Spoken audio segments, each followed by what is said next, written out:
Hello, Hickey.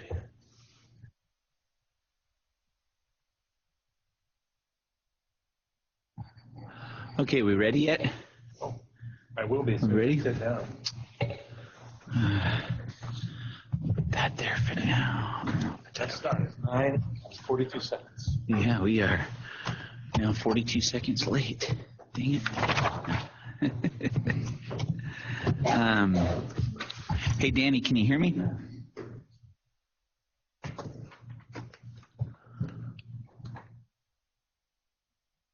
Can you do that?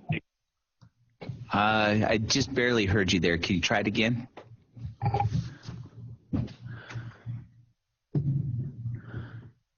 Still nothing. I see Pat Hickey and I see Vice Chair McAdam. I hear nobody. We can hear you.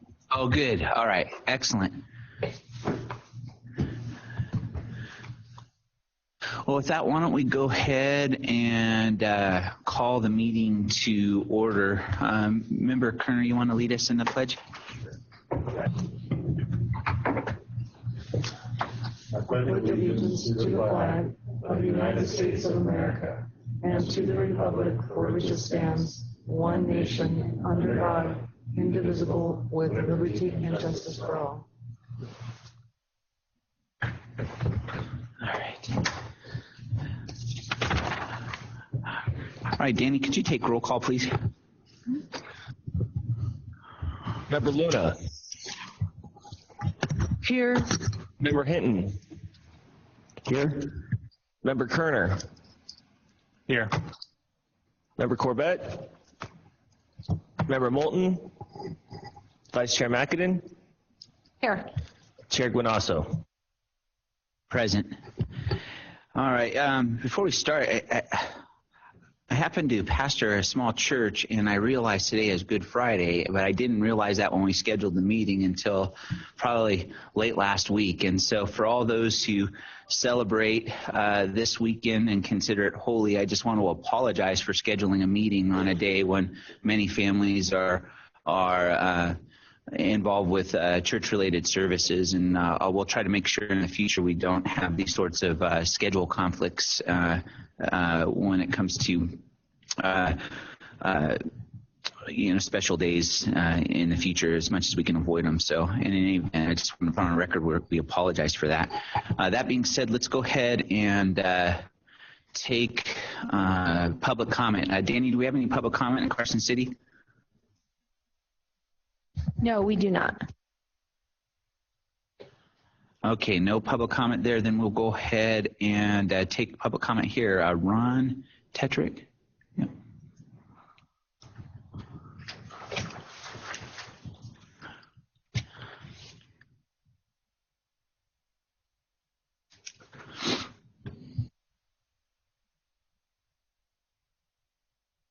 Can you hear me? Okay, how about now? Okay, good. Good morning, my name is Ron Tetrick. I have recently filed 76 complaints against 29 charter schools in the state of Nevada for open meeting violations.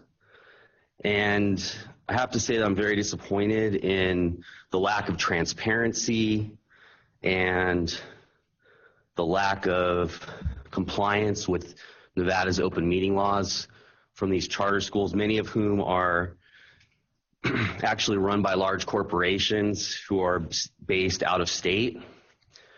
12 schools that I contacted never listed, had never even had an account on notice.nv.gov, the official website of the state.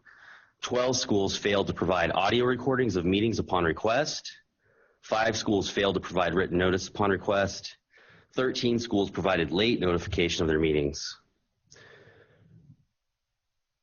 I don't really understand what the problem here is. These are laws, they need to be followed. I don't understand why charter schools are so non-transparent and so resistant to providing information to the public, to parents, and to community members.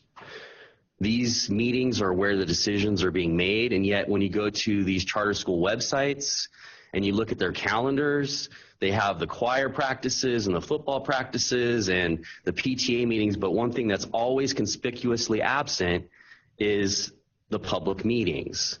Those are hidden on some drop-down menu way in the back. There's almost never any parents at these meetings. I think that's indicative of the lack of communication and the lack of advertisement of these meetings. And I'm going to keep coming back to these meetings and addressing you until I get these audio recordings that I've requested and until people continue to start to notify me of these meetings. I created 76 complaints. That represents about over 80 hours of work on my part. I'm not getting paid for this. These charter schools are getting paid millions of dollars to do this. They need to be doing this. And this isn't the first time that I've sat here and expressed to you that there's a problem in this area. I was here last year with Discovery Charter School several times expressing that there was a very distinct lack of transparency and communication with regards to these open and public meetings. So I hope that this is taken seriously. I'm disappointed to see that, this is not included in the supporting documents for this meeting, my 76 complaints. I looked at the PowerPoint presentation. It's wholly inadequate. I feel like the person who created that PowerPoint probably hadn't even looked at the open meeting laws to realize that there's actually a checklist. And for the record, that's all I did here. I took the checklist that's available on the website for the Attorney General, and I just went down the checklist and looked at the agendas. That's all I did. So, thank you for your comments. Yeah. With regard to some of the concerns you raised, I would encourage you to reach out to our legal counsel, Ryan Herrick, and maybe work with him on some of the requests that you made between your complaints with the AG's office and working with our legal counsel. We might be able to expedite the production of some of the documents and materials that you've asked for. Thank you.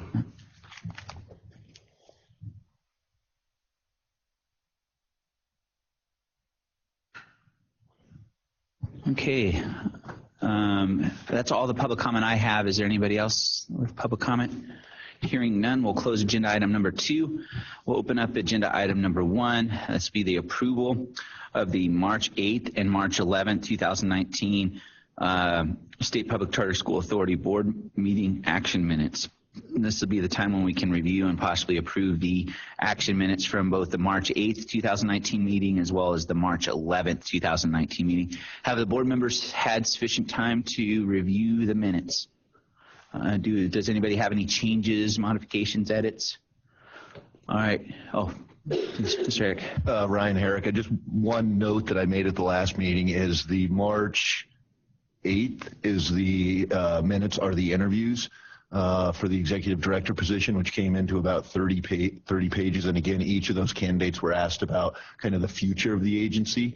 And again, as we talk about some of these other agenda items and looking forward, I think that would be a good resource to use those minutes as, again, each of those candidates gave their kind of vision going forward for the agency and would be helpful.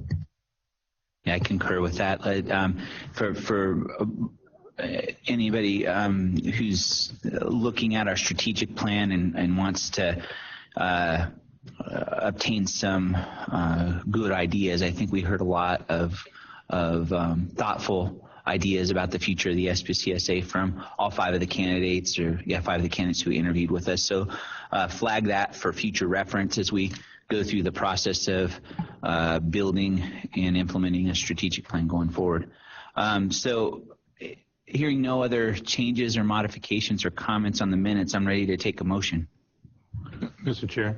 Yes, Member Kerner. I make a motion that the minutes of March 8th and March 11th, 2019, the SPCSA board meeting action minutes be approved. Okay, we have a motion. Do we have a second? Nora Luna, I second. All right.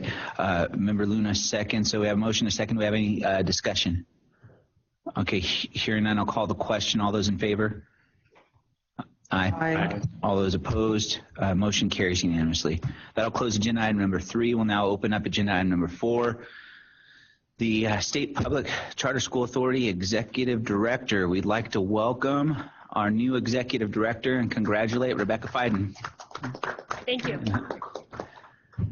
Thank you, Chair Guanasso and members of the authority. I'm thrilled to join this incredible team. I want to take a moment to thank the members of the staff who picked up an incredible amount of work over the last couple of months in order to minimize the impact that the executive director vacancy had on schools and kids. So thanks to the gentleman sitting with me today, as well as the rest of the staff. Nevada set out to become the fastest improving state in the nation, and we have committed to ensuring that every child, regardless of where they live, has access to a great school. And charter schools are going to play an important role in that process. Later today, we're going to speak during agenda item 10 about long-term planning. And so instead, I'd just briefly like to use this time to share with you a bit about what to expect from me over the next 2 months. So first, I will be doing a lot of listening and asking questions and learning in order to inform our direction and our priorities. This will include a meeting with staff, with all of you as members of the board, with school leaders, with elected officials, and with other key stakeholders in our community in order to understand our organization's strengths as well as opportunities for improvement. Second, I will be very closely watching the legislative session in order to ensure that we're fully prepared to fulfill our requirements coming out of that session. And finally, I'll be starting to engage in some of the agency's key projects and decision points, and I am very grateful to lean upon the staff that's currently here as I continue to spool up on those and get up to speed. So I look forward to reporting back to all of you in the future about what I hear from stakeholders and how that can inform our priorities and direction going forward. Well, thank you for those comments. I know I can speak for myself in that I'm excited to have you aboard and leading the team.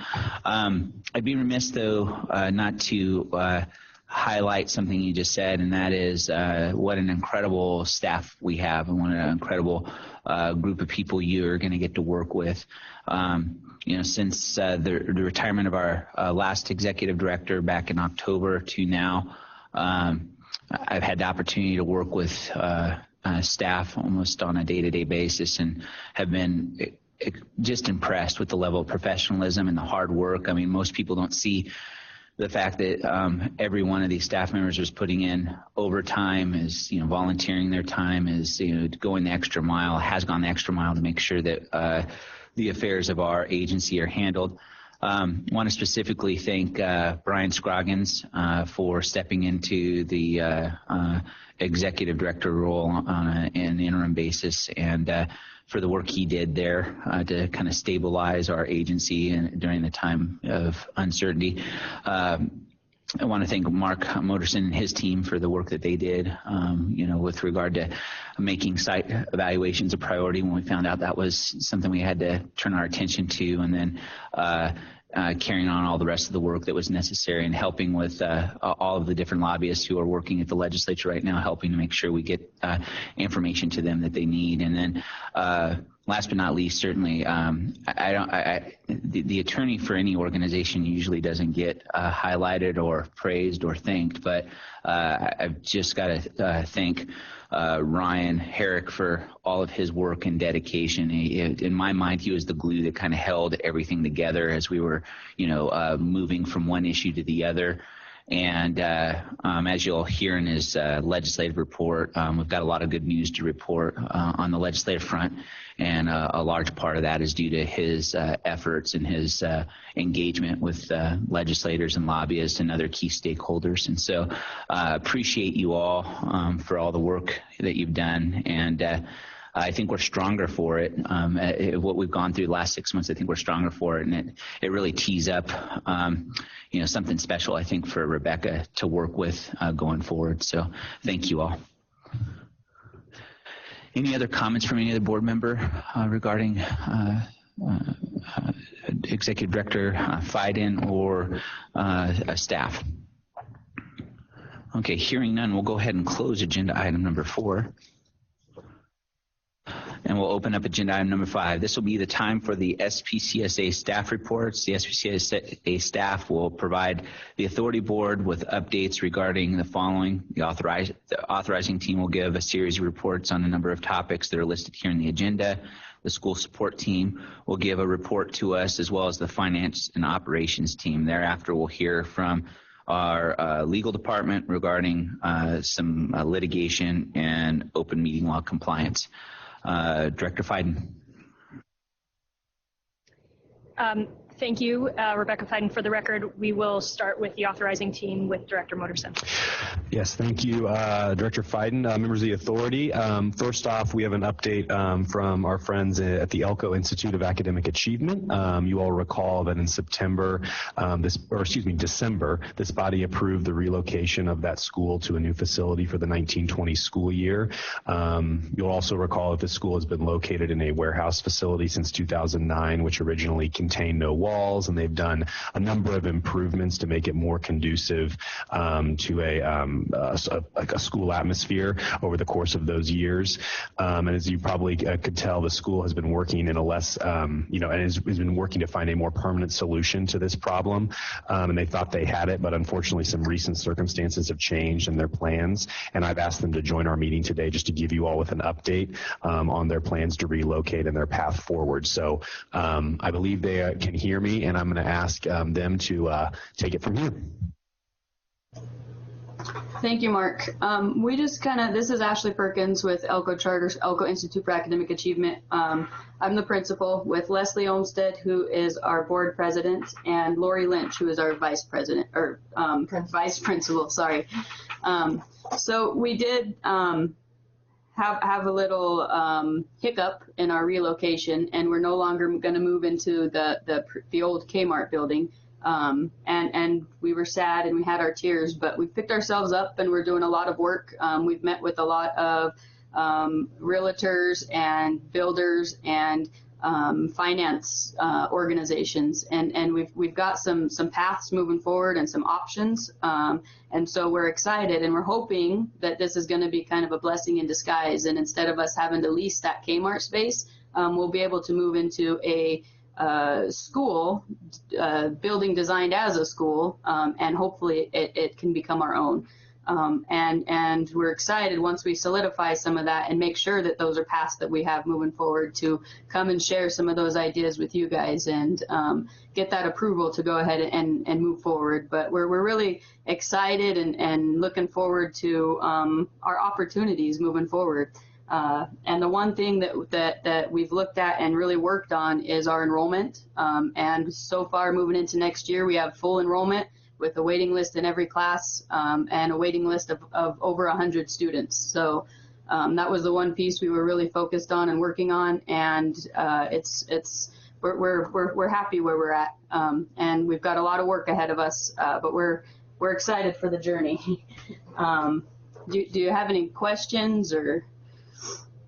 Yeah, thank you for coming, being available for the give a report on where you stand with your relocation. Can you explain just a little bit for our edification about the hiccup? Sometimes it's good to kind of understand what's going on with how schools are faring when they're trying to get building space, and what some of those pitfalls are and some of the challenges are. I know we try to communicate that to legislators year in and year out, but it appears to me you're on the front lines of this issue, and some things have probably happened that have made getting space more difficult than you would like it to have been. Yes, it's very difficult. Some of the financial things that we're running into, Elko is very unique, as in we have the gold mines here. And so a lot of our families work at the gold mines. And so on paper, financially, they're not at that poverty level. And a lot of the loans and a lot of the programs out there are for schools who serve a high population of students within that realm. We've found that many of our students, even though they're not living at that poverty level, still have some of those attributes, because education isn't necessarily valued and a higher education isn't necessarily needed to attain some of those jobs. And so some of the kids that we see coming in we're still fighting some of those battles. As far as with our building that we had locked in, we had the builders that we were going through had already gone and looked at financing and been approved through a financial company for us to take a part of that building. And our current landlord had written a letter that addressing some of the things in our current contract, which our lawyer has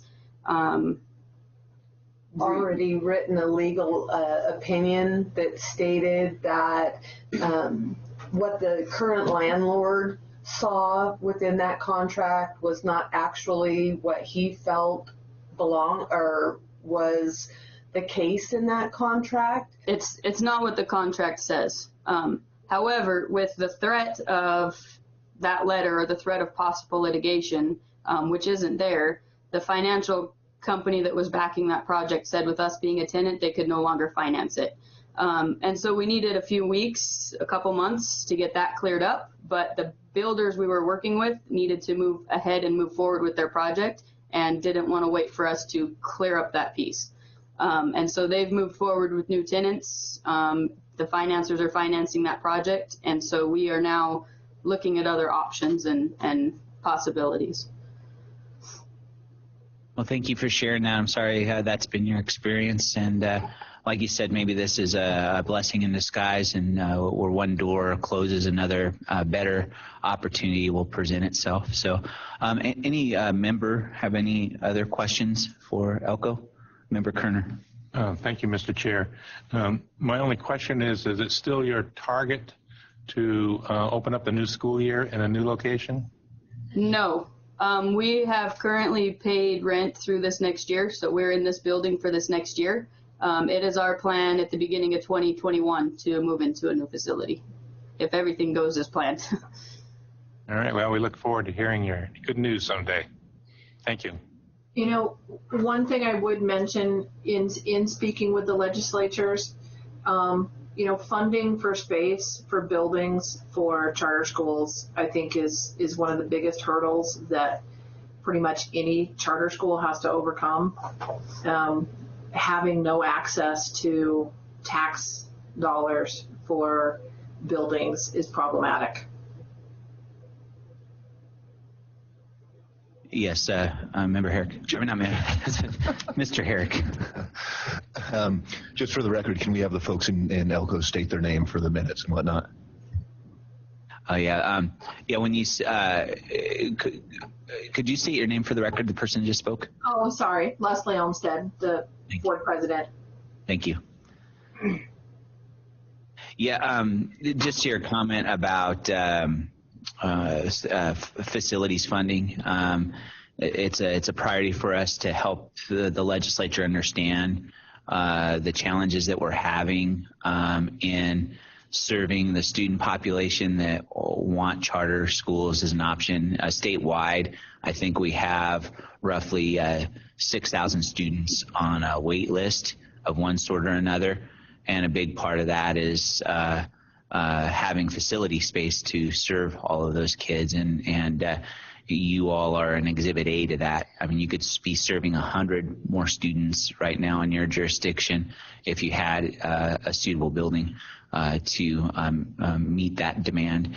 And so it's going to be incumbent upon us as an agency, but also on the charter community as a whole, to continue the outreach to our legislative leaders and to our governor, invite them out to your schools, explain to them these issues, not just during the session, but during the interim, so that there's a great appreciation for the good work we're doing that really merits the opportunity to have our buildings funded as well. So thanks for sharing your experience with us, and we will definitely do our part to get the message across to folks who are making decisions about finances for school facilities that it's not only a need, but it's an urgent need for a lot of our schools, including yours. So thank you so much. Any other questions from any other member?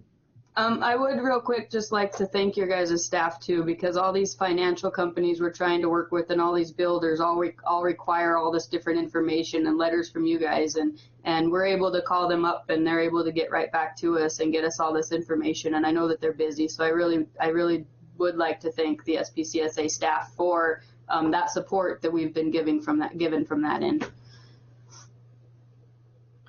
Excellent. Thank you for that. Anything else, Director Moderson? No. Thank you all for your time today, and we look forward to hearing from you really soon about the new opportunity that presents itself for building space. Thank you. Thank you. Okay, with that, Director Morrison, what's next? Yes, thank you. So our next item is just some updates regarding the performance frameworks, all three components, academic, organizational, and financial. And in keeping consistent with prior meetings, I'm going to have a few members of my team share those updates. Again, I just want to reiterate for the record and for the authority that having strong, developed performance frameworks are critical to our work. And in order for the bargain of school autonomy in exchange for accountability to work, it's essential that we have those frameworks established, maintained, so that we can enforce high performance standards for all of our schools. And this includes holding schools accountable for academic performance, but also holding them accountable for financial and organizational performance expectations as well. So with that background, I've asked Dr. Ozdemir in Carson City to provide updates on the academic front, and along with Mr. Dang here in Las Vegas to provide updates on the organizational and financial components. So I'd like to start up in Carson City with the academic framework update, please.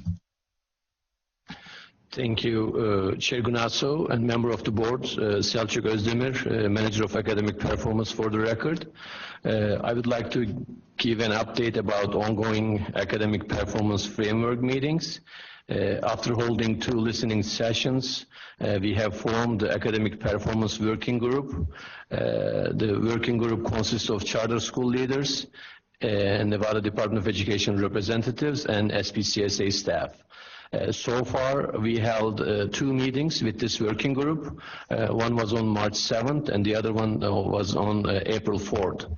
During these meetings, the working group discussed the indicators and measures of SPCSA academic performance framework. Our next meeting is scheduled for May 2nd.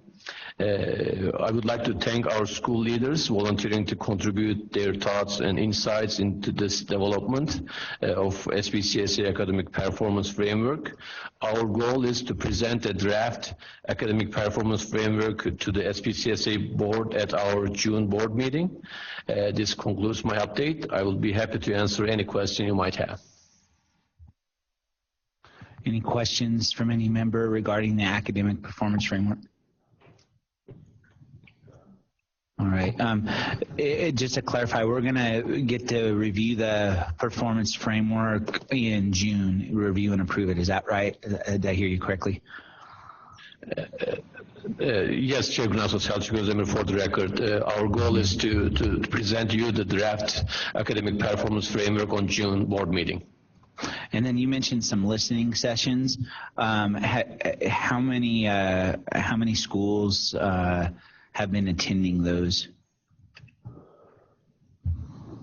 Selçuk Özdemir for the record. We did the listening sessions at the beginning before we start. So for that listening sessions for both organizational and academic framework, if I recall correctly, about 20 participants joined those listening sessions. Okay, thank you. Chair Gunasso, Vice Chair McAdin, and other committee members and members of the stakeholder community. My name is Mike Dang.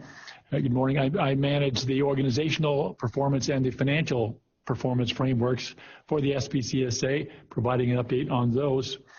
The financial performance frameworks that has been presented earlier, and we are working through the implementation phase.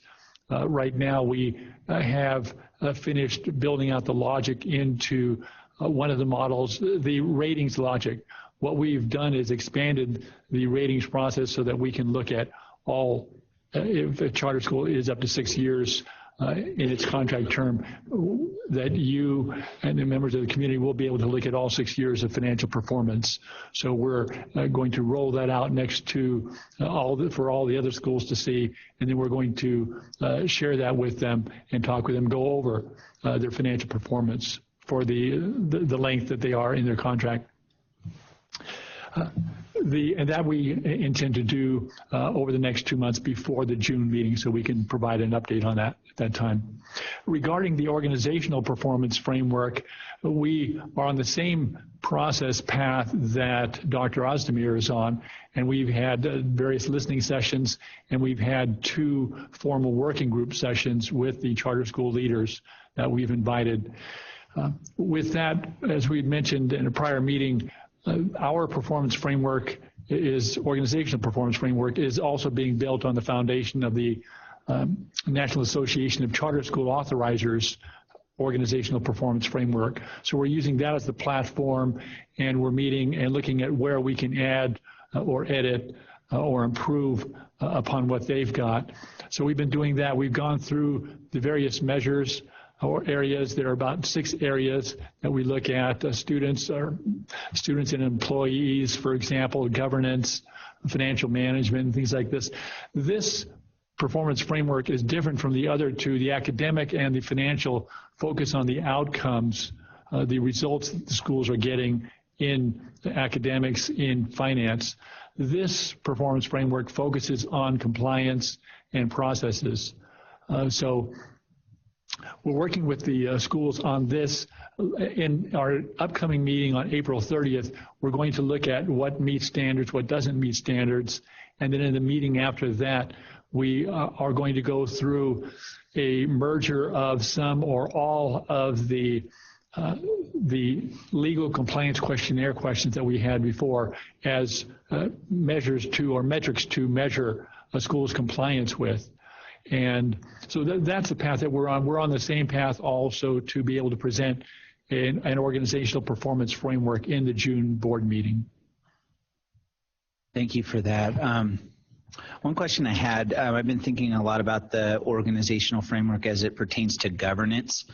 And we heard from a member of the public here talking about open meeting law compliance, for example. But beyond that, it seemed like this framework would be a good tool to ensure that all of our schools have stronger governance, and if they don't, then we'd be able to provide feedback to those schools that they need to improve, that their boards need to improve with regard to their oversight function.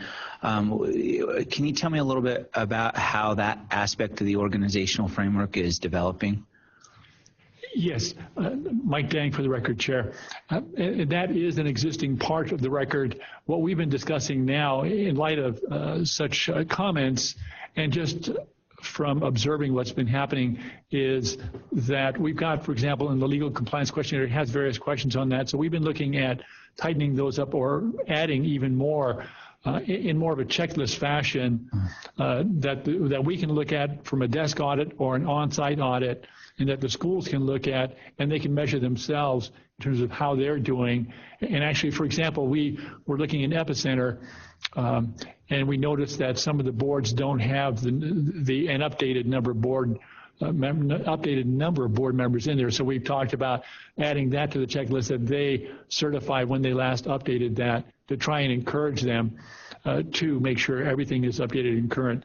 With regard to the open meeting law, we've talked about things that we can add in there to make sure that they're signing off, that they're getting that right. So that is something we're going to continue to work on so that the schools and ourselves have a clearer, more easy way to confirm compliance.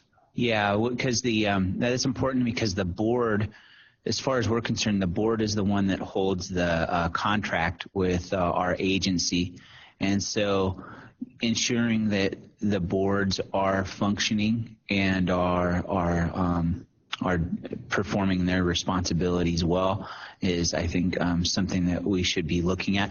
I just want to ask Director Moderson, in your experience, what are some of the aspects of good governance that we should be looking at without without imposing on autonomy, but making sure that we have strong boards and in overseeing our schools? Yeah, thank you for that question, Chair Guanasso. I think there's a few aspects. Mr. Dang may chime in if I forget one, but I think number one is making sure that they're following OML, as you've heard. Number two, making sure that they're properly constituted, and if there's turnover, that they're filling those rather quickly. Certainly, we want to make sure they're not rushing to fill board seats with people that may not be effective, but we want to make sure they're doing their diligence and maybe even have a pipeline of folks that could be waiting if there was a board seat open.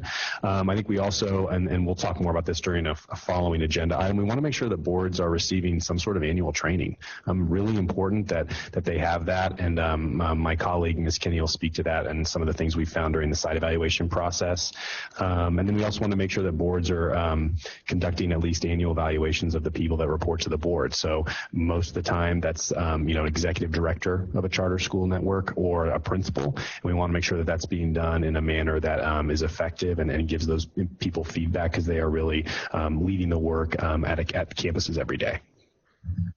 And one other just follow-up question on that is that how do we ensure from this level, again, without imposing on autonomy, that the boards aren't rubber stamp boards, that they're performing their oversight responsibilities well? Aside from what you've discussed there, is there anything else we can do, to ensure that we're just not having boards that are, rubber stamping what their school leadership teams are doing or their EMOs are doing on their campuses? Yeah, good question. Mark Motorson for the record. So I think there's a couple things. I think one is we can be mindful and be following, and I think under the organizational performance framework, this will be easier to do. We can be following their board agendas and making sure that that boards are actively engaged in conversing around important issues. I would say that during our site evaluation process, we've gotten at this issue a little bit more to be able to understand from board members directly about what some of the challenges they're going through and how they function as a board. Secondly, I think that strong boards, some of the ones that I've seen perform at a very high level, often have subcommittees, and they often work and perhaps even meet more frequently. And so one thing I've encouraged many of our schools to do, while not infringing upon autonomy, we're not going to prescribe, yes, you have to have a subcommittee on finance, but we think it should be considered, and we think you should look at ways you can have those volunteer members be actively involved in maybe a very narrow scope of governance, so that the full board can function more efficiently and can have information that they, to your point, doesn't feel is rubber stamp and the board is molding it. Thank you for that. And so the reason why I was asking those questions is because I think when we're assigning weight to different aspects of scoring under our organizational framework, that governance should be a huge part of that, because if the governance is right, then my expectation would be legal compliance will be right. You rarely have strong legal compliance with poor governance, and so it seems like governance is really our plumb line for determining whether the organization as a whole is functioning well and should be given that sort of weight. And so I just wanted to throw that out to you as you're formulating this framework and bringing it back to us. That's something I'm going to be looking at pretty closely. One other just clarification, Mr. Dang. I think on the record you mentioned that the recommendations for the organizational performance framework would be bought in June, but I think it's May, correct? We think we'll have those ready by May 31st for that component. Yes, is that right? Mike Dang, for the record, yes, I stand corrected. Thank you. Okay. Any other questions or comments from any other board member on the organizational framework? All right, hearing none. Thank you, Mr. Dang. Appreciate the presentation. What do we have next, Director Mergerson? Yes, thank you, Mr. Chair. Our next item is just a new charter applicant update. As you all are aware, we have 2 new charter application cycles annually, one in the winter and one in the summer. And the deadline for notices of intent for the summer cycle was March 15th, and the SPCSA receives 20 submissions of notices of intent to open charter schools prior to this deadline. This is an above average number, so we believe this will lead to an above average number of applications during the submission window, which is July 1 through 15. I do want this body to know that the applications are for schools in Clark, Washoe, and Nye counties, and staff and I have already notified these 3 school districts that there's a possibility we would receive a pending application in the coming months. So we're taking a proactive approach in communication with our traditional school district partners, and we will continue to do so moving forward. So I'm happy to take any questions regarding this update at this time. Yes, Director Morrison, could you make sure in any notice that we send to the districts that we kind of bold and underline the fact that just because we get notices doesn't mean we're going to be approving schools, and maybe remind them that I don't think we've approved a new school since December of 2017. Is that right? That's correct. Okay, and so usually it's about, I don't know what the percentage is, but maybe you can even include in your commentary that of the schools that put in notices of intent, only X amount actually turn in an application, and of those schools that turn in an application, we're only approving, I don't know, whatever the number is. But I just want it to be clear, and no matter how many times it seems repetitive or redundant, I just want it to be clear on every phone call, every piece of written material, because what I don't want is the narrative going out that, the SPCSA is going crazy. We're approving 20 new schools next year, just because we got 20 notices of intent. Thank you for those comments, Mr. Chair. I would say 2 things. Number one, I had phone conversations and sent an email to Clark and Washoe County, so they're very aware, and I did give them the context of not only have we not just been approving applications right and left, but 20 notices of intent does not necessarily mean we will get 20 full applications. In fact, the last summer cycle, we had 14 notices, and we only received 3 applications, one of which was not even technically compliant, so it was withdrawn immediately, and the other 2 withdrew later on during our process. So I think they understand that this is just a notice, and they fully expect, and we intend to give them further communication in July once we get an actual application. And of course, if we were to get to a possible approval, we would certainly bring them up to speed and work with them along the way. Any other member with any other question or comment? All right, hearing none, we'll go ahead and move to the next item. Thank you. The next item is charter amendment applications. The authority will recall that during our last meeting, staff presented a revised structure and format for our amendment requests, and we've been actively working with school leaders throughout this change in process to make it more streamlined. I'm sure there are improvements that we can continue to make moving forward, and we plan to leverage a survey mechanism to gather feedback to continually improve this process. But I did want the authority to know that we've received 9 amendment requests prior to the deadline, and these range from expanding to new campuses, serving new grades, or making changes to transportation plans. And so we intend to bring recommendations for amendments to this body in June at our June 28th meeting, which is about 60 days after submission. And for those amendments that are proposing expansions, we will be notifying those traditional school districts about those changes as they may impact their planning for next year. So that's some communication that will probably be coming from my office next week. But just wanted to let you all know that that's our timeline for these. And if you have any questions, I'm happy to answer them. Thank you, Director Morrison. Any questions from any member? I did have just a comment on this. I've gotten some feedback on the applications that in our attempt to try to streamline it, that may have made it less user friendly. And it's my understanding that the entire amendment application, 49 pages or something like that. Is that right? Mark Burson for the record. So the form is 49 pages, and we have been very clear with folks who have been interested in pursuing amendment applications that all 49 pages will rarely apply for the whole application. So it's I would say it's uncommon that you would have to answer all of those questions. Usually it's bits and pieces, and we've proactively been working with schools when they have questions. We actually held an orientation around that document in late March to answer any questions, and the feedback we heard was generally very positive, but I do think your point is well taken, and I do think that we can always improve. I didn't expect us to get it perfect out of the gate. I think incremental improvement is what we want, and we'll continue to work in that manner moving forward. Excellent. And then with regard to the applications, how much time do you think, or how much time do you expect that each amendment application would take a school to complete? I mean, when we're putting this stuff together, are we thinking about the impact in terms of man hours to complete the information? That's the first part of the question. The second part of the question is, are we only getting information that we absolutely need that we don't have already, or are we asking for redundant information? Because I never have an occasion to fill these out, but schools do, and so I really have to rely on the schools and staff to tell me like what's reasonable, what's a reasonable amount of time to spend, and what are the reasonable questions. As a board member, all I do is look at the amendments and look at the answers to the questions and make sure that I understand those answers and that, relative to the recommendation that's being given to us. Mark Moterson, for the record, thank you for those questions. So I would say first, it's hard for me to put a just general number out there for the number of hours that a school might spend on an amendment application.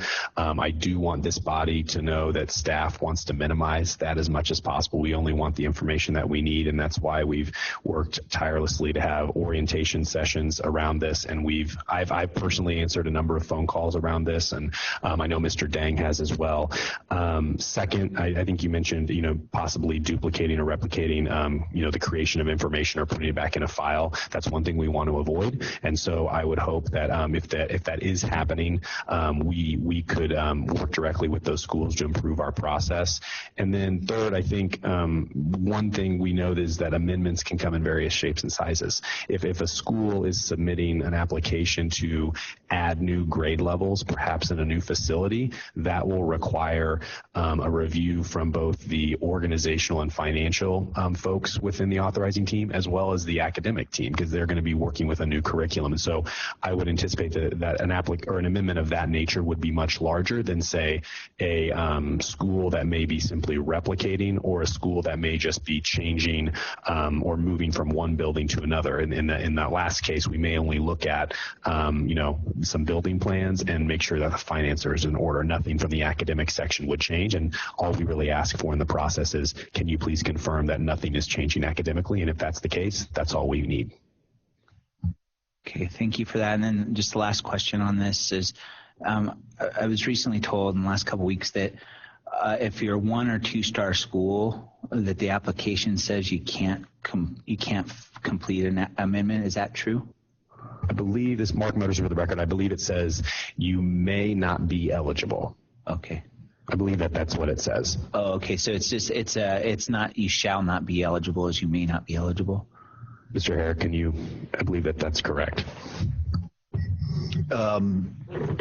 Ryan Herrick for the record. So as with our accountability structure, which is statutory, regulatory, as well as contractual and framework, our internal framework based, the application for a new charter school as well as an amendment application is based on statute, regulation, and whatnot. And we've recently taken a new look, which we will talk about a little later during the meeting today, in terms of as we're looking at the notices of intent for expansion or amendment or new applications, about what those actually mean in terms of the current portfolio and whatnot. And so we're taking a look at some of these documents.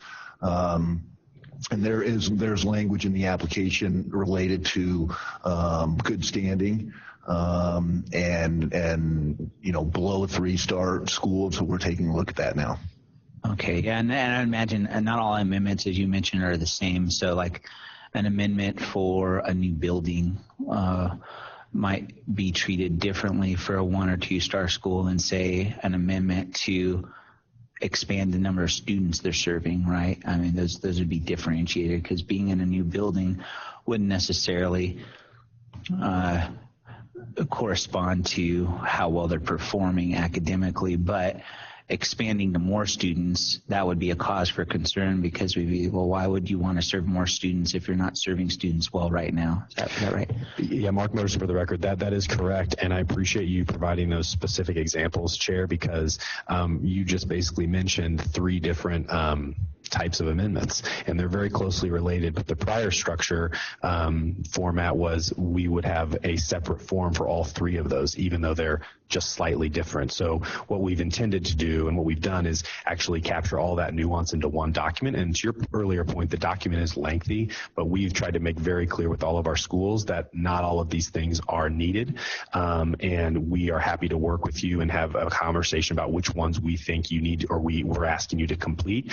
And I want to acknowledge again that while we think the process is greatly improved, we know that we can still make it better. And we're committed to doing that. And I'm sure that as we get to the end of this cycle and Mr. Dang presents these to you in June, we plan to take a step back, work with those people who worked with us this cycle, ask them what we can do better so that when we come back to you in October, November, and December with another cycle, we have a more refined system that schools feel is user-friendly, and we're still getting the information we need to formulate informed recommendations for you.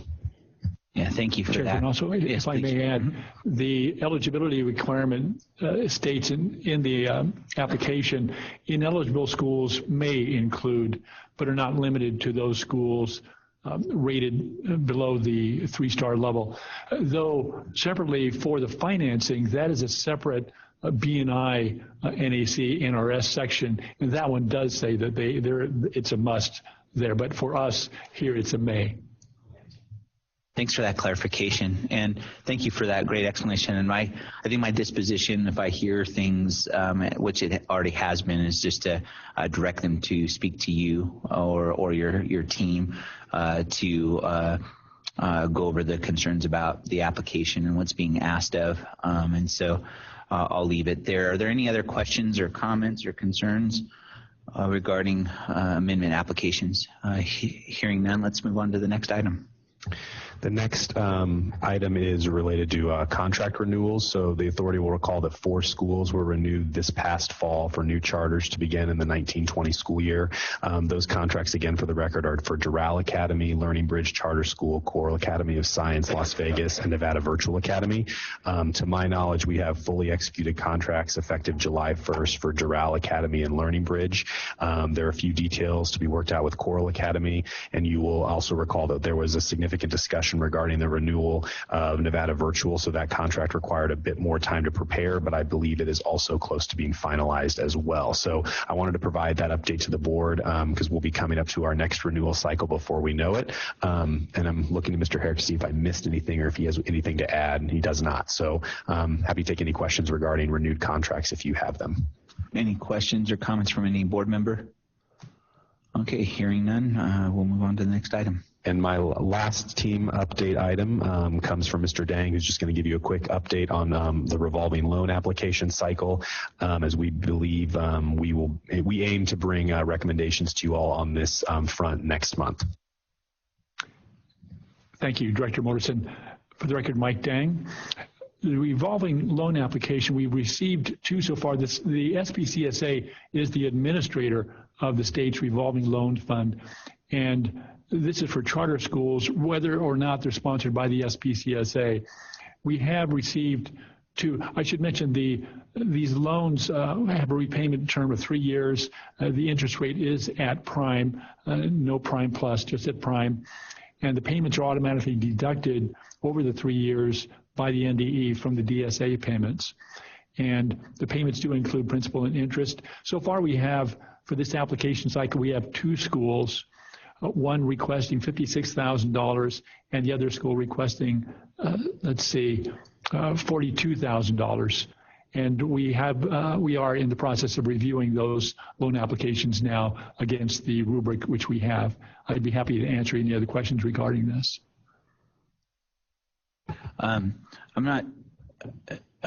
I'm not too familiar with how the revolving loan program works. Can you explain that just a little bit so I can understand what we do and or what sorts of things we provide loans for? Sure. There are, and this is all set forth in statute and in regulation. Essentially, the legislature has provided us a working balance, a work program balance, about $721,000 right now. $67,000 is the amount we currently have outstanding to a school, and so we've got a net of about $654,000 available funds for these loans.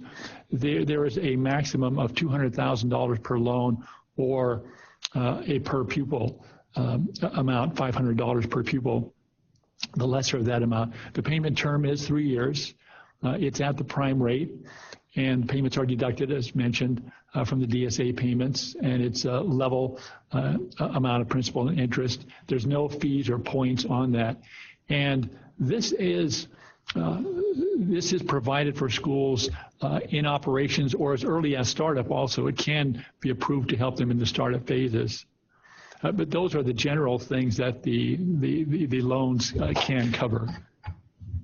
And Mark Motorson, for the record, I would just say that statute, just to reiterate something you just said, preparing schools to commence their first year of operation, to improve a school that's been in operation, or to fund recruitment of teachers and pupils to new charter school facilities and enrollment of students in those facilities. That's what the statute says.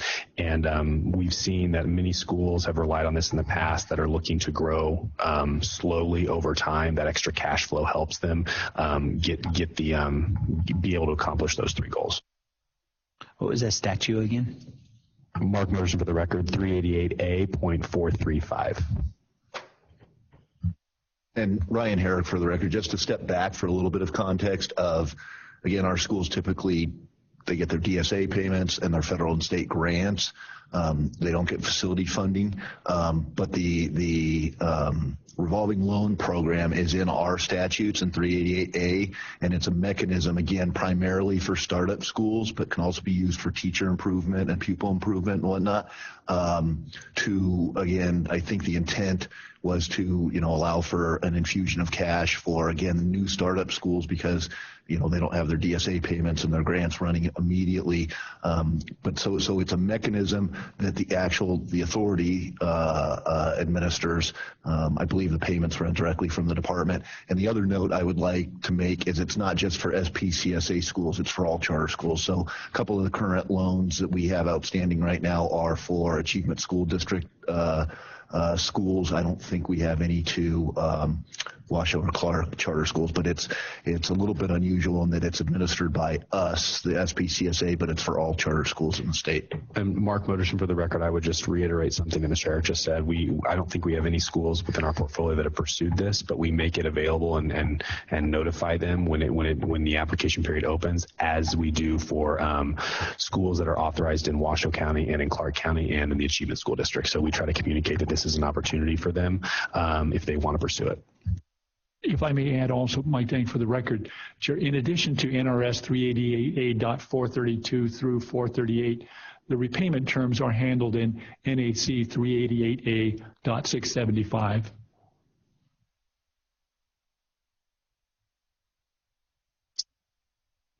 NAC 388A.675. Thanks. Yeah, I didn't realize we were a bank too, so that's good to realize that, and I'm going to review those statutes just so I understand what we do in that space. So good. Any questions or comments from any other board member? No. Okay, hearing none, we'll go ahead and close the reporting from the authorizing team and now open up the reporting from the school support team. Executive Director Fiden. Thank you. I believe Sarah Jorgensen will be providing that report on behalf of the school support team, and she is in the north. Good morning, Sarah Jorgensen for the record. I'm happy to give a school support team update. Under assessment and accountability, Lisa and we have been supporting our schools with assessment administration and also with any testing irregularities that happen along with assessment administration. Lisa and I have been monitoring civil rights data collection. That's something that happens every 2 years for all schools, and we just make sure that we're keeping up with schools and reminding them to get that completed. We've also assisted schools in completing the Nevada School Climate Survey. Today, deadline closes for our schools to submit that information. And we have begun assisting schools with the annual report of accountability data collection, and that data is used for the Nevada report card ratings, and we do have a training coming up with schools next week on Tuesday. As far as conferences and meetings and trainings that the team has been participating in, Brian is going to be attending the FEMA National Emergency Management Executive Academy next week. I believe that's in Maryland. Lisa and Sarah and myself, we are going to be participating with the Gifted Education Directors Association meeting and the Special Education Directors Association meetings in May. And then the entire school support team, Brian, Lisa, and myself, will be attending LRP's Special Education Law Conference National Institute in Orlando in May.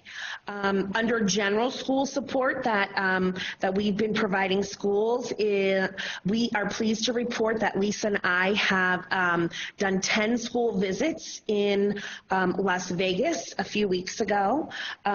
We are also working on developing in-person and web-based professional development trainings for particularly special education content and also nonviolent crisis intervention programs. We will also be completing some pre-enrollment audits and some I'm going to forget what Jen help me out here with thank you. Exceptional enrollment growth adjustment audits for 4 schools. We have also been, Lisa and I have also been providing some career and technical education program guidance. Some of our schools currently have courses and or programs, and we're happy to be able to support our schools with their application of those courses and programs. There was a charter school safety committee meeting held on April 11th. That was with the Clark County Fire Chiefs and the State Fire Marshal, and that was to review emergency drill protocols with school leaders. And then Lisa and myself, we continue to monitor, support, and complete any federal, state, agency, and school-related compliance tasks. We also field any parent complaints and any safe voice reports. I'm happy to answer any questions if there are any. Any questions from any member? One thing I wanted to clarify is with regard to school support, when there are new requirements from NDE or I think we have a bunch of data that's going to be required to be provided to NDE here over the summer. Is that a school support team function in terms of notifying, educating our schools about what's required of them, or is that more of a authorizing team function? Mark Moderson for the record, and I'll start, and then Ms. Jorgensen may want to chime in. So I would say that it's both. I think generally speaking, it's both. We are trying to find the right balance because Ms. Jorgensen and Mr. Bickey interact with the schools a little bit more frequently than we do. But I think that there's an opportunity to, perhaps under Director Fiden's leadership, figure out exactly what the best balance is. But I don't know if we have necessarily the right answer, but we're committed to getting the information to our schools in a timely manner, and I know that both of our school support professionals see that as a big piece of their role, and they've been doing that to the best of their ability. But I don't know if Ms. Jorgensen wants to add anything to what I just said. Sarah Jorgensen for the record. Just to piggyback Mark, yes, we do work in conjunction together, and Lisa and I do have a very much frequent contact with our schools, either electronically or via phone, and we make sure that schools get that information as to what are the requirements. We did set up, along with help from Mr. Ozdemir on the authorizing team, set up a training for our schools so that they can clearly understand what are the data collection elements that they will be required to submit over the next next few months. A big chunk of this work gets done over the summer, and sometimes that does present a challenge because school isn't necessarily in session. We have a smaller staff on campus, and so the big thing that Lisa and I do is field any sort of technical questions, be liaisons with NDE to get that information clarified or get an answer or a response. Currently, what we're seeing is within the application itself that collects and reports the data, there seems to be some issues with errors popping up for some of the users as they're reporting. Some of this is very much familiar work with many of our schools, but our newer schools and campuses, this is new work to them. So then making sure that we're providing maybe additional or clarifying support for them as they navigate through that online collection system. Thank you for the information in that context. I just wanted to remind everybody that there seemed to be some confusion last summer about reporting data that resulted in some of our higher performing schools having a much lower grad rate than we would expect them to have. I think one of our schools that's routinely had a graduation rate 90% or better this year had like a 70% grad rate. And so what I want to just make sure, and flagging this now, because we're in April, I think our deadlines are in July, is just make sure that the schools know exactly what's expected of them. And I don't even, maybe if we can get some sort of an acknowledgement form that they've read the new requirements, they understand the new requirements, and that they are going to turn in the data in accordance with the new requirements, just so, because the habit seems to be to somehow blame us for not providing them with information or support. And I know that that's certainly not our intent. We want to provide all the information and support that we can. And I just want to remove any ambiguity about what's expected so that our schools get the right numbers in and we get the right rating across the board. So. Sarah Jorgensen for the record. Jason, I just wanted to let you know and the rest of the board know that built into that data collection are 3 different phases where we can and NDE can look at the submittals of that data. And then our schools are also this year going to be given a time to review that data. And then we'll move forward to the next phase. They'll enter again, we'll review that data. And so it is quite an overwhelming task, and that's why it has been broken down into 3 different phases. And all along that process, that's where Selchuk and Lisa and myself collaborate as to where are we seeing schools having issues with reporting data and following up specifically with those schools. This is Melissa Mackin. Oh, sorry. Go ahead, Rebecca. Yep, please. Thank you, Rebecca Fiden, for the record. This is certainly really important work. We want to make sure that it's a streamlined process for schools. We also want to make sure that that data is absolutely accurate. And so the work that Sarah and Lisa will do on this is really important. And certainly the rest of us will lean in if additional capacity is needed. I would also just remind the board that in the current version of the governor's recommended budget, there are 4 positions, some of which might deal with assessment and data. And so obviously the budget has not closed, and we look forward to seeing what comes out of the coming weeks. But should we have the opportunity to add some positions, we will make sure to be thoughtful and strategic to ensure that we're really focused on making sure these supports are there for schools. Vice Chair McAdin. I was just going to say, too, I think it's to the benefit of not only the schools, but also Sarah and Lisa, that NDE has definitely made some improvements to the process this year based on feedback from schools. And I know Director Fiden was really involved in that process on behalf of the ASD schools, so she's very well versed in that, and that's going to help, I guess, is the bottom line. The process has improved, and that's going to lead to cleaner data, I hope. Thank you for that. All right, I don't have any other questions or comments regarding school support team. Sounds like you all are doing a lot of great work, so appreciate all you're doing. Is there any other comments or questions from anybody else? Okay, hearing none, we'll move on to the next item. This will be the Finance and Operations team. Executive Director Fiden. Thank you.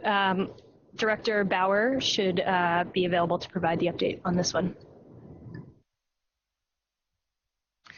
Good morning. For the record, Jennifer Bauer, Director of Finance and Operations. First item on the agenda is an update for the letter of intent reporting to the Interim Finance Committee.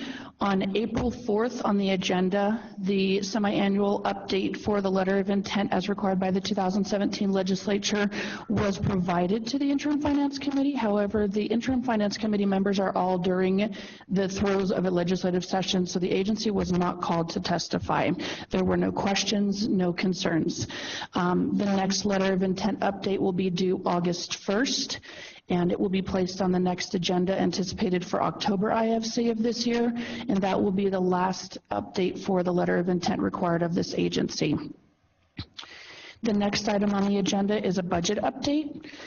As I presented in the December SPCSA board meeting, we are now in the latter part of the legislative process wherein legislators are deciding upon approving agency executive budget requests. This is the process by which LCB staff informs their analysis of the governor's recommended budget for the decision makers to vote on and approve agency budgets for the next 2 years. Our budget account 2708 is the revolving loan account. There has been no discussion of any major issues with staff towards this effort.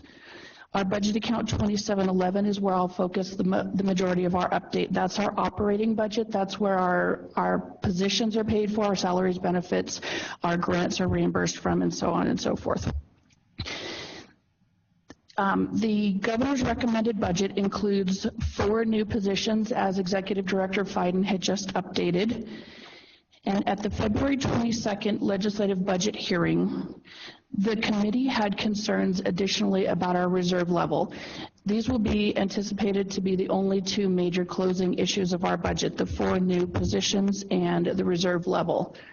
Agency staff has been working closely with Legislative Council Bureau staff and the Governor's Finance Office to inform the decision makers of any impact on the agency and the schools with addressing the reduced level of reserve as communicated by the committee members during the budget hearing. It's anticipated that our budget will be closed on April 30th. That's the day that the subcommittee will vote on and approve based on staff recommendations to the full committees of the Assembly Ways and Means and Senate Finance for approval of our budget. That budget closing will be presented by Legislative Council Bureau staff and will be available for any member of the public to watch, and I highly encourage everybody to dial in and watch that meeting. Once the committees have approved our budget, we will begin implementing on July 1 for the next 2 fiscal years. And if you have any questions, I'd be happy to answer them. Any question from any board member?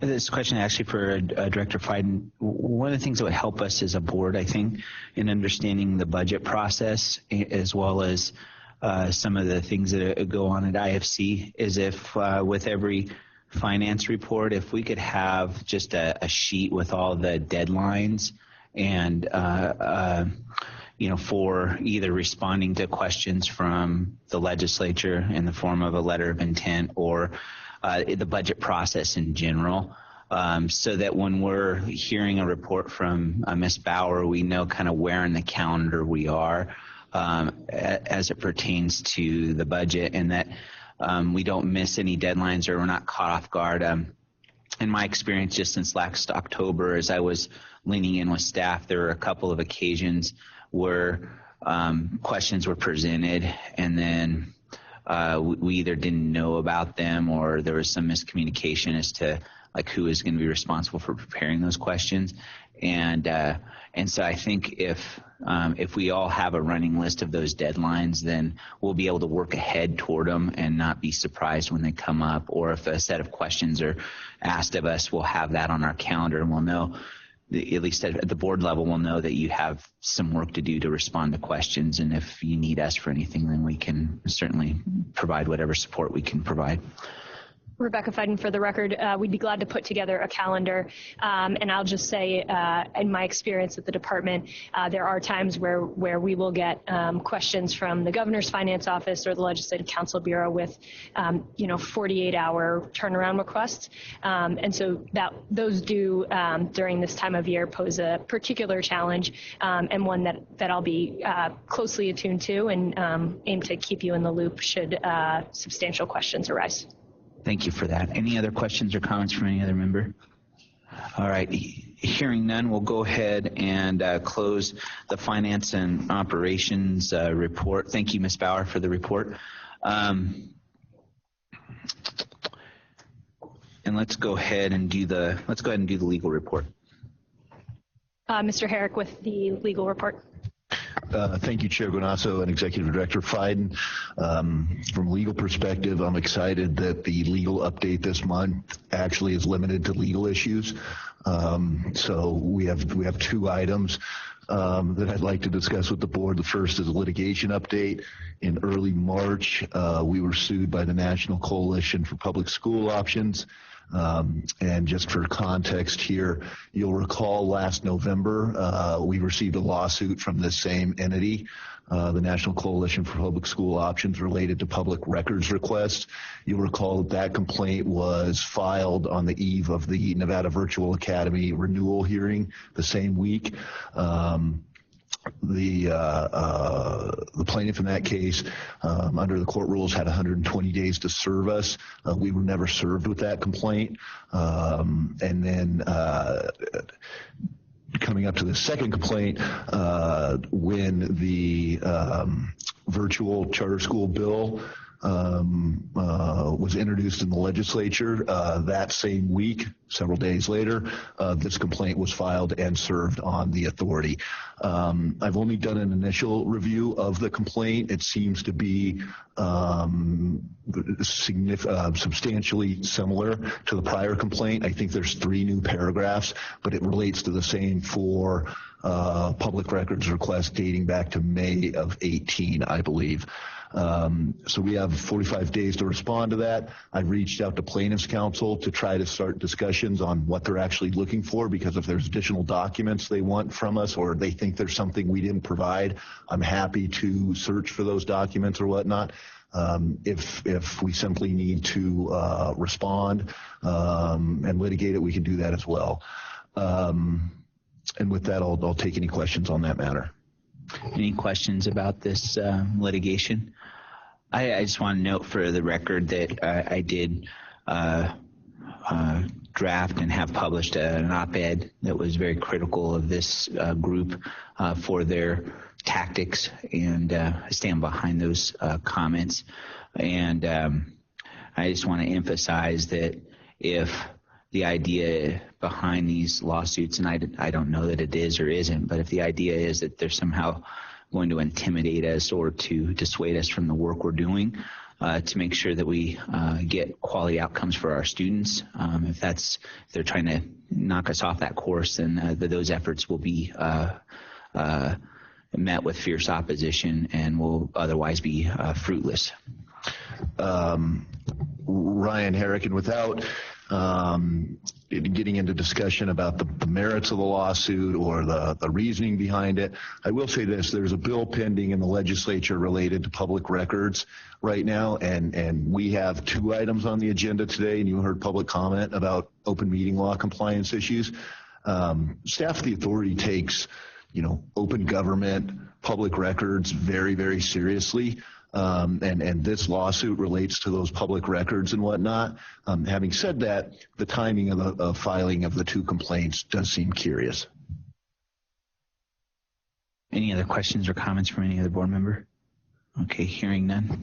So to Ryan Herrick again, to tie up this first bullet point, you'll recall hopefully when that first complaint was filed by the National Coalition for Public School Options against us in November of 18, 2 complaints were lodged with the Attorney General's office in regard to a former and current employee of the authority.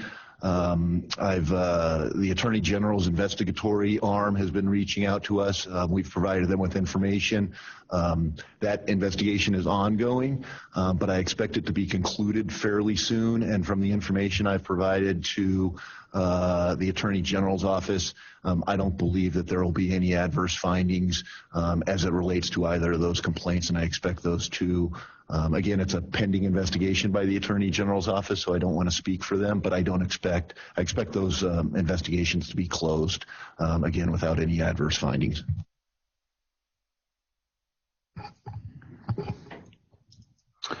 Okay, thank you for that. Any questions about the Attorney General's investigation? I think we'll wait for any comments on our part until after the investigation is concluded, but we're just relying on your legal judgment and staff to know that we haven't, nobody's broken any laws or committed any crimes. So Ryan Herrick again, and the second issue, legal issue that I'd like to update the board on is the open meeting law compliance that you heard about during public comment this morning.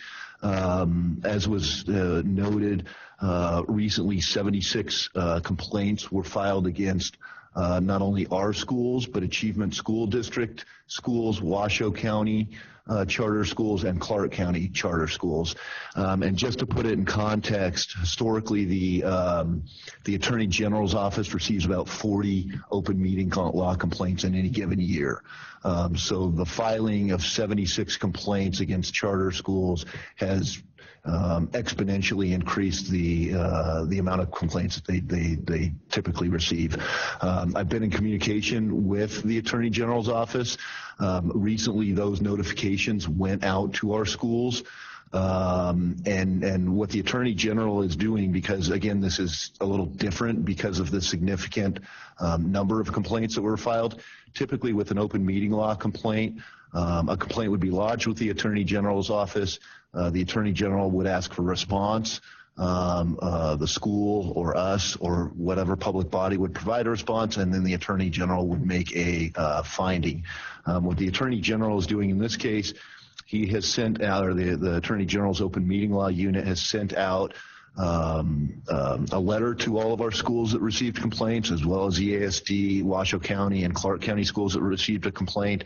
That letter contains a list of all of the complaints, as well as a spreadsheet showing what complaints were lodged against each school. And the Attorney General has provided a couple different options. Most of the complaints appear to be technical in nature, and I'll talk about that a little later during my open meeting law compliance presentation today, in terms of the agenda and language in the agenda and whatnot. And so given that they appear to be violations, the Attorney General, the schools are allowed to contest those violations, or if they don't want to contest them, the schools can attend open meeting law training, and then will be required to provide at some point the Attorney General with some kind of certification or something showing that the school has received open meeting law training. That, in the Attorney General's office letter to schools, that training can be satisfied by attending our board meeting today, or through other training. From a so a couple notes in regard to the compliance aspect of this. So I've reached out to a few schools have reached out to me. I'm working with those schools in the kind of support function that the agency provides to ensure that whatever questions they have, those really need to be directed to their own counsel, but they can reach out to the Attorney General's office or me if they have any specific questions. And we will be following up after this with our schools in terms of common issues we're seeing, whether they've attended the training and whatnot. The final point I'll make on this is over the last year or so, every week or so, agency staff pulls 2 or 3 agendas from our schools, and very little of that review of those agendas is open meeting law compliance. But as Mr. Dang talked about earlier, it's amazing what you can learn about what's going on at our schools by reading their board agendas. And typically we don't see much, but I will say on a couple of occasions, when you talk about not just the open meeting law piece, but the board compliance piece, we'll see things on an agenda which may be nothing or they may be something, and we'll reach out to those schools. And in the occasions that we've done, there's been a totally reasonable explanation on why they're holding closed meetings, why they're having attorney-client non-meeting conferences. But again, it's a good way from the oversight perspective to kind of keep track and see what's going on in our schools. So with that, I'll take any questions in regard to the open meeting law compliance update. Any questions from any board member? I just had a couple of questions. Mr. Tetrick, he put his address here as being in North Las Vegas. Has he ever reached out to you, Mr. Herrick, to discuss his concerns about our charter schools' compliance with the open meeting law? He has not, and given your comments this morning, Chair Guanasso, I'll certainly reach out to him. The only time that we have heard directly from him in regard to open meeting law requests, and you'll recall that last year, about this time, we had an open meeting law complaint lodged against us, and you'll remember re-voting on some matters. That was a complaint lodged by Mr. Tetrick against the authority. Yeah, it'd be good to have a conversation with him and just get to the heart of what really his issues are so that we can maybe streamline the process, because if it's just a matter of information, you needing information, wanting information, then we can certainly help with that, I think, to some degree. The other thing that concerned me, and I don't know if you've had a conversation with the Attorney General's office about this, but for a person that lives in North Las Vegas to file 76 open meeting law complaints against charter schools throughout the state without having ever attended any of those charter schools or to really even have a direct interest in the governance and the decisions that those boards are making relative to the students they serve. I'm just curious about the standing issue and how these complaints are treated. I'm not aware of anything in the open meeting law that would prevent a person from filing these complaints, but in my experience, you could probably file an open meeting law complaint, just random complaints against every government agency in the state, and review all of those meetings related thereto, and you would likely find 1 or 2 violations, in every single meeting.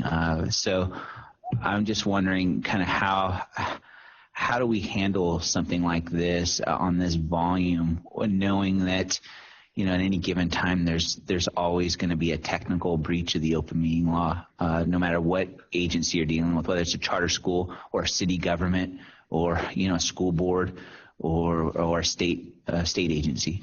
So I'll touch on this a bit during my open meeting law presentation, because Assembly Bill 70, which is pending before the legislature, which is one of the Attorney General's bill, proposes significant revisions to the open meeting law, one of which is this standing issue, and so I'll talk about that a little later.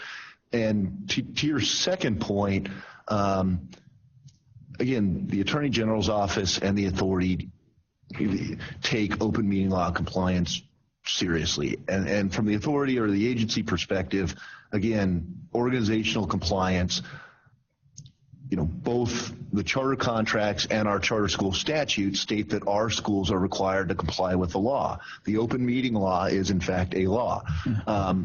So this is a serious issue. I do not want to downplay the fact that I think every one of our schools but 2 received open meeting law violations. Complaints or violations? And again, the schools have an opportunity to contest them, but I think both from the Attorney General's review and my own review, most, if not all, of the complaints are well-founded.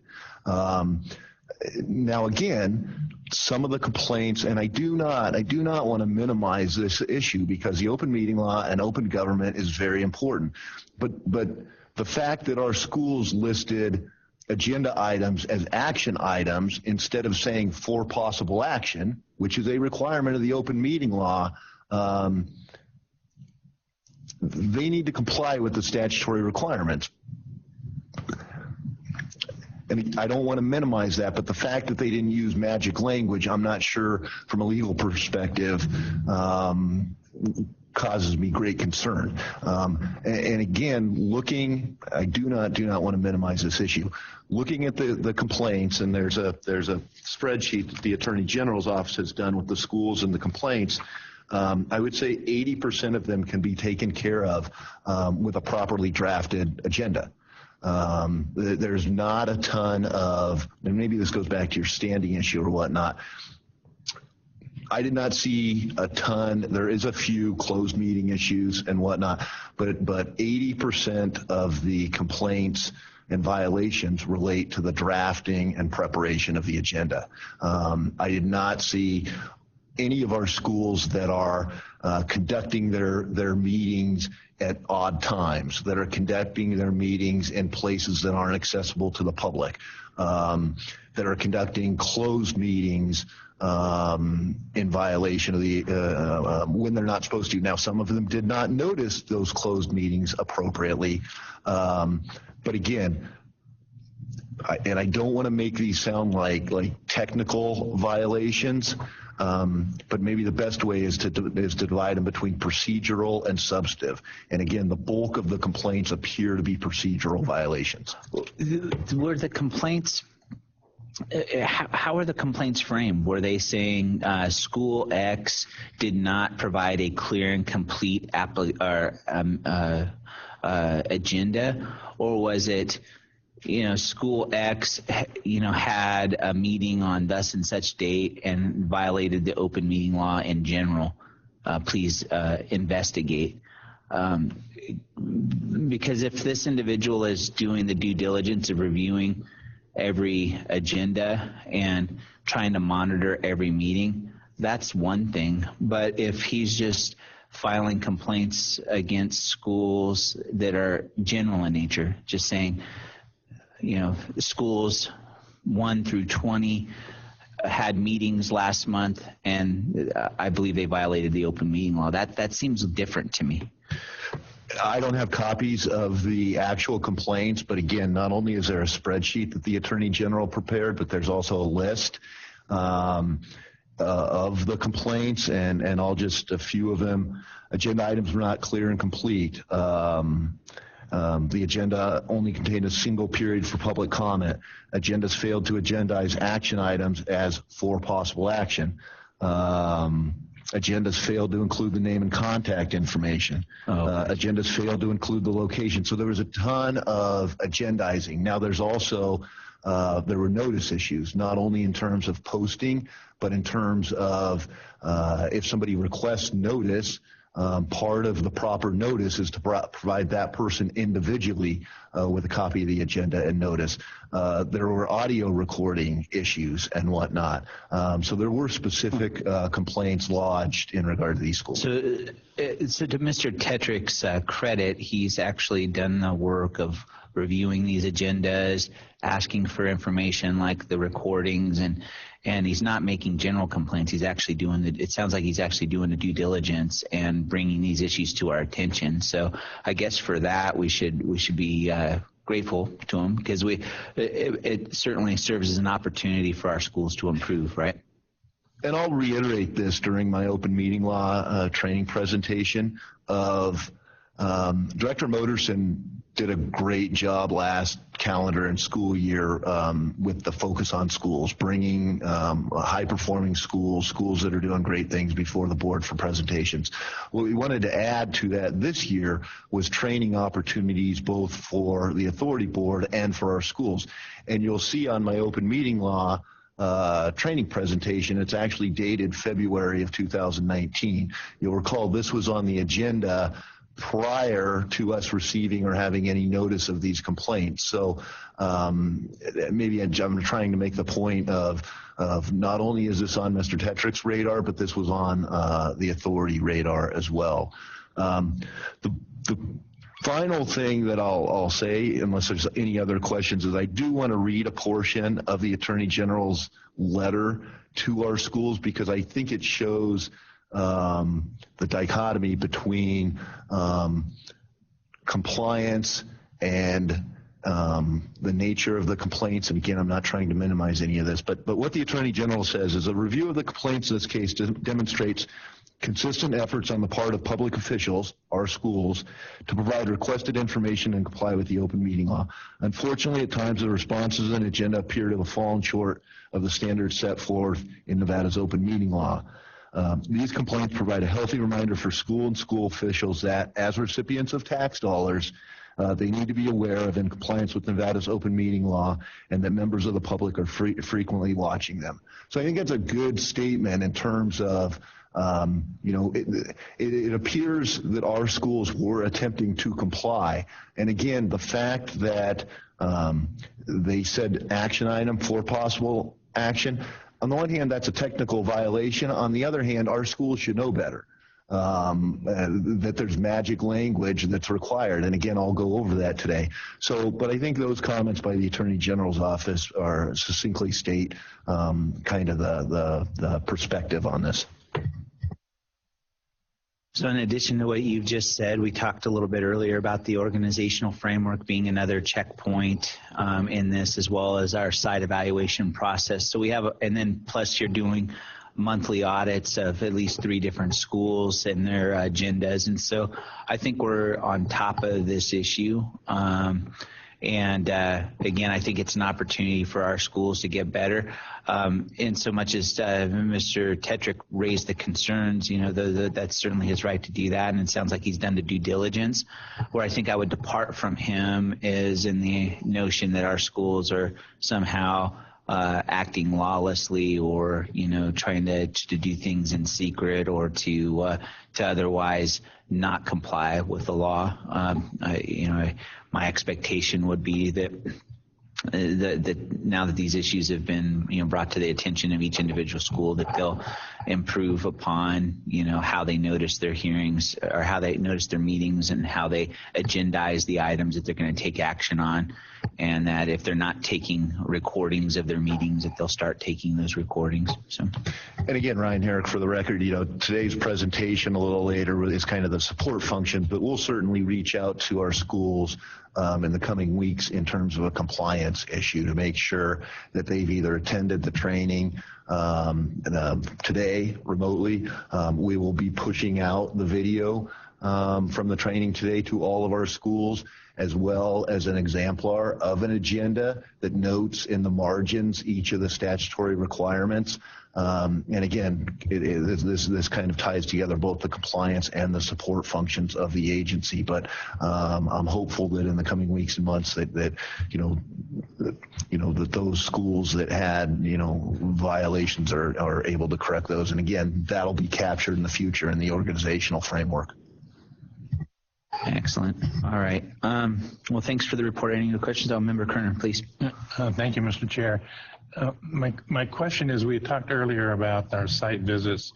Is this a part of the site visit where they routinely would review compliance with the open meeting law? Mark Motorson for the record. So as of this point, the site evaluations do not include a checkbox, because I think that the site evaluation is really centered on what's happening during a traditional school day.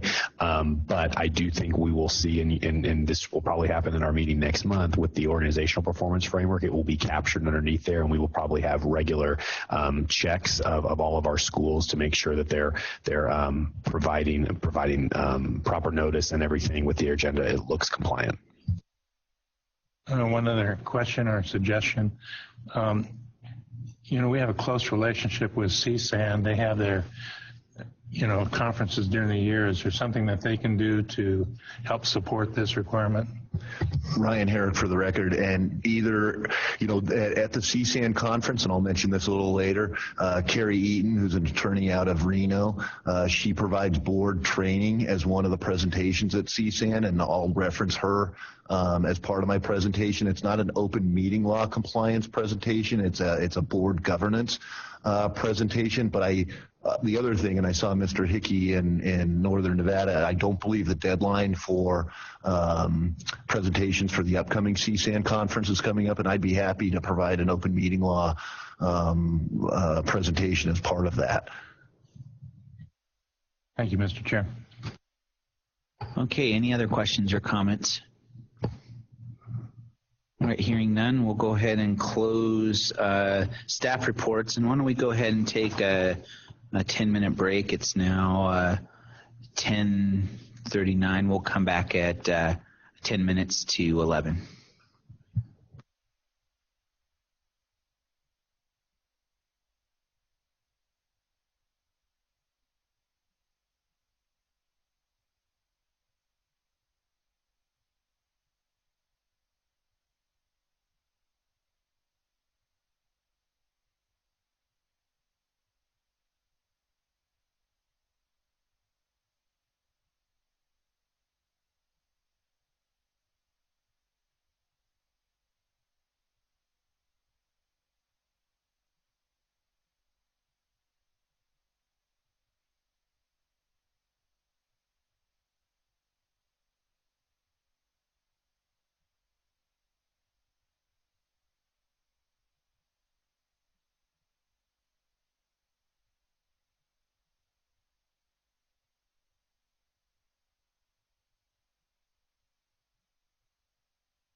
Okay, we'll get started in about 30 seconds here.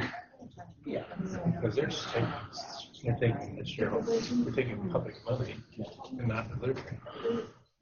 And they took that out. And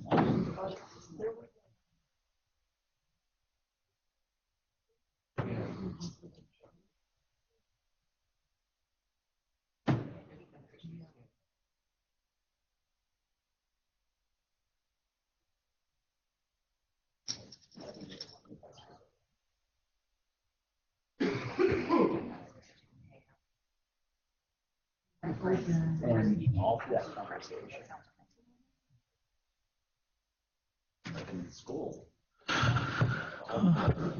Okay, well let's go ahead and call the meeting back to order. Danny, is everybody in the north ready to resume? Member McAdin is not back yet. I think she's just outside, so we can go ahead and get. Yep, she's walking in now. We're good.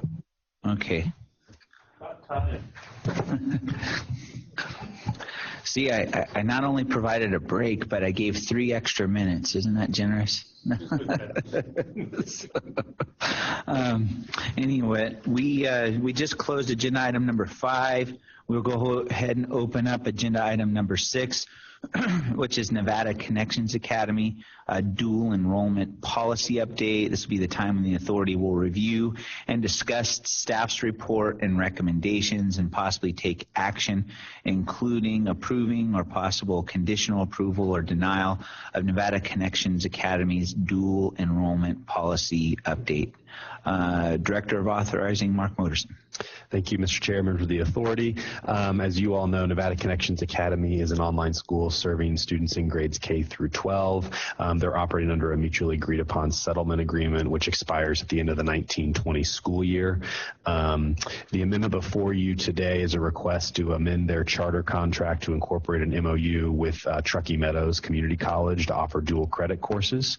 The amendment would allow students enrolled at the school to earn college credit while still enrolled in the high school, and the amendment as proposed would take effect during the 1920 school year. Under NRS 389.310, each school district and charter school shall enter into a cooperative agreement with one or more community colleges, state colleges, and universities to offer dual credit courses to pupils enrolled in that school district or charter school. And after careful review, staff is recommending a conditional approval as outlined on pages 2 and 3 of the memo before you. As you all know, while this school is underperforming in a number of areas, as we've talked about frequently in public meetings, a dual credit program is required by Nevada law, as previously stated, and SPCSA staff believes that affording eligible students this opportunity does not put NCA at an increased risk of further academic underperformance given the scope of this amendment. So the conditions staff proposes to attach to this amendment, if approved, are first, a very routine item, which is evidence that the state board has approved the courses to receive dual college credit. And second, just given the current performance levels of the school, we're also recommending individual graduation plans for participating students during both the fall and spring semesters just be submitted to SPCSA staff for our records, and this will really help ensure all students choosing this option are moving towards graduation. So that concludes my remarks, Mr. Chair. I believe Dr. McBride is up in Carson City to make a few additional remarks if you wish, or to answer any questions you may have. Yeah, before we turn to Dr. McBride, I know this is a narrow issue, and so I don't want to get ahead of ourselves in the conversation. We've already met with the school just recently, and we've been talking about their performance for quite some time. And the thing I'm trying to get my head around is that if this school were up for renewal today, my vote would likely be no for renewal, and then the renewal application comes before us later this year based on the fact that they're a one-star school at the elementary, middle, and high school. And so the thing I'm having a hard time getting my mind around is amending their contract to do this additional dual enrollment program, knowing that unless there's some miraculous improvement, that this school isn't going to look the way it looks now or may not be in existence. And the reason why I'm concerned about that is that once this is improved, I would imagine Connections would then advertise to students and parents that they have a dual enrollment program, and that would be an enticement to come to their school. And maybe the parents and students don't really understand the jeopardy that the school is in relative to its continued operation as a state-sponsored charter school. Could you help me think that through and understand the direction of this recommendation given their performance and where we stand relative to the renewal application, or relative to what we presume will be renewal applications submitted to us for this next cycle? Yes, Mark Merson for the record. So I think your points are well taken, Mr. Chair. I would point to the language on page 3 of this memo that just very clearly states that the Connections charter contract expires at the end of next year, and a conditional approval does not supersede the obligation for renewal, nor does it imply that the school will be renewed. I think that both you and I and others on staff have been very transparent with Dr. McBride and his board about our ongoing concerns on performance, and I think he understands those. I would also note that I'll let Dr. McBride talk a little bit to how they may be marketing this opportunity to future students at the school. They are under a high school enrollment cap, so I'm not sure. I don't have the exact numbers in front of me, but I do not believe that they're able to take many additional new students who may be looking to enroll at Nevada Connections Academy because of this program. And lastly, I would just note that there, in the information that was presented to the authority, the contract with Truckee Meadows expires at the end of next year. So it does align with their charter contract.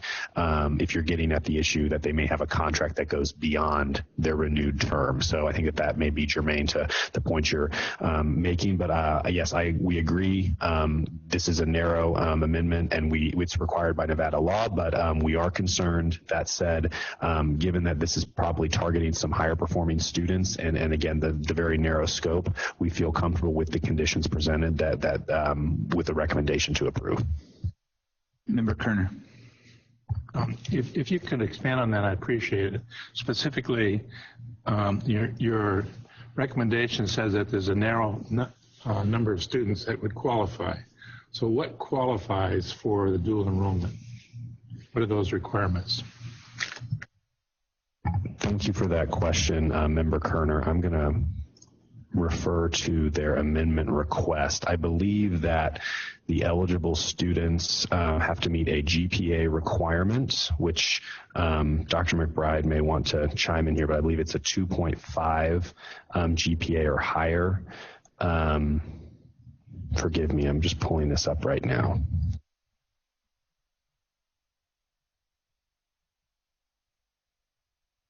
This is Melissa Mackin for the record. Usually there are also certain requirements for Jumpstart programs that, like, you've taken Algebra 2 and received, a C or better. So there are certain requirements to be Jumpstart students.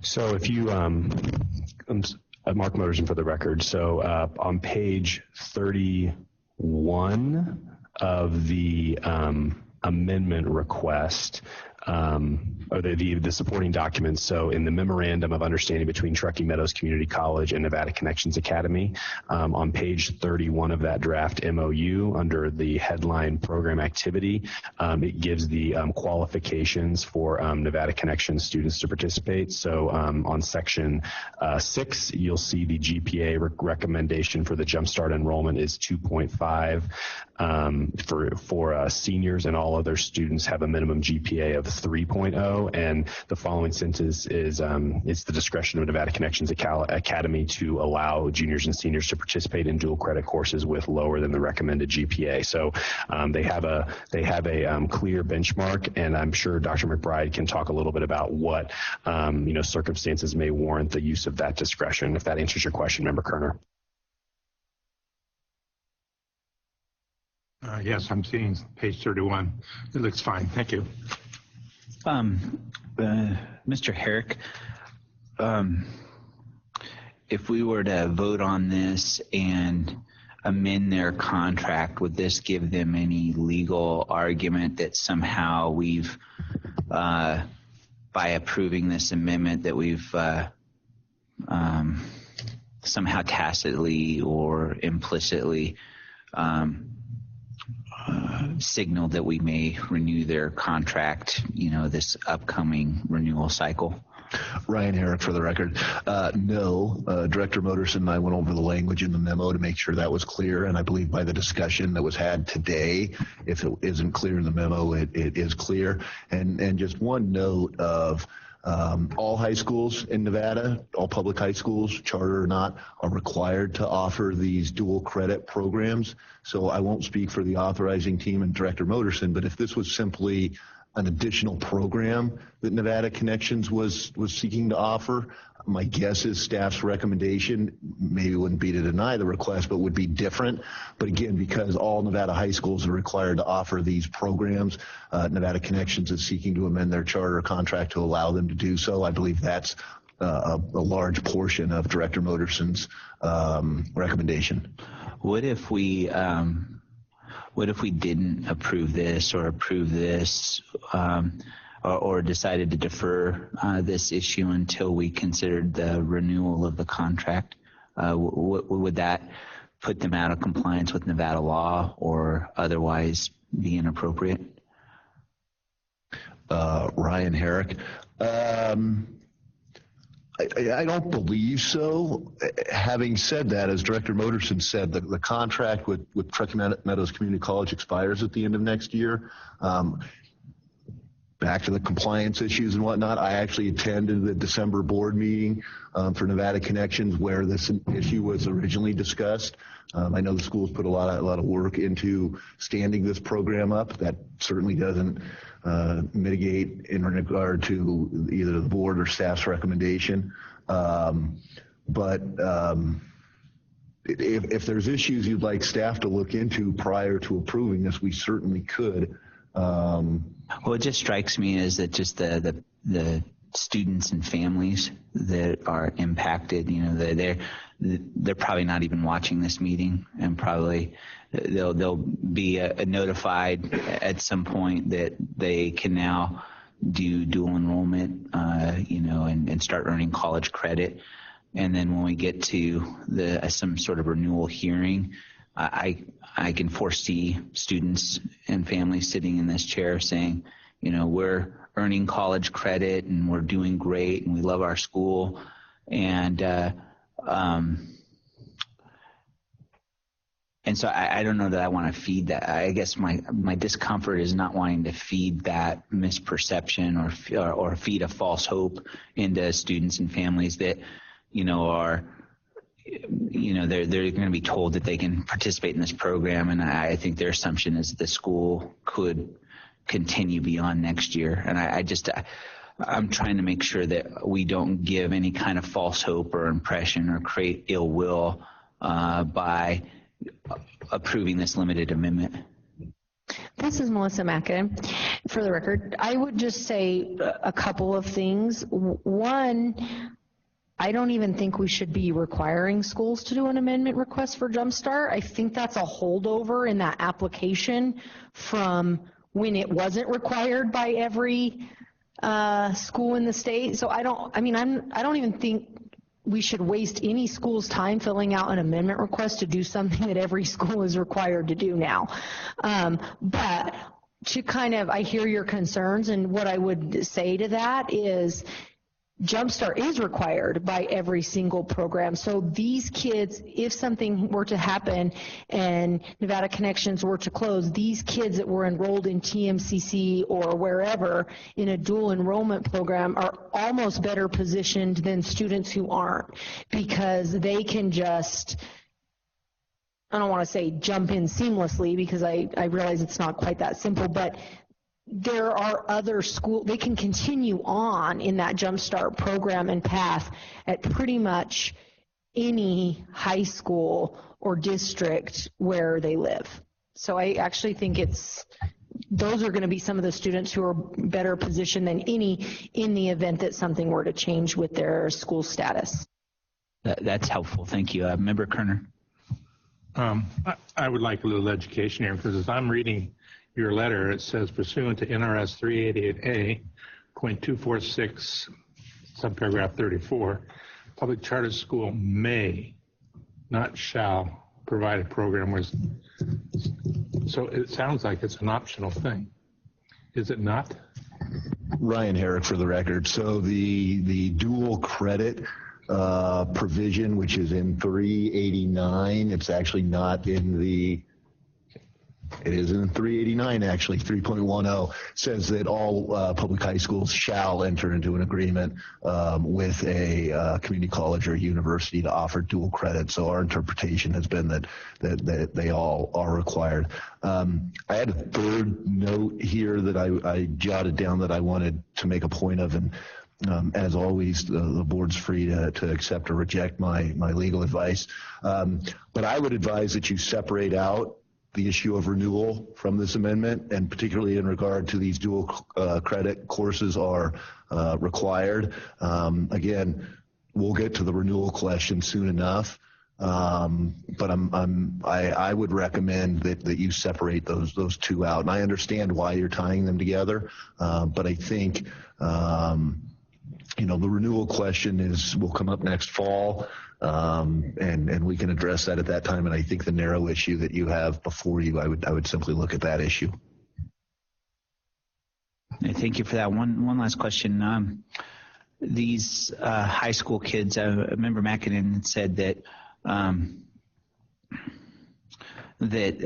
if they're in a dual enrollment program called Jumpstart, I think is the word the term she used, if for some reason Nevada Connections were to close at the end of next school year, those students in the Jumpstart program could go to another high school and continue in that program, that they wouldn't be adversely affected by a future decision of this board to not renew a contract.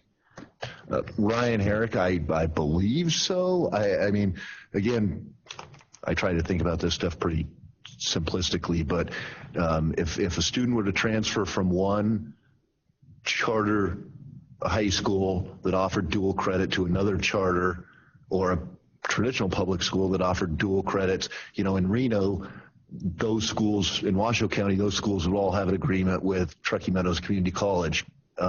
In Elko, or I'm sorry, in Fallon, Oasis has the agreement with their community college out there, and then I believe it's CSN here in Las Vegas. So I think that it would just be the transfer of a school, but they would still, each of those schools has an agreement with those community colleges that they could continue on with that program. Okay, that's helpful, because I don't want to disregard your legal advice. I understand this is a narrow issue before us, but I also understand that the decisions we make are interrelated in some regard, and so I just want to make sure that in deciding this narrow issue that we're not harming families and students by some subsequent potential decision. And again, looking at the school's historic performance and having dealt with the school for as long as we have with substandard performance, I don't want to give any false hope to either the school or the students that are attending this school, relative to this decision. And so as long as we're clear that, this is a limited amendment, that we're doing this because we want them to be in compliance with Nevada law, but this doesn't in any way guarantee that they're going to be approved for renewal, this next renewal cycle, then that's important to me. So why don't we, if there's no other questions or comments, why don't we go ahead and hear from Mr. McBride. Chris McBride, Nevada Connections Academy Superintendent for the record. We've been working on this for about a year and a half, an attempt to offer dual credit to our students. It is critical to helping our students be college and career ready when they graduate. And as you know from our many discussions, public and private, that Nevada Connections Academy is fiercely committed to improving educational outcomes for our students, and this is definitely a way that we're going to be able to improve the college and career readiness for each of our students that enter the program. And I just want to add that current SPCSA staff has been very helpful and supportive as we've moved forward with this amendment.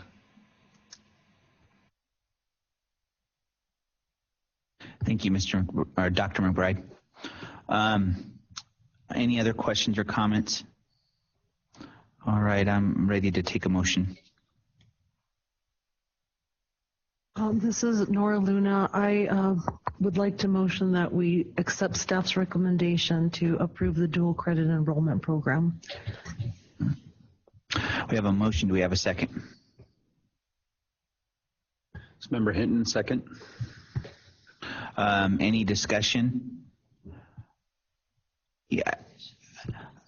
I just say, with regard to the discussion piece of this, I just want to underscore what I've previously commented upon about the school's performance and where we stand as we head into the period where we'll be considering renewal. I won't repeat my comments, but I have very serious concerns about the school's performance, as I've said it in public and in private, and nothing in this vote should be construed as approval or acquiescence to the low performance of this school to date. So, with that, if there aren't any other comments, please, Member Luna. Do I need to re-say my? Okay, I would like to withdraw my motion so that I can restate it. Okay, Member Luna has withdrawn her motion. Will you withdraw your second? Yes. Okay. All right. So go ahead and restate your motion. Okay, thank you. This is Nora Luna. I would like to make a motion that we accept staff's recommendation to approve the dual enrollment of Nevada Connections Academy with the stipulated conditions. Perfect. Okay. Do we have a second for that motion? Member Hinton, second. Okay. So we have a motion and a second. Do we have any further discussion? Hearing none, I'll call the question. All those in favor? Aye. Aye. Anybody opposed? Okay, motion carries unanimously. Thank you for your time, Dr. McBride. Thank you. Okay, that'll close agenda item number 6. We'll move on now to agenda item number 7. Agenda item number 7 will be the site evaluation update. This will be the time when the SPCSA staff will provide the board with an update regarding ongoing site evaluations. Director of Authorizing, Mark Moterson. Thank you, Mr. Chair, members of the authority. This report is a regular update on the ongoing progress and work that the authorizing team has made with regards to site evaluations, and I've asked Ms. Kinney to provide this update to the authority as the team lead for this project. But before turning it over to her, I will say that I'm incredibly proud of the work that the authorizing team has done to date in this important project. And while site evaluations are one of just many tools that we have in our accountability toolkit, they're useful to validate strong practices, identify areas to improve, and sometimes include time-bound action items or even notices of concern if there are serious items that we need to look at. So I want to turn it over to Ms. Kinney to provide some additional details since we last reported out. And I believe there are 3 exhibits attached to this item before you that she will probably reference during her remarks. One is the handbook, one is a update on our schedule that will give you a good glimpse of the work that's occurred since we started this project in the fall, but certainly when we actually started the visits in January, that bring us to today. So I'll turn it over to Ms. Kinney with your permission. Good morning, Sandra Kinney for the record. To date, we have completed, well, actually, to Mark's point, the materials are on the items. The specific item that I'm going to refer to is the site evaluation update for Friday, April 19th that lists where we are with report status and the evaluation dates. So to date, as of today, we've completed 13 site evaluations. We have 3 more scheduled for next week, and not on the schedule because this was sent out last week. week, but this week we've added 2 more. Two of our northern schools have been flexible to allow us to come in May. So Mark and I will be going up to Ely and to Elko to complete site evaluations at our schools there toward the end of May, because they have an extended school year calendar.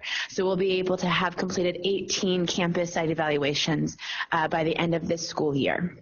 And as I said, to date, we've completed 13. As of today, we've submitted 9 final reports to the school board's chairs, the school leaders, and to Chair Granasso. And we will have another one submitted, a final report, by the end of day Monday.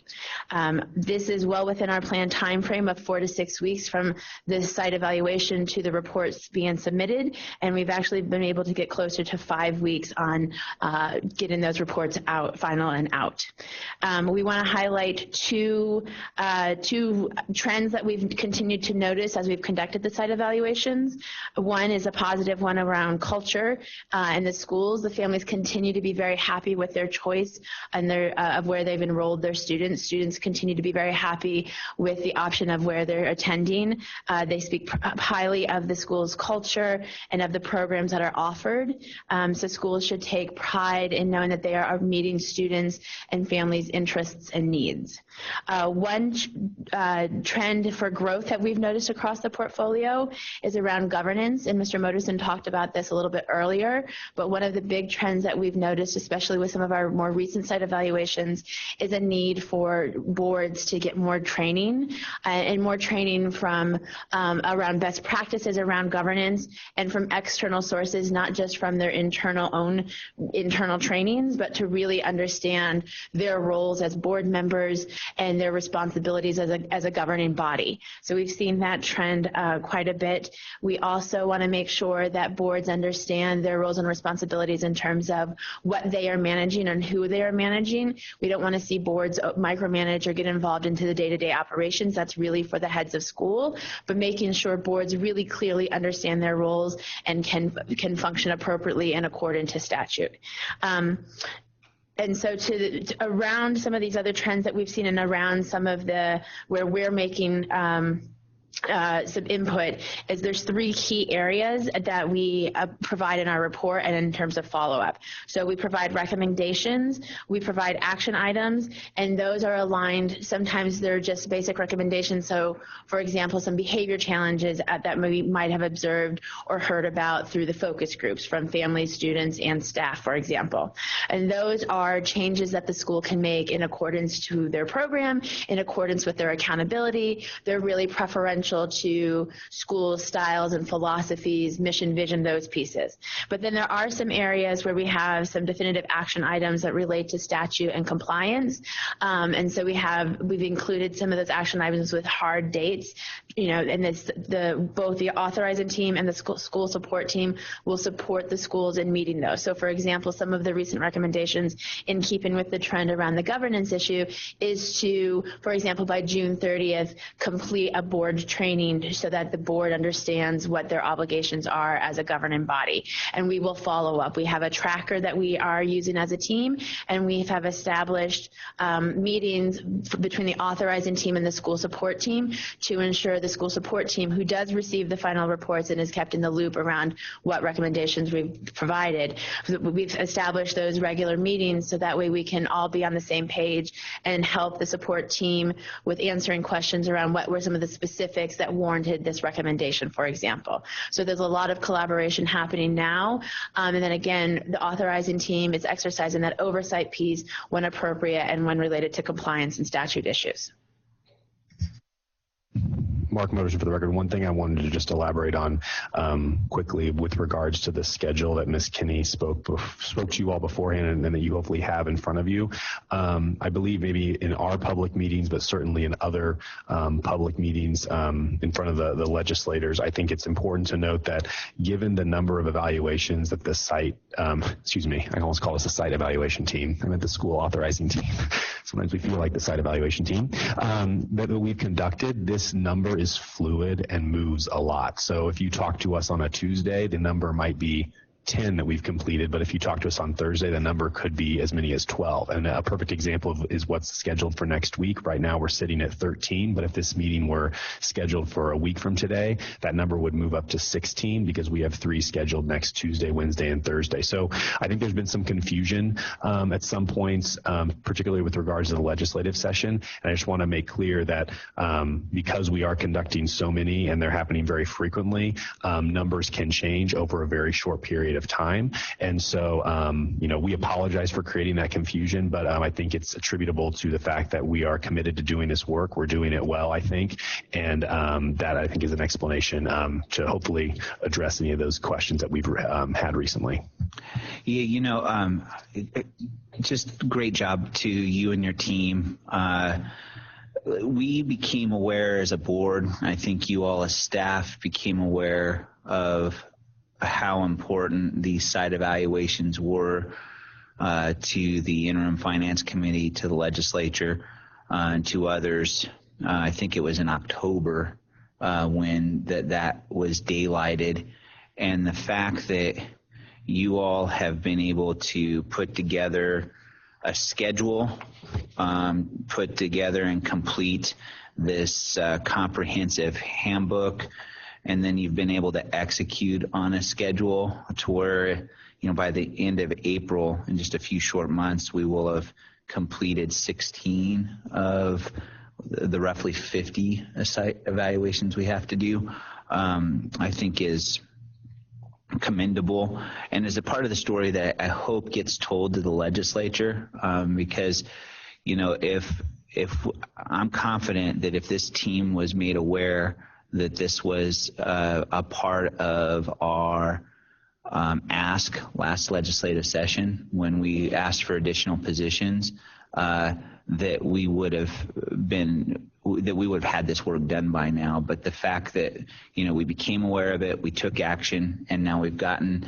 and we're not just getting them done. We could have said a site evaluation is your team going to the school, having a one-page checklist, checking all the boxes, and then turning that in as a site evaluation. We probably could have done that and got them all done in a couple weeks. But the fact that we didn't take shortcuts, and that the reports that you all have done have been high quality, detailed reports that I think have uncovered some very useful information for both us as a regulatory body, but also for the schools as they're trying to execute on their mission. I think all that is commendable, and I guess that is to say, I don't know how many people watch these meetings. Sometimes it's 1, sometimes it's 10, sometimes more. But we've got to do a good job of telling the story. It's one thing to do the good work. It's another thing to make sure people understand that we're doing the good work. And so whatever you and your team have to do to check in, particularly with the legislature, on these issues and make sure that they know that we're doing good work, that we're ahead of schedule, even providing this site evaluation update to them and providing them with copies of our reports. I think all that would be helpful in getting this important aspect of the work that you're doing out into a domain of people who have been critical of us up to this point. Mark Merson for the record. So this will probably come up in a future agenda item, but I just wanted to daylight that we're proud of this work, but we know that we've still got a lot of work to do. And to your point, we will have done 16 by the end of next week and 18 by the end of next month. But we still have about 50 or so schools that we need to total in our portfolio, and we still have roughly 30 to 35 that we still need to do. And so we're committed to doing that work. And our hope, again, we'll talk more about this in a later agenda item, our hope would be to have a draft schedule for the 1920 school year to present to you all, maybe as early as May 31st, but I think probably June, so that you all are aware of how our schedule for the following year would map out. You'll recall that we had a schedule presented to this body, I believe November 30th of 2018, and we want to do that not only for your benefit and public stakeholders, but also for our schools so that we can begin working with them, especially for those that are early in the cycle that may be happening 6 to 8 weeks after the start of school. How does our schedule and the content of our site evaluation, how does that jive with the work that Assemblyman Thompson and his education committee have done in their recent bill? Is our schedule and the content of our site evaluations consistent with the expectations outlined in his legislation? Sandra Kinney for the record, and I'll turn it over to Mr. Herrick in just a moment. We have developed, as Mark said, it'll be presented at a later board meeting, but we have developed an outline schedule for next year already to ensure that we are conducting a site evaluation at all of our campuses between January 2019 and April of 2020. And we do have a tentative plan right now to have all of those completed by the end of April, as opposed to the end of May, for example. In terms of the specifics around the Assembly members' comments and concerns, Mr. Herrick. Ryan Herrick for the record. So a couple of issues. So the data related to site evaluations conducted to date, what is currently on the schedule, final reports that have been done, and reports that are in the pipeline, as well as the handbook, the going forward schedule, tentative schedule for next year, as well as completed site evaluations reports have been provided to key legislators.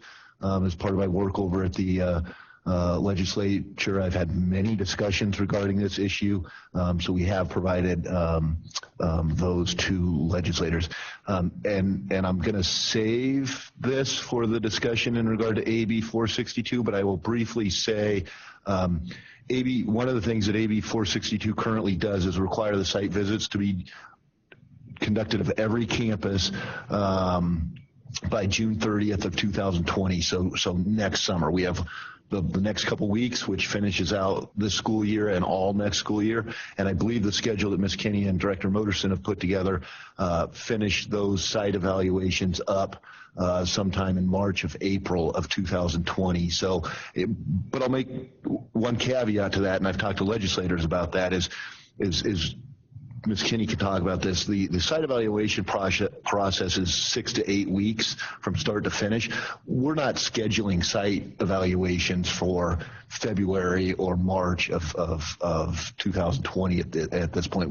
That scheduling process begins about 6 to 8 weeks out, and so just want you to know that what's on the tentative schedule, the authorizing team will move forward with that as it gets closer. And before I turn it back to Ms. Kinney, one point that I'll make, going back to your point, Chair Guanasso, in regard to once staff and the board became aware of this issue, the action that was taken by Ms. Kinney and Director Moderson in standing up the site visit protocol and then conducting them.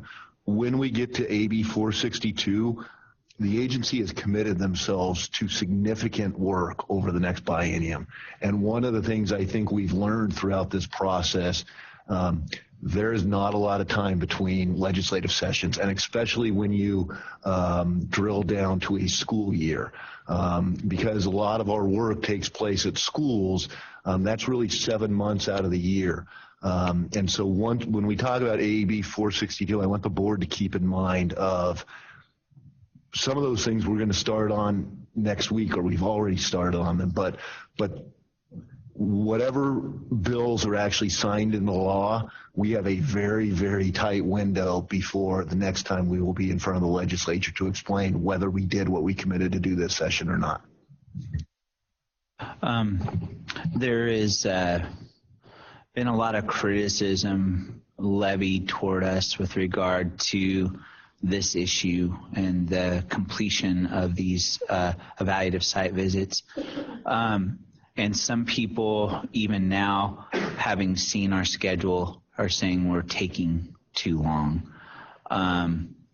Is there any way to accelerate the schedule? Like if we needed to be done, by October or November. I know the statute says June, but I'm just imagining going before the IFC in October, right? Because that's what I think I heard Ms. Bauer say. We're going to be going before the IFC in October, or maybe in August as well. And so this question will come up again and again and again, and I just want to make sure that we are moving as rapidly as we possibly can to complete what, in their minds, whether this is fair or not is not up for discussion, but in their minds, these things should have been done probably the end of last summer is what I'm gathering. And so every time we appear before them in some form, whether it's a legislative committee or the IFC, this is going to come up over and over again. So I just want to make sure that we have this work on the fastest track possible. So Mark Merson, for the record, thank you for those comments and questions. Chair Guanasso, I'd say a couple things. Number one, we share that sense of urgency, and so we have done a number of things. As we mentioned earlier, we have put 2 schools that were initially slated for the fall of 19 next month, because we have the capacity to tackle those next month. We will continue to. We've just sat down for about 90 minutes to draft out what a schedule could look like for 1920, and we're going to continue to scrub that schedule before it's presented, both to look at how we can balance our current capacity, but also if there are ways to expedite some of our schools. One of the things that you may recall hearing from staff when we initially had a schedule is we're trying to prioritize those schools that are either up for renewal or are currently suffering, let's say, from academic performance issues, and those would be our schools that are 1, 2, and 3 stars. So those are our target schools that we're trying to hit, and we've done, I think, a pretty good job of hitting most of those categories in the schedule that you see before you, but those are going to continue to be the priority for us when we look to the fall of 19, and those are the ones we're trying to accomplish earliest so that we get that information, not only for you all, but we also, to Ms. Kinney's earlier points, are able to have recommendation action items or even notices so that they can address any deficiencies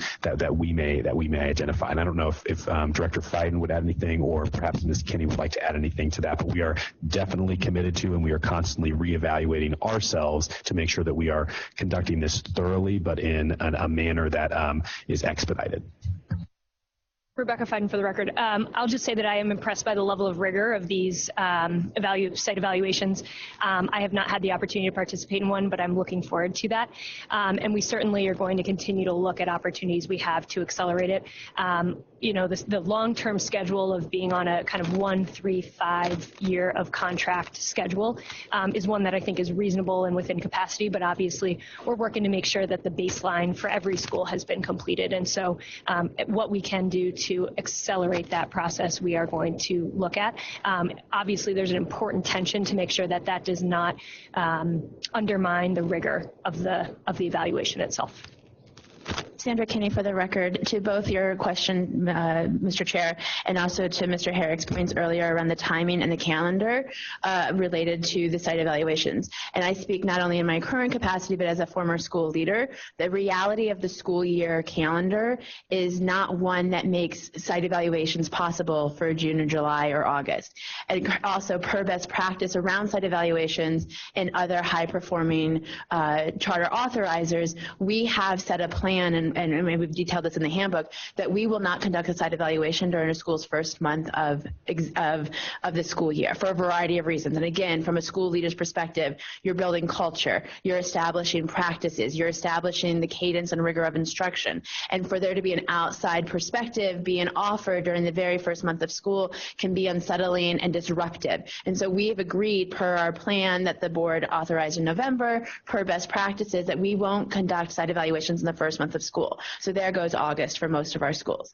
Additionally, we have hands tied based on the cadence of Thanksgiving breaks, holiday breaks, spring break, SBAC testing. And so the cadence of the school year does not align to a typical 12-month calendar. There are significant chunks of time where we simply can't be in a school because there are no students or staff there to evaluate. And so per that, the nature of schools operations, we have created a calendar both this year and for next year that we do find ambitious and rigorous and allows us to get in to conduct a full site evaluation, not some half site evaluation or some adjusted site evaluation, but a full site evaluation that is aligned with best practices to ensure that we're seeing what we need to see and evaluate in all schools in the same manner. We want to also be consistent across each campus and not do disservice to one school because they happen to be this year versus next year. And then to the point around the calendar that Mr. Herrick made, and I'm trying to remember what I wanted to say about that. We have planned to be able to conduct all of the site evaluations. We have a tentative plan through next April that will give us a little bit of adjustment time through May. But the actual cadence of conducting these site evaluations is 6 to 8 weeks from the staff's perspective. But we plan to have schools all, based on when we've identified that we're going to be on their campus, set the dates in July and August so that all schools know prior to the start of the school year when they can expect us. So while we do have a process internally that is about 6 to 8 weeks for staff, that we actually we want to have it aligned and have it on schools' calendars. So if we're coming in April, they know we're coming in April. If we're coming in January, they can plan accordingly. So we're not waiting until those 6 or 8 weeks out to set the calendar for schools or with the schools, because that can also be a little bit unsettling for schools to not have a full plan for the year or to have a scope of the year outlined for their students, staff, and families. Member Kerner? Thank you. I'm convinced with what I'm hearing that you are going full scale, try to get this done. My question is, how often do these site visits have to occur, and is this something that we need to incorporate into our strategic plan? Sandra Kinney, for the record, I won't speak to the strategic plan, but I will speak to the plan that we have in place for site evaluations. So, and again, that plan that you all approved at November 30th meeting is based on best practices of other schools. So the plan is that we visit schools for site evaluations in years 1, 3, and 5 with some adjustments based on school star status, or in the case of, as Mark said, trying to get a few more in this year who might be in their year 4 this year or year 2, but they've been flexible and accommodated to allow us to get into more campuses this year. But there really is a cadence of years 1, 3, and 5. And when we had developed the initial draft and plan, there was a plan to be able to get to all schools, all charter holders by the end of next year. But given the legislative desire to have it be all campuses, we have adjusted that calendar for next year and created a new revised planned calendar to ensure that we're getting to all of our 50 plus campuses from January 2019 through April 2020. I hope that answers your question. It's sort of. It seems to me that the legislature is very interested in how we're doing with these things and are we doing them and so forth. And as we look into our strategic direction, is this something that we need to alter how we go about this so that we're able to report, as the chair mentioned, not only this October, but in future Octobers, if you will, or future legislative session. And I understand that, you know, the pace of this thing may have to change a little bit, but it's just something that we need to take under consideration. Rebecca Fiden, for the record. Certainly as we begin the long-term planning process, it's going to be important that we think about all of the pieces of our accountability structure and how they fit together to evaluate the performance of schools. In addition, part of that planning process should both be external facing in terms of what we're doing with schools, as well as internal facing. How do we ensure that we have the capacity to do these well over the course of those 2-year periods? And so absolutely yes, but I don't know that I have a more concrete answer about how. As we do need to start kicking that process off, and we'll talk a little bit about that later. And if I may, I'd like to ask a second question. You mentioned a 6-week cycle. Kind of break that down for me. What happens during that 6 weeks? Sure. Sandra Kinney, for the record. So the 6-week to 8-week cycle is initially around site evaluation. So let's say a site evaluation, for example, for Equipo happened on February 26th. So what we mean by that full cycle is prior to that site evaluation, about a month out, maybe even further depending on the scope of the year, we had a conversation. The team that's going to conduct the evaluation had a call with the school leader and anybody that the school leader would have wanted on the call, maybe the board chair, leadership team, whoever the school leader opted to bring into the call. And it's just a very informal touch point to make sure they understand what is expected of them in terms of pre-submission items that they need to send to us in advance of the site evaluation, to answer some of our questions, including basics around here's the time that we plan to arrive based on your schedule. Is this aligned with when staff arrives? Yes, great, fantastic. Those kind of things. So it's very much just answering the questions of the school leader and an overview of our day. And then we have a week prior to the site evaluation, all of their documents need to be submitted that are required for pre-submission. So that includes things like teacher schedule. It includes some of the responses and the appendices of the handbook, including like identifying teacher credentials and how many years on staff that they've been, to give us a fuller picture and context of each individual school. Then the team that's going in for the evaluation meets the day before or 2 days out just to have a conversation to align on pieces to make sure that we have our focus group questions selected. For example, we tend to ask a lot of the same focus group questions, but we have specific questions based on issues that we know exist at the school. Maybe if we've had concerns around governance, or the support team has highlighted some issues around special education. So we really hone in on our focus groups specific to that school. And so the team that's doing the evaluation aligns to make sure we're good to go for the next day or the 2 days out.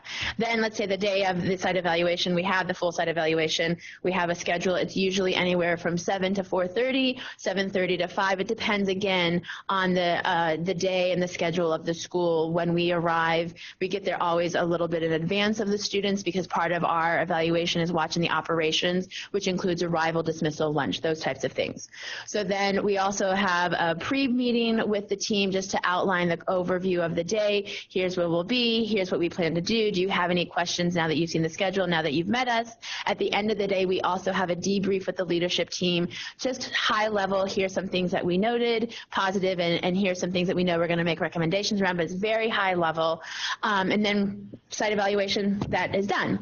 Then the team comes back, and the team lead and the team second chair, as I've been referring to it, they share all of their information, all of the notes from the focus group, all of their observation notes, all of those pieces. And we usually have about a week, because sometimes, like, for example, we take notes that we, abbreviate, and so we need to clarify what we meant by that abbreviation, for example, and make sure there's no misspellings, clarify that for internal purposes. And then the team lead starts tackling the draft using all of those observation notes, all of the focus group notes, and starts preparing a draft. Now, this is also for many team leads simultaneously going on while they're conducting other site evaluations, right? So there's an overlap of both preparing for a site evaluation at a school, conducting a site evaluation, and wrapping up a site evaluation to get that report done. So there's a 3-tier overlap. So then the draft gets drafted and shared internally with the team to make sure that for the co-chair of that site evaluation, it's accurate, but we also share it with other members of the team to get an outsider's perspective. So for example, if Mark and I are on the team that does the evaluation, then Mike, Selchek, and Danny, the other members of the authorizing team, are given an opportunity to give feedback to make sure it makes sense from an outside perspective. And then we send the draft to the school lead and give them a week to provide a public response. Some schools have chosen to provide a public response, which we submit with our final report. Some schools have opted not to include a public response. And so that usually happens within a week. We give the school teams a week to prepare that. And then we finalize everything, put it into a PDF form, and send it off to Chair Gosano, the school board's chair, and the school leads. And at that point, it's considered entered into public record. And if I could, Member Kerner, I just want to clarify 2 points. So start to finish, it's a pretty rigorous process, and there are multiple evaluations that are ongoing. They're pulling at least 2, sometimes 3 or 4 people at one time into this work. So from the end of the site evaluation to the actual final report can usually be between 3, but no more than 5 weeks. So that's where we're getting this kind of 6 to 8 week figure, because you have a couple weeks on the front end to prepare, and then you have 4 to 5 weeks of writing, revising. So that's where we're getting that number. And then I just wanted to accentuate one point that Ms. Kinney just made, which I think has been a point of confusion previously. a school can absolutely submit a response to our evaluation, but I want to be very clear with the authority. That response is not a request, or are we going to respond in a way that changes our evaluation? They may have a different interpretation, or they may wish to say that they don't agree with it, and that's certainly their prerogative. But I want to be very clear with the members of the authority that because a school may disagree does not mean that we are going to change our rating. And I think that that's been a point of confusion about the response mechanism. But I just wanted to clarify that for you all, because that's not really what we're trying to accomplish. We want to obviously hear what their disagreement is, but we're not going to change our rating because we believe it's grounded in observation and evidence. To Mark, Sandra Kinney for the record, to Mark's point, it's really done to provide equity of voice in terms of public, or the board chairs and the public get in our report simultaneously with the school have an opportunity to provide any response that they want to, as opposed to feeling like they've been caught off guard or not given a fair chance to respond. And it is also based on best practice. This is something that another piece of experiences and execution that we took from other charter authorizers. So as I'm listening to this, I'm walking away with a new appreciation for site evaluations. They're rigorous. They're important to ourselves, and I'm sure to the charter school themselves. I see why the legislature is keenly interested in our progress in this thing. Do we use these site evaluations when it comes time to, I know we do 1-star, 2-star, 3-star, that's the type of thing, but where does a site evaluation factor into renewals or those sorts of things? Thank you for that question, Member Kerner. Mark Moderson for the record. That's something that's been at the forefront of our minds. We will use and intend to use all of our site evaluation findings as a part of our recommendations for things like renewal, for things like amendments, because they are certainly one of our accountability tools. We will pair those with our findings and the results from the academic performance framework and the NSPF when we have a fully stood up and revised organizational performance, financial performance. These are all important pieces of data that drive our recommendations and give you all, I think, a really good lens into what's happening at the school, both in all three of those components, but you also almost get to read through an evaluation report and basically see what a school day might be like. And so all of those things will be built into those, and it's our plan, at least at this point, to, for instance, when we get to renewal decisions and we get to the next amendment cycle, when we have some evaluations, we would attach those as exhibits or appendices to your recommendations so that you can kind of see and have those ready should there be specific questions that either tie to our actual recommendation or just questions about the school generally. So I'm appreciating as well your prioritization process. I know the legislature is saying, well, we need to do all schools and we need to do them all in a timely manner, et cetera, but it seems very important that you get the so-called 1-star and 2-star schools, these site visits, to help them in a new direction if necessary, but also for us in terms of evaluation. So I think as you go through this thing, I know that you set up a schedule of prioritization, people that are being renewed, people that are 1 and 2 stars, et cetera. I appreciate that, and I think that's right in the right direction. One of the things that strikes me about everything that you all have just presented is we've spent about 20 minutes learning more about the site evaluation process from you, and this is the only subject matter that we care about. We come together once a month. We're deeply invested in charters and the charters under our care. You all have spent hours upon hours upon hours thinking about this, executing it. You also have an education and an expertise that gives you kind of a whole nother level of thinking about these things. But I keep thinking about our audience. This legislative session, I think the legislature will have considered somewhere in the neighborhood of 1,300 bills covering, a couple dozen different subject matter. one of those being schools, and within the subset of schools, a piece of that being charters. And what I'm wondering is, how do we do a better job of communicating with them exactly what we mean when we talk about evaluative site visits? Because they were given information before that I don't think was complete in terms of what this is all about.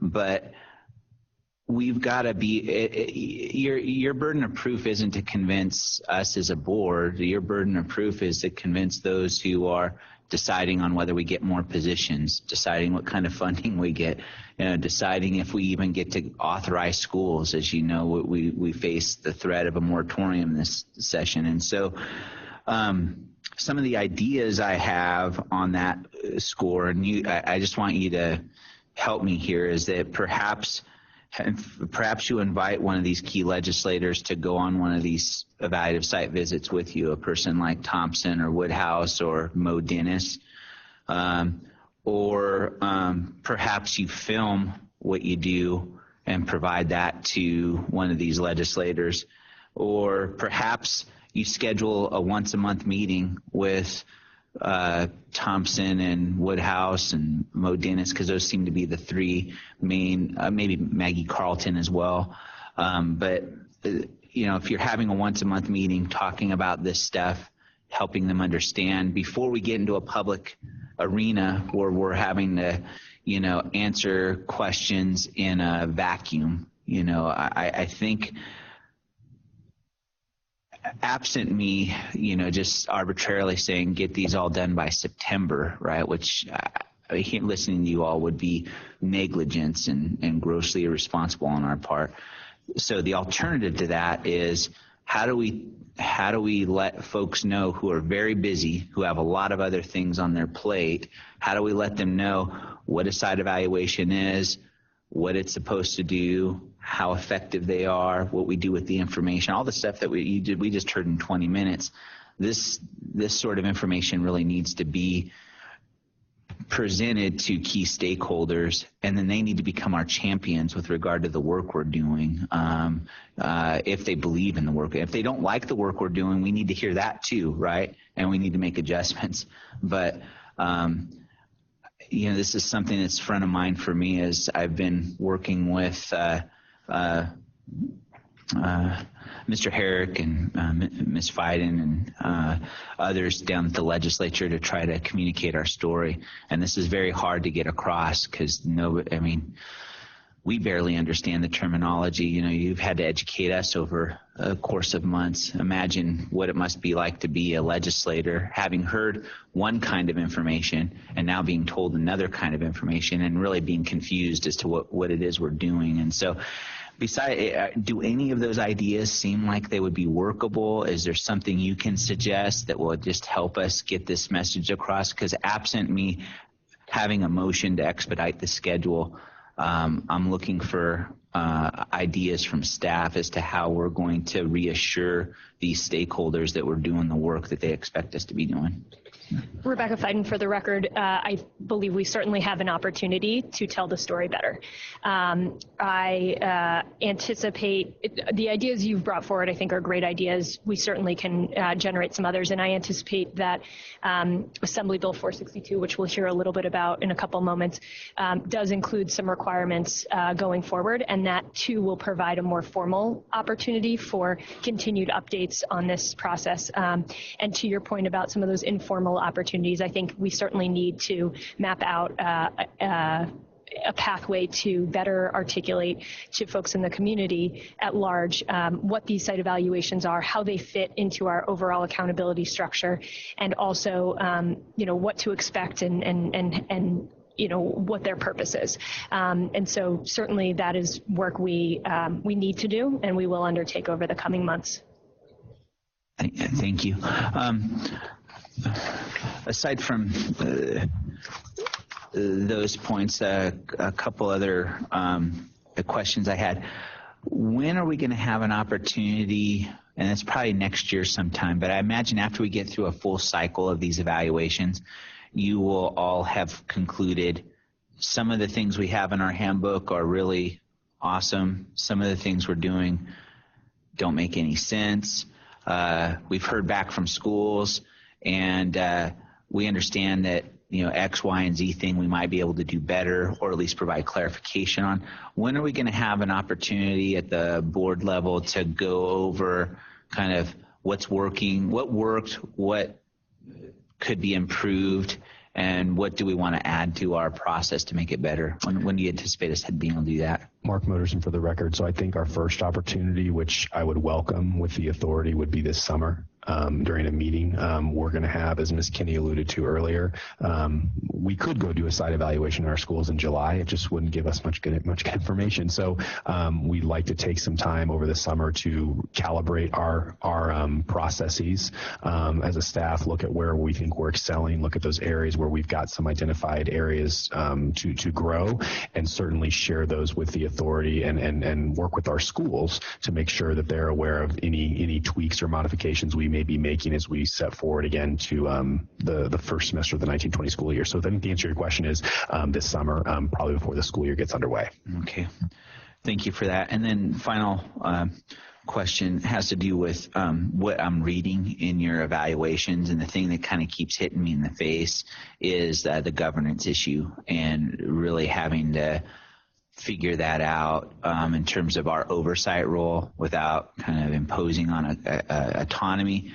And there's a couple of kind of pieces to that. One is, the boards themselves, making sure that they're trained, making sure they understand their role. But the other piece is the vendors that work with these boards, and particularly the EMOs. And it seems to me that sometimes there's a blurred line between the role of an EMO and the role of a governing board. And I'm wondering if there's a way for us to address this issue through this process so that EMOs understand that they are contractors to a board, and that the board understands that they are independent from the EMO, that they don't report to the EMO. That is, the EMO is not their boss. It's the other way around, because I think, the tendency is to rely maybe too heavily on the EMO and the professionalism of the EMO, when the EMO's role is operations and not governance, and so I think we've got to do a better job of helping our schools understand the bright line between governance and operations, and the box that an EMO fits in versus what the board's role is. Can you help me understand that from your perspective? Because that's what I'm seeing when I'm reading these site evaluations. Of the things that are jumping out of the pages to me, it's this governance issue over and over again. Sandra Kinney for the record. So a couple of things. One is in our recommendations and action items for schools that we've identified a governance need for growth or improvement, we have made recommendations of external resources that provide training around governance. Some of the national nonprofits, granted the schools and the school leaders and the boards don't have to adhere to that, but our recommendations are always external, because we agree that school boards need to understand what their role is, and that they are ultimately responsible for that contract that they have with us as the authorizer. So all of our recommendations are around external partners. And then in terms of we've also started having, I don't want to speak out of turn, but there are sometimes that there's conversations that the authorizing director will have with the EMOs to make sure that lines are not being blurred, and for lack of a better term, folks are staying in their lane. But I'll let Mark speak. If I may, I would just add a couple of things. So we absolutely agree with the concern, and I'm glad you pointed it out, Chair Guanasso, about the fact that the boards are the ultimate contract holder with the authority, not the EMO. And so we take intentional steps throughout our process to make sure that that is reiterated. And I'll give you one very clear example. We conduct focus groups, as you all are aware, with a number of stakeholders, one of which is the governing board.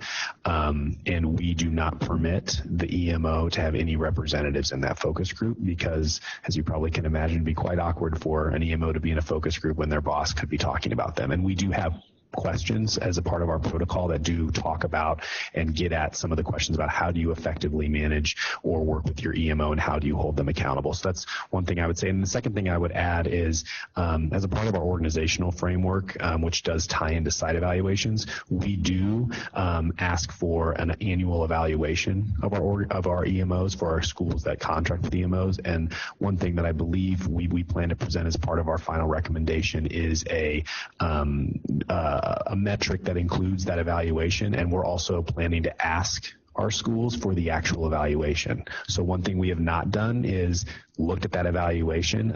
We previously just said you need to make sure this is done, and we got that verification from the schools. We are pushing, we're going to push that forward a little bit and say, we want you to check the box, and we also want you to provide us with a copy. And I think that, to your question, that will give staff a sense of comfort and hopefully the authority a sense of comfort that the right folks are wearing the right hats and they're holding the contracts that they have with EMOs accountable. Yeah, thank you for that. That's very helpful, and I'll continue to come back to that issue because I think it's important that we emphasize the bright line there, and that our boards are operating in the way that they should operate vis-a-vis the EMOs that are contractors with them, and hopefully if we repeat ourselves over and over again on this issue that people get that message. And because aside from the site evaluations, one of the things I think that's been a recurring question and one that I had to answer at one of these hearings for the legislature was how many of our schools are contracting with EMOs. And I think the number we came up with was roughly, was it like 25% or a third of our schools or something like that? But I forget the number that was the actual number. I sent that to that legislator. And then the other question that they had was how much of the DSA money goes to those EMOs. And so the legislature is starting to be aware that some of our schools are contracting with outside organizations. And so I want to be a step ahead of what their questions might be relative to their concerns, because in other states, if you're reading about some of the experiences that other states are having, there have been some concerns about, for-profit EMOs and nonprofit EMOs and their relationship to the governing boards. And I just want to make sure, as far as it depends on us and our oversight, that we're doing a good job of making sure, as you put it, each group is staying in their lane. So our board is doing what they're supposed to do. Our boards are doing what they're supposed to do. Our EMOs are doing what they're supposed to do. And then the school leadership and staff, the teachers, they're all doing what they're supposed to do. And if everybody's kind of staying in the lane, it all works well. But if an EMO kind of gobbles up the governance piece, then that's when we start to find problems. Or if the EMO jumps too much into the instructional piece, then we see problems there. So we just want to make sure each entity is performing its role, but no role is subsuming, no one entity is subsuming the other. So let's revisit that again in the future. Is there any other questions or comments about site evaluations? Hey, excellent work. Oh, please. I'm just wondering what the response has been from the schools. And is there any pushback or? There has been mixed response, but generally our feedback and recommendations have been received and acknowledged as, yes, that is something that we need to work on in general. Thanks.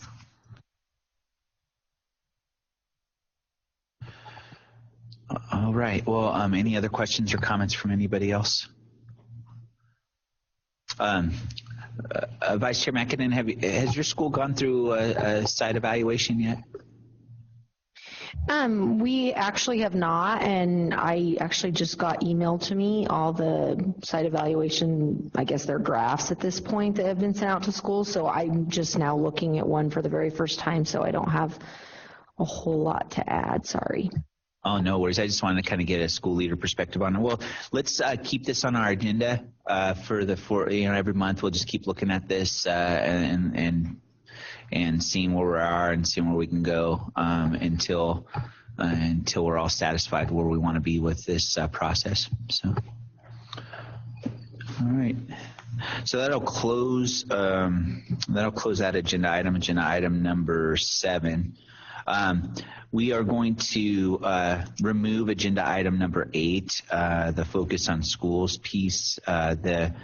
We had a school scheduled for that, but an emergency came up, and the school leader's not able to be here to do their presentation, so we'll reschedule them for another meeting.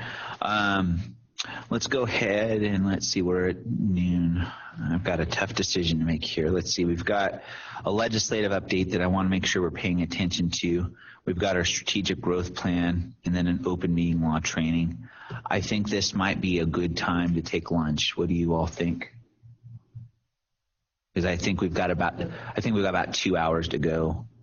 Chair Gudasso, the Attorney General asked that the Attorney General's office asked that the OML training be done at a time certain, so that's set for 1, so that schools that are tuning in can do that. So let's take lunch till let's take a 45-minute lunch and come back and get that done at 1. Or we could do the legislative update and the growth management plan because those are tied together prior to that. But of course, it's up to you. Yeah, I just don't want to get in a position where I rush something. Like the growth management plan is really our strategic plan and figuring out where we're going with that. And so I'd imagine there's a lot of discussion that's going to be around that. And then you've got 1, 2, 3, 4, 5 pieces of legislation to discuss. One of them is our bill and where we're at with our bill. Another is the moratorium bill, where we've made, from what I understand, a number of commitments, right? We've made a lot of commitments there that I want to fully understand, want the board to fully understand, and then some stuff in between. So let's go ahead and take a 45-minute lunch break. Is the calendar critical that people? Oh, the long-range calendar? That one, I'm sorry. Please. I was going to say, since Director Fiden's been with us for 4 days, it may be a good opportunity for her to take a look at that and kind of we can reset that for next meeting. So that may be something. And I know there's been a few things mentioned during the meeting already, but I think that'd be a good thing for staff and Ms. Fiden to get together with over the coming couple of weeks for the next meeting. Okay, so what we'll do with the long-range calendar is we'll likely remove that from our agenda, but with one caveat. I wanted to make sure, I spoke to Ms. Fiden about this, but in the fall, after we've done the NSPF ratings and all that, I'd like to do what school districts are doing. They do the state of the district sort of like address. I think Mr. Herrick and I have talked about this as well. I'd like to have an event that's not a board meeting where we talk about the state of state-sponsored charter schools, where we get to unveil our strategic objectives and, talk about some of our successes, where we get to invite schools, maybe to be a part of that kind of celebratory event, but not only celebratory event, but kind of vision casting and a check-in point. And if we started that this fall and did that every year, I think that would be another platform for us to tell our story and to have that'd be an event that we can invite other stakeholders to, legislative stakeholders from the executive, both the governor's office and the from school districts. They can listen to we can show them, here's the letters of intent we got, here where they're going to be, all that stuff. So it could be a really significant event. And so I wanted you all to look at the long-range calendar and kind of figure out where we might fit that in. Maybe that's a November event. Maybe that's an October event. I don't know. But make sure when you're going over the long-range calendar, you're thinking about an event like that. And maybe CSAN could help us coordinate and sponsor an event like that. One of the things that Director Moderson and I talked about this morning actually is we do our NSPF presentation in October, November after the release of the ratings, not only our accountability actions, but the letters of commendation for our 4- and 5-star schools and whatnot. The following month, we typically do our validation day presentation, which is the demographics, the special populations, including special education and English language learners. And then in December, the graduation rate for the high schools are presented. And so in January, we do our grad rate. But somehow we're trying to, we again started this morning talking about, to tie all three of those presentations together. And what we talked about was state of the SPCSA.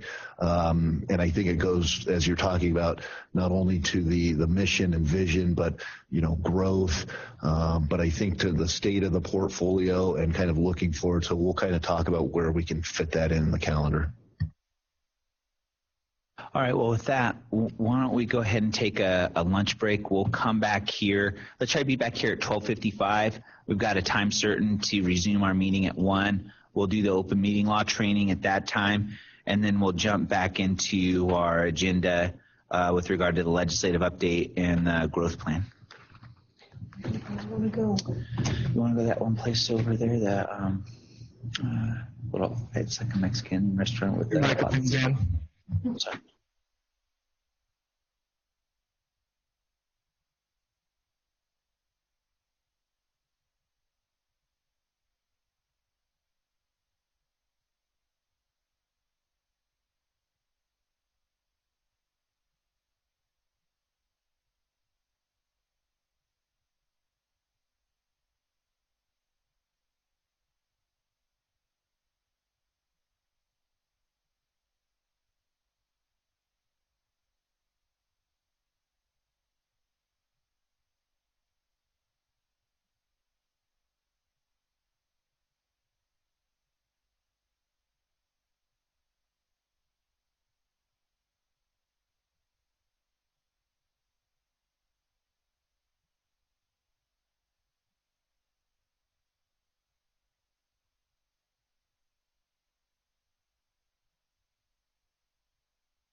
Let's call the meeting back to order and jump into our exciting and much anticipated open meeting law training. We'll open up, agenda item number 11. This will be the time when we talk about and receive an open meeting law presentation and training. Mr. Herrick, General Counsel, please. Good afternoon, Chair Guanasso, members of the board, and our schools. As I intimated earlier, and again, Ryan Herrick for the record, we had originally scheduled this OML training for February, and again, it's kind of part of our ongoing support and training, not only for the authority, but for our schools. And again, as Executive Director Fiden kind of figures out what my role is going forward and whatnot, we can talk about how we want to incorporate these trainings or whatnot, whether it's in board meetings or other outreach. And again, given the recent complaints filed against our schools, we set this for a time certain, 1 o'clock. So hopefully, and I don't know if it was due to the Good Friday holiday, hopefully a few folks are tuning in. But following this meeting next week, we will push out this recording to all of our schools, along with the open meeting law manual that I'll refer to today. And probably I've drafted up an exemplar of a agenda, and I've kind of highlighted the requirements, and we'll annotate that with statutory references and references to the open meeting law manual, so that in regard to preparing the agenda and all the things that go into that, our schools can see what is required there and whatnot. And again, I'll talk to Director Fiden about this. We will follow up with our schools, as part of our oversight function, as will the Attorney General's office, to ensure that they've either received this training or other training.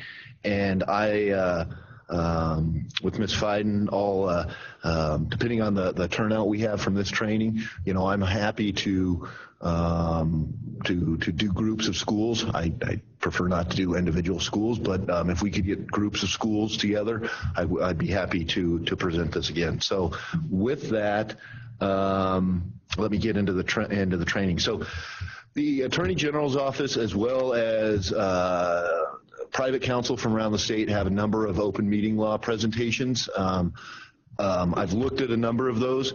A lot of them, I don't want to call them academic or theoretical, but they talk about the intent of the open meeting law in terms of open government. They talk about who it applies to. I try to do something a little different here with our training, because not only is the authority and our schools undeniably public bodies subject to the open meeting law, so there's no question about that.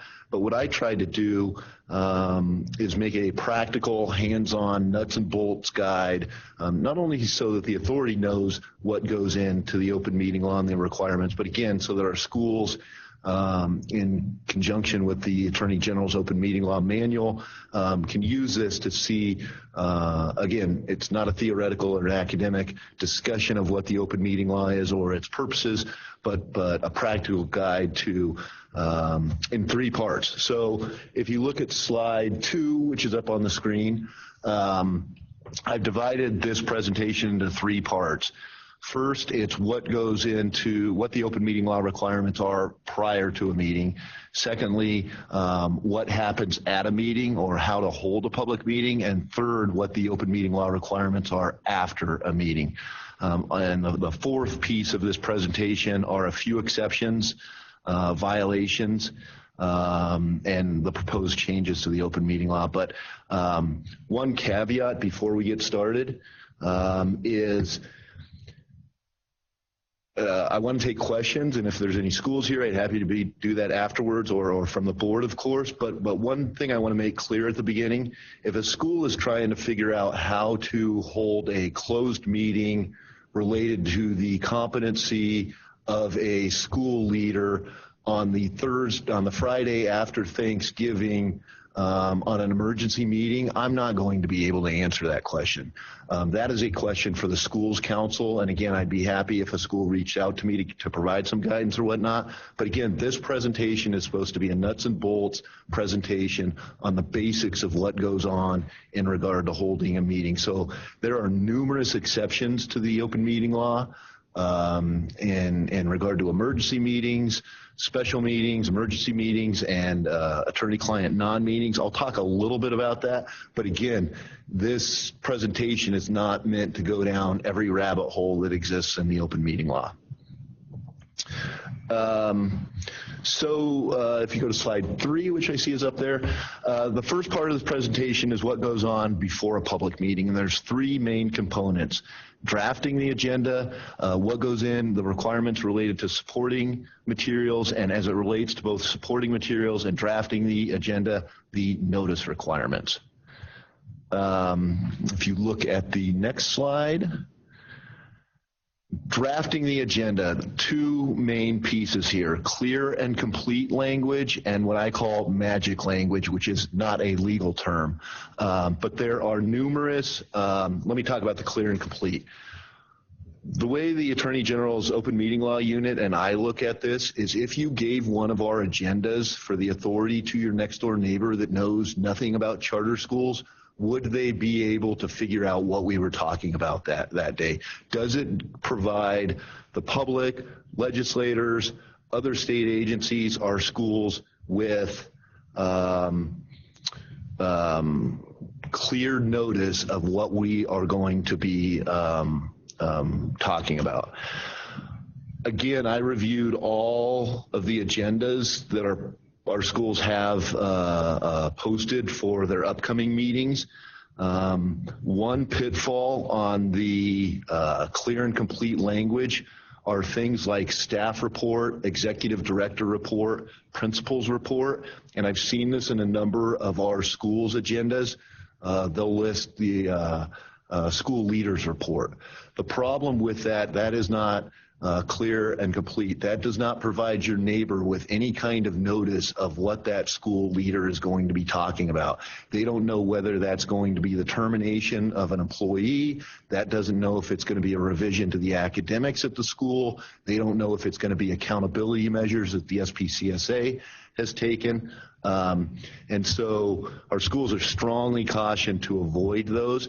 And if you look at our agenda, when we first started doing staff reports, I've listed out each main staff group, the school support, the authorizing team, legal and financial and ops, but you'll also see under each of those main headings are bullet points of what those folks are going to be talking about. And again, some of our schools' agendas look really good in that respect. A few of our schools are still using board president report, executive director report, and again, that does not give appropriate notice in regard to what's going to be discussed at the meeting. The magic language, and this again will go to the exemplar that we'll send out to our schools. There's 4 main categories that are required to be part of the agenda. The first is the time, place, and location of the meeting. The second is reasonable accommodations will be made for folks attending the meeting. The third is the name and contact information from whom the agenda and supporting materials can be obtained. And I will note here that in the Attorney General's office's letter to our schools regarding the recent complaints, this was one of the main violations that was found.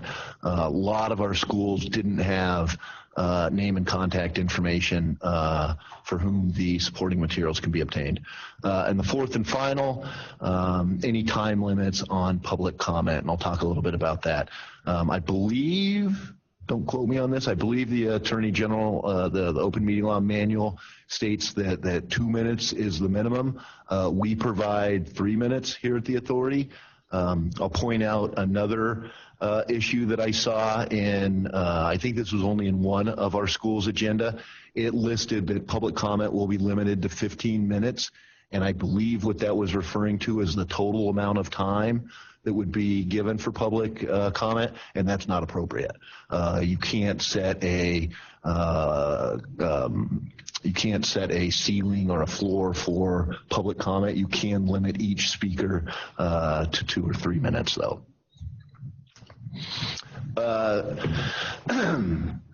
Supporting materials. This is always a place where there's a bit of confusion. I'll talk in a little bit about when the agenda and notice must be posted. The supporting materials that we put up on our website with our agenda and notice, there is no 3-day requirement for the supporting materials. What the open meeting law does say that if somebody has requested the supporting materials, they must be provided to that person at the time they are provided to the board. So again, what that means is if the State Public Charter School Authority has received a request from a member of the public to receive supporting materials for a meeting, at the time that we post those on our website, we also send that to that person. A caveat here, or a side note here, there is no requirement in regard to posting supporting materials on the website. The reason why we do that, and most state agencies do that, is it allows members of the public to find that material. And essentially, so if somebody's looking for the supporting materials for today's meeting, instead of requesting it, they can simply go on our website and find it. So I would strongly encourage our schools to do that as well.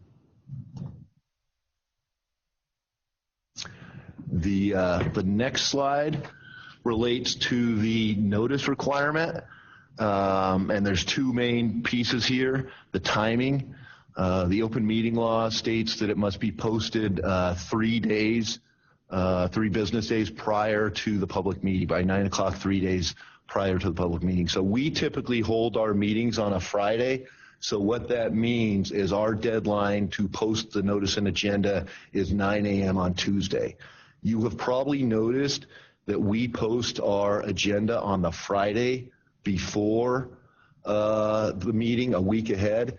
And again, I would strongly encourage our schools not to be posting 3 days prior, because again, and I'll talk about this in a minute, if there is some kind of delay that Tuesday morning, then there's a real problem with holding the meeting. And so we post the Friday before for 2 main reasons. One, to give the board the weekend to review any supporting materials.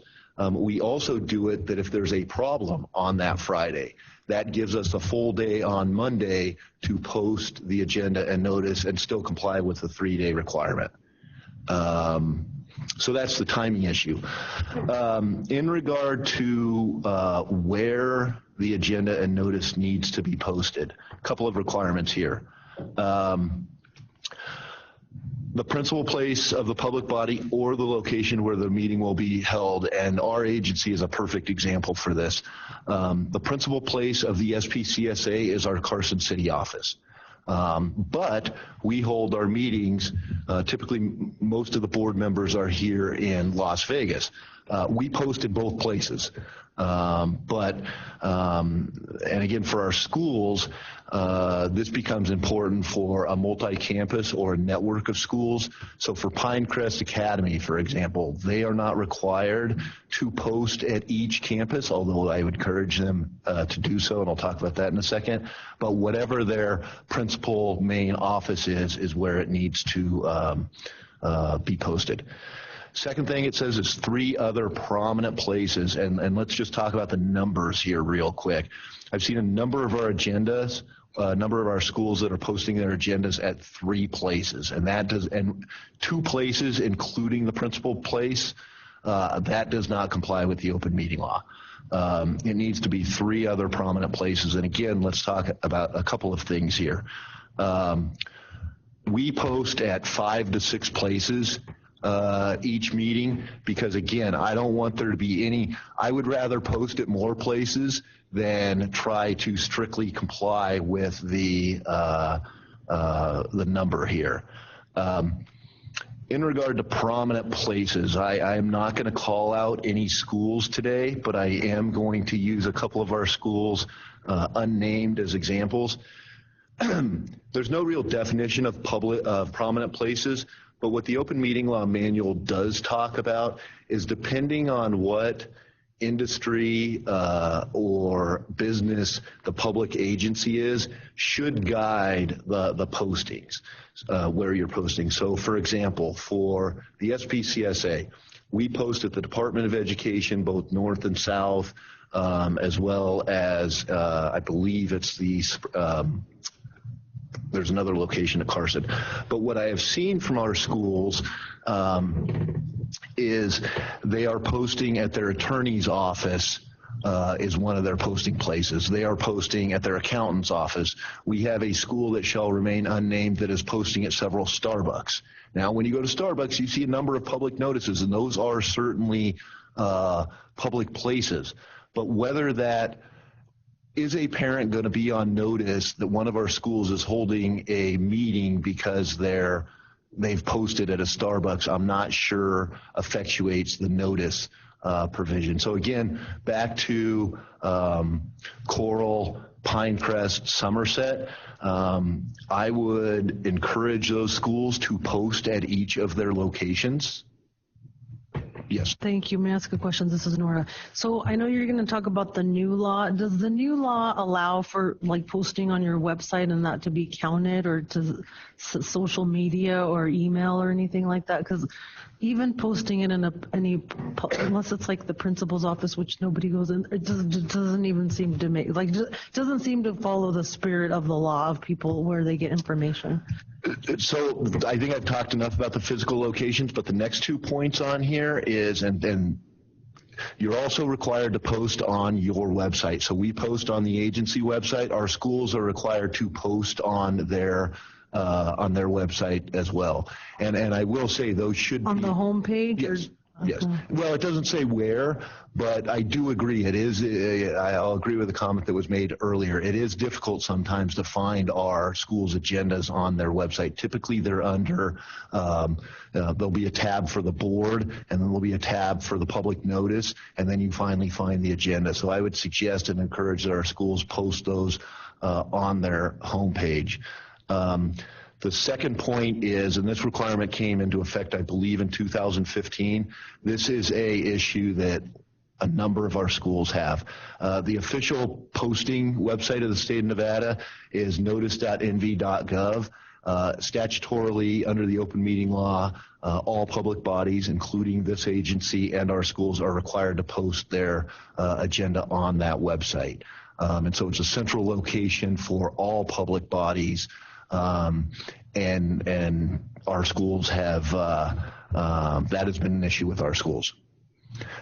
To your other point, Member Luna, is this is getting a little bit away from the open meeting law, but I'll say this anyway. I follow most of our schools on social media, either Facebook or Twitter or whatnot.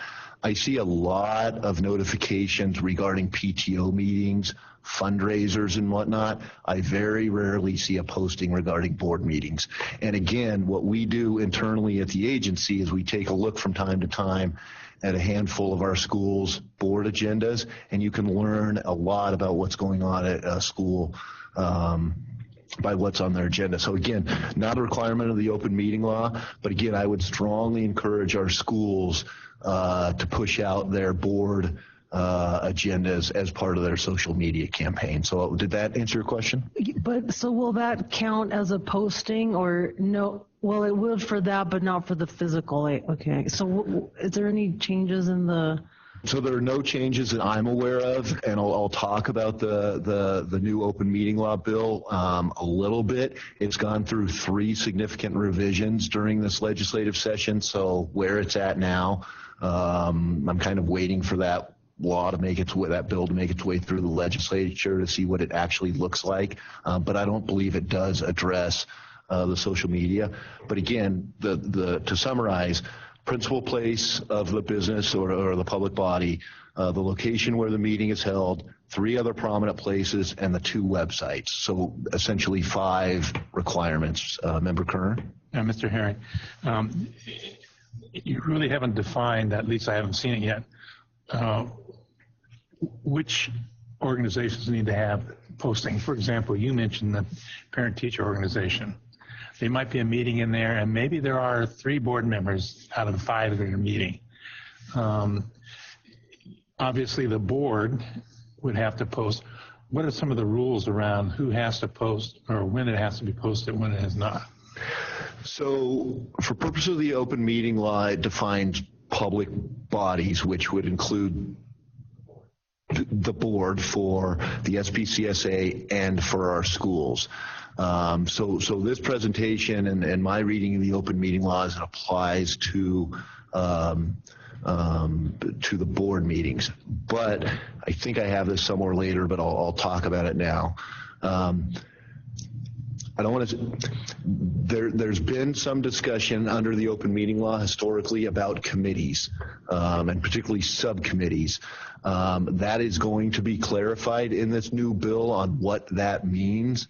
And I've seen this with a number of our schools. A lot of our schools have academic subcommittees. They have financial subcommittees.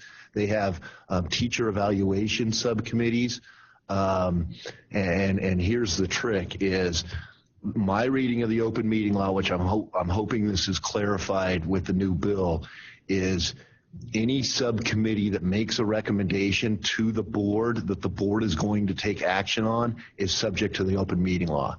And so that would mean if 2 members of this board, 2 members of SPCSA staff, some school leaders, and a member of CSAN, if this board delegated that committee or subcommittee to retool the academic framework, each of those meetings would need to be noticed, would need to be held in the public. There would need to be a recording made, minutes kept, and all of the requirements.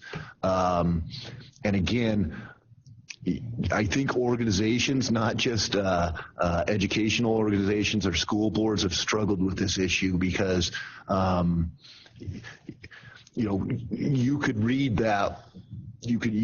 My reading could be taken to the extreme, which I don't think is what the open meeting law contemplates. So did that answer your question, Member Kerner? Partially. So for example, earlier today we heard the testimony with regards to updating the financial framework, and that involved a member of this staff, or your staff, the staff, and several schools and so on and so forth. Would that have been considered a public meeting that would have been posted? And see, I don't read it that way for a number of reasons, but again, staff makes recommendations to this board at every meeting. I don't believe that our internal staff meetings are subject to the open meeting law. I don't believe that's the intent. And I think, again, there's a spectrum here of when you're a committee or a subcommittee versus, the listening sessions that we do or internal staff meetings and whatnot. And I don't think those are subject to the open meeting law. But again, if the closer you get to these recommendations and a formally designated committee, the closer you get to requiring compliance with the open meeting law. And again, I'm hoping this new bill clarifies that because you can see the gray area here. And yes, I can see that if this board had formally established a subcommittee to look at academic framework rather than to the staff to work on it, that might be perceived differently. And again, I'm hoping either in this bill or I would love some clarification around that issue because again, I can't imagine that the Attorney General's office would contemplate that every staff meeting related to the recommendation regarding an amendment request would be subject to the open meeting law. So that is the first kind of piece of the presentation. The second part of the presentation relates to how to hold a public meeting. And just to bookend that first portion, in regard to the recent complaints that were made, I would say 70 to 80% of them dealt with agenda compliance issues. So again, if our schools retool their agenda, ensure that the notice requirements are met, I believe, a lot of those complaints would be taken care of. So I'm going to talk about 5 things as part of the second part on how to hold a public meeting. Mr. Eric, sir. One thing I think in that first part of your presentation that may not be as clear as you'd like is, and it goes to Member Kerner's question, is, what constitutes a public body? And I think the law does have some pretty clear explanations of what a public body is versus what a public body isn't. And so when you have staff doing work on any given number of topics, staff's not considered a public body for purposes of the open meeting law. But when you're dealing with, and I think this would be important for our schools to understand as well, that their boards are in fact public bodies, but their PTA might not be, or their staff, and having staff meetings, those aren't going to be, meetings of a public body. And so I think the crux of his question really hinges on how you view what a public body is and what it is not, right? Mr. Chair, suppose when in our search, we had recently had a search for executive director, you had formed a subcommittee made up of 3 board members or 4 board members. Well, those would be public meetings. Yeah. That's right. But a staff situation may not be. That's right. And again, the Assembly Bill 70 has gone through a number of rewrites, but if I can recall, the first iteration defined a committee. I believe it defined it as less than a quorum of a public body, and then there are additional requirements. So again, the way I view that, and again, I'm not sure if that has changed throughout the legislative process. So yeah, if you had 2 members of this board, a couple of members of staff, a couple of school leaders, you would probably trigger that. So, but again, I think they're trying to clarify that issue. So how to hold a public meeting. I'm going to talk about reasonable time, location, and reasonable accommodations, public comment, copy of the agenda and supporting materials, a recording or transcription. And as you're holding the meeting, and this goes to this is the second piece to the clear and complete agenda, to stick to the agenda. So if you look at reasonable time, location, and accommodations, which is the next slide. There you go. Reasonable time. A lot of our schools meet after school hours, which there's no problem with that because that allows people, parents and whatnot, to attend who may be working during the day. I will, one caveat here, again, without naming the school, we had a school that was holding a meeting, at 7 in the morning, 6:30 in the morning. There's no express prohibition against that, but I'm not sure, the further outside of business hours and kind of the hours immediately after business hours you get, I'm not sure holding a public meeting at 10 or 11 o'clock at night satisfies the reasonable time. Reasonable location, you're really looking at 2 things here. Is it accessible to the public, and is it able to accommodate anticipated attendance? On the accessible to the public, again, generally you want to hold your meeting in a public forum like we do here at the Department of Education. We do have some schools that hold their meetings at their attorney's office or at their accountant's office. I don't think that's an express prohibition as long as it's open to the public. What the open meeting law manual talks about here, the guidance is, would the public feel welcome at the location? So when you're talking about a private residence, when there are some examples nationwide of bars and restaurants that school boards have held meetings at. Our schools want to stay away from that. And again, our schools should have facilities at their schools, and I would encourage our schools to hold them there. Able to accommodate anticipated attendance. I know this is an issue that's near and dear to this agency's heart, given some of the meetings we've had over the last few years. previously what the open meeting law said is what is it reasonably anticipated that the attendance will be at a meeting? Is the facility large enough to accommodate folks that want to attend? Most of this board will know that from some of our accountability meetings, we have had large crowds attend. This has been an issue for Clark County School District as well with some of their more controversial agenda items. The new Assembly Bill 70, it tries to clarify this, and it says if you hold the meeting in a place that is that you have obtained in terms of reasonably anticipated attendance, yet you're still not able, we think there's going to be 100 people there, and that's a reasonable estimate, but 500 people show up, that does not preclude the meeting from going forward. So I think the Attorney General's office is trying to provide some clarification here. One more footnote here. We live stream our meetings. My legal opinion on this is that is a great way for folks to be able to attend and view our meetings. I do not think that satisfies the reasonable anticipated attendance. So if this room became full, I don't think it would be an answer to say, well, everybody can go watch it online, and so they're still, we've met that requirement. Public comment. You have two issues here. You have to provide at least two times for public comment, and you have two options here. You can do it at the beginning and the end of each meeting, which is what we do, or you can do it after each action item.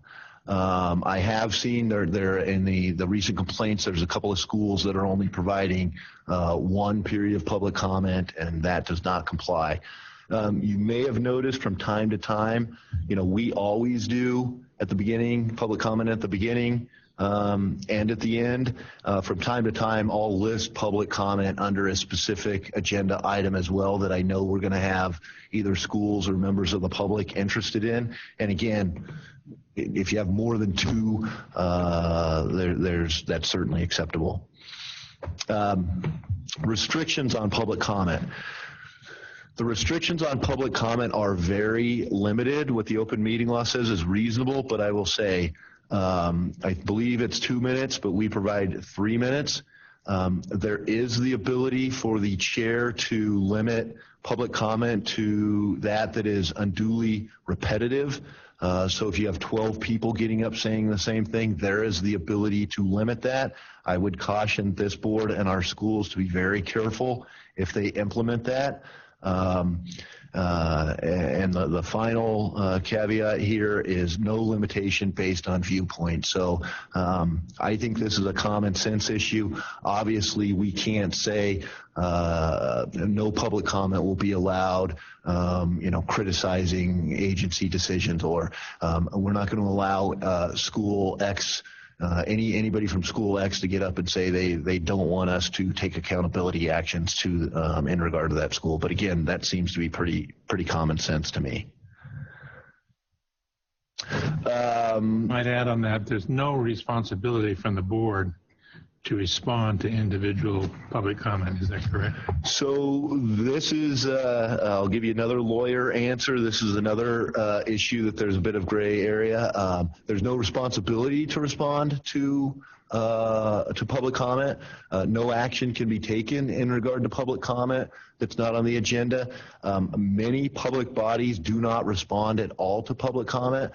My feeling is that there can be brief comments made, particularly by the chair or the chair of our schools boards, to public comment. What this body and our schools want to stay away from is significant discussion, which in my mind means more than one member of the board making comment, because suddenly you're getting into deliberation of and even if you don't take action, and so it doesn't bother me if there's limited limited response, but again, you should stay away from any kind of substantive discussion. A copy of the agenda and supporting materials, at least one at least one copy, one physical copy of the agenda and supporting materials must be available at the public meeting. So you'll notice that at every at every agency meeting we have a copy over here as well as a copy up in Carson of the agenda and supporting materials. What we have tried to do is have a number of copies of the agenda present, and I would suggest our schools do this too so that folks that are attending the meeting can follow along with the agenda.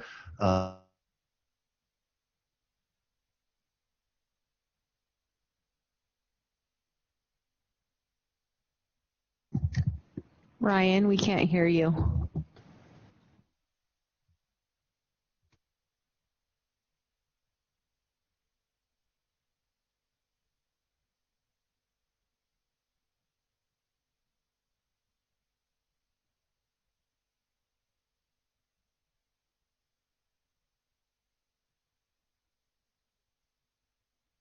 Las Vegas, are you there?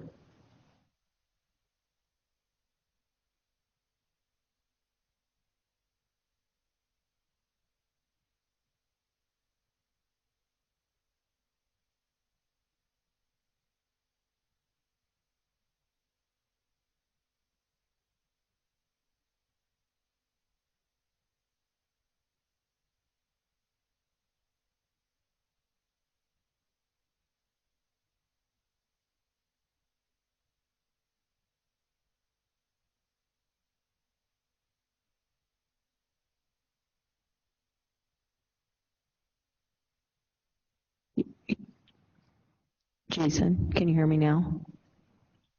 Okay.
All right, Las Vegas, let's do a sound check. Check 1 2. Check 1 2 3. This is the chair. Yep, that sounds good. We can see your guys' PowerPoint presentation. So if you want to drop back a slide, you guys had dropped there for a second. Okay, so repeat everything that you just said in the last 10 minutes. Oh, all right. So Danny, I'll go back to the perfect on that slide. So a copy of the agenda and the supporting materials. The public body is required to have at least one physical copy of the agenda and supporting materials at the meeting. And again, as I mentioned, we always try to have a number of copies of the agenda so that members of the public and our school leaders can follow along. And then again, we have one physical copy of the supporting materials, as well as our the materials that are online. So on the next slide, which again is a timely slide. The public meeting must be recorded by either video or audio or be transcribed. And again, as I was saying before we lost the connection, we live stream our meeting, which is recorded and then posted on our website, which satisfies the video portion of it. This has been an issue with some of our schools in terms of, I think most of our schools are recording the meeting, but this goes to the good faith effort, which again is timely given the connection that we lost. But what I think a lot of our schools are doing is they don't have, you don't need a sophisticated system like we do here that streams and records it, but they need something more than a handheld recorder or whatnot, because I know a few of our schools have recorded their meetings, but then they go back to listen to them and they're inaudible.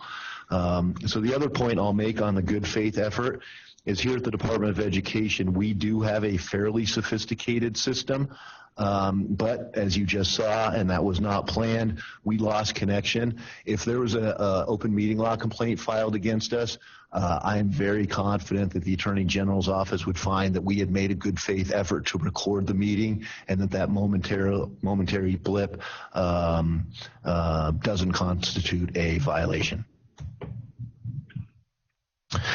The next slide is, again, I talked about the clear and complete description of the agenda item.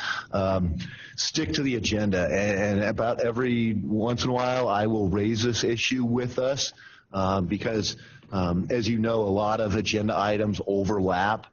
So when we're talking about the academic framework, that may pull in part of the organizational framework or whatnot. And again, you want to stick to the what the agenda says, because there may be a financial person from a school that wants to come to every meeting we have regarding the financial framework. If it's not listed on our agenda, but we're talking about the academic framework and we suddenly drift into the financial framework, you're going to see problems there. So again, as our schools are writing out their agenda, make sure they're clear on what they're talking to and stick to those agenda items. So the third portion of this presentation is what happens after a public meeting. Two issues here, the minutes and the recording or transcript and what you do with those.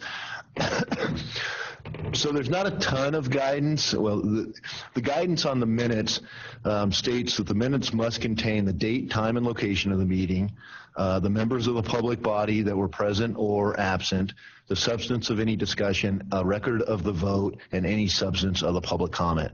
And I have looked at other states. I've looked at the Open Meeting Law Manual, and I've looked around. There's not a ton of guidance on minutes. I think the board as well as staff, our minutes that we do here at the agency are fantastic. I have looked at minutes from some of our other schools. They vary. Some are very, very brief and others are significant. But again, the way I think about this is the minutes are the formal record of what happened at the meeting. And so they should be detailed enough that if, and this has happened with what I do, you know, if I go back 2 or 3 years and pull the minutes from one of our meetings, can I figure out what happened at that meeting and why?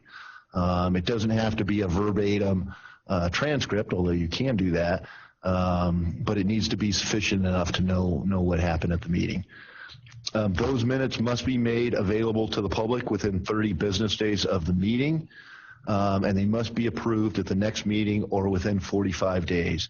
And the trick here is, you know, we meet monthly. Essentially, they have to be on the next meeting's minutes, or else we're outside that 45-day window.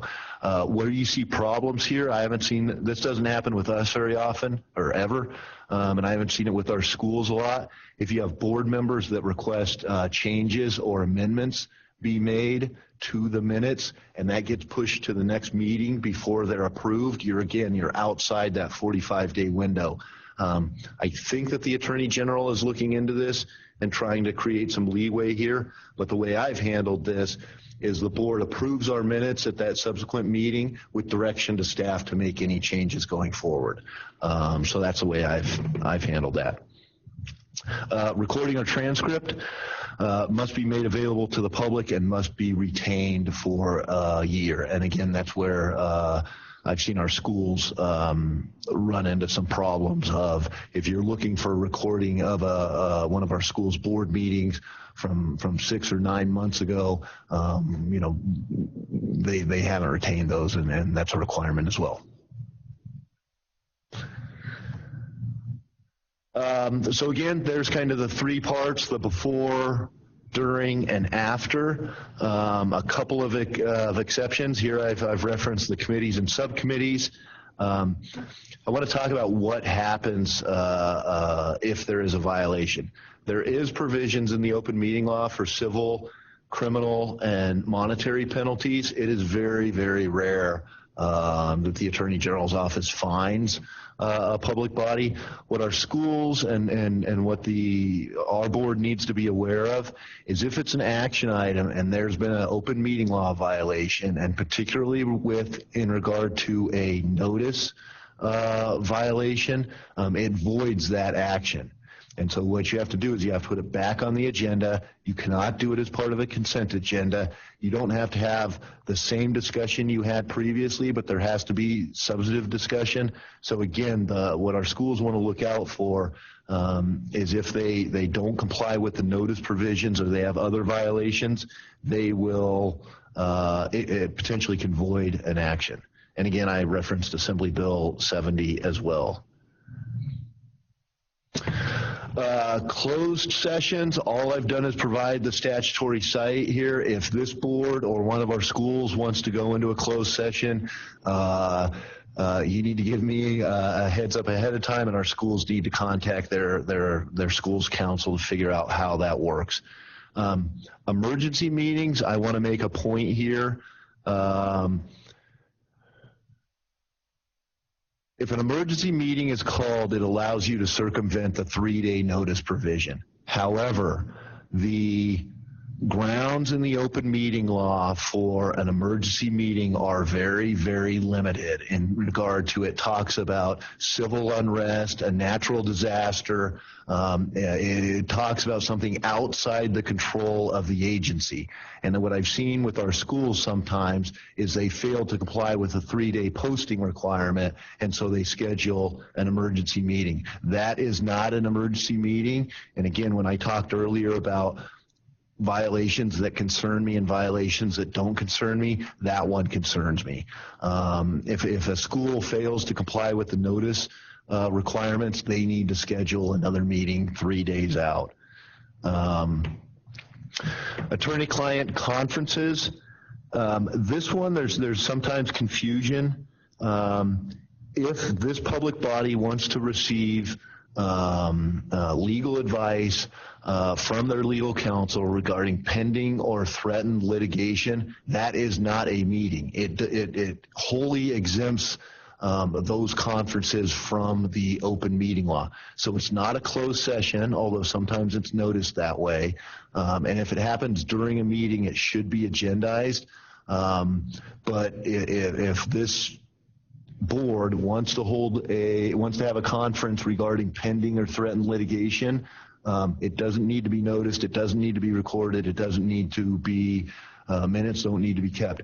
Having said that, any action that is taken in regard to pending or threatened litigation needs to be done as part of a public meeting. So that's why if you watch other school districts or public bodies, you'll see an agendized item for litigation, and basically they'll say, we have pending litigation, we're going to file a motion to dismiss, and the board will vote on it without hardly any discussion. And the reason they've done that is because they've had an attorney-client non-meeting prior to that.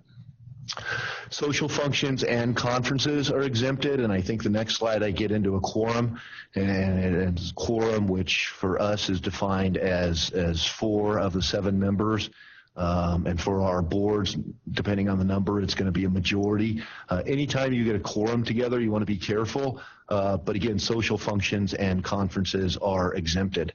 The caution I give here is that if 4 or more members of this board are ever together for dinner or a social function, don't talk about charter schools. Because again, that social function is exempted, but as soon as you start talking about charter schools, you're going to start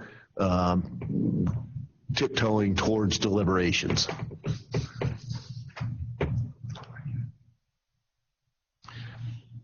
No. Mr. Herrick?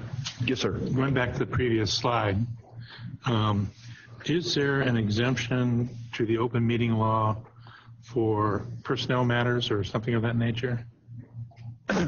So again, I wanted this presentation to be kind of the nuts and bolts. So there is an exemption that triggers the closed meeting, and it's the character or competence of somebody. So you'll see this with our schools from time to time. So and I have not looked at this in depth, but I don't think that you have to do this for every teacher, but certainly for school leaders, if they're going to have a board decision, there's different notice requirements. There's all sorts of requirements, like you have to give personal notice to the person. I think it's 30 days out. So again, if this board wanted to have a meeting regarding Director Moderson's competency, there would be all kinds of different things that we would have to do at that meeting. I talked a little bit about the quorums, deliberation. I'll just briefly mention serial communications, constructive quorums, and there is actually something called a walking quorum. So again, anytime this board gets 4 or more board members together, you want to be careful. Same thing with the majority of members of our schools boards. Serial communications, what we're talking about here is one member calls another, and then that next member calls another and relays what was said in the first conversation, and on and on. You have a serial communication or a walking quorum at that point. So again, we've talked about this in the past. I want there to be open communication between the board and individual board members and staff. But as soon as you start relaying what other board members are thinking, or this board member is going to do this or thinks that, you start to get into trouble. And although you weren't all in the same room at the same time, you can establish a quorum. Here's the violation slide again, and you'll notice that I bolded the voids, any action taken on that item. The 4th bullet point I want to reiterate, and I can use one of our own examples, is the Attorney General's office encourages the public body to take corrective action as soon as the violation is known. So some of you may recall when we had a complaint lodged against us, I took a look at that. I realized there was a violation. The board re-voted. I agendized it. The board re-voted on that item. And then 6 months later, we actually received the complaint from the Attorney General's office. So well prior to even receiving the complaint, getting a decision on the complaint, we had taken corrective action, and then I re-agendized it with the decision from the Attorney General's office. Here's a quick slide. A few more points on Assembly Bill 70. Training and retreats are always an issue on whether that triggers the open meeting law. I do not know if this has remained, because I believe this was fairly controversial, but there was a provision that allowed public bodies to receive training outside of the open meeting law. So for instance, this presentation could be done outside of an open meeting. The subcommittees, you'll notice I've referenced that for the 3rd time, because that's a significant issue. And again, I've noted here, here's the actual definition. And again, I don't know if this is still in AB 70. It's a majority of members of the public body or staff, or any subcommittee or working group that makes recommendation to the public body that the public body may take action on. So again, the Attorney General is trying to define provide some clarity on that issue. Supporting materials, we struggle a bit with this, even though we provide more instead of less, but the AB 70 will define public supporting materials as anything that's provided to quorum of the public body that the public body may reasonably rely on to make a decision. I've got a few references here on the last slide that I'm hopeful is helpful to our schools. One is a link to the actual open meeting law, which is Nevada Revised Statute Chapter 241. The second is the Attorney General's Open Meeting Law Manual, and I would suggest I have this in my office. I've printed it out. I keep it handy. It's tabbed. It's a fairly comprehensive guide. It includes commentary and reference to opinions. So if you have a question about what the statutory language means, you can take a look at that. The Attorney General's Open Meeting Law Unit also has a hotline that you can call. They don't call it a hotline, and I'll probably get a call from about this, but that's a reference for our schools as well.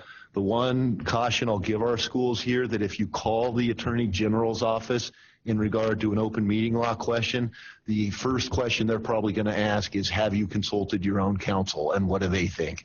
But again, this is a handy reference.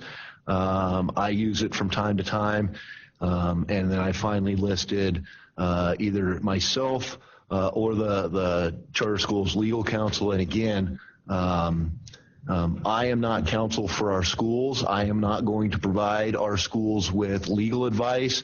But again, in our support role, I am happy to point our schools in the right direction. As I said at the beginning of the presentation, we will send this presentation out to all of our schools.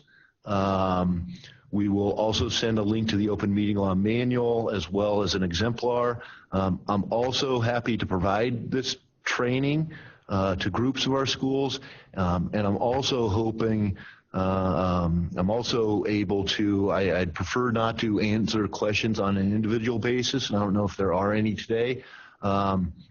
But we can certainly compile questions that we receive from our schools and send that out as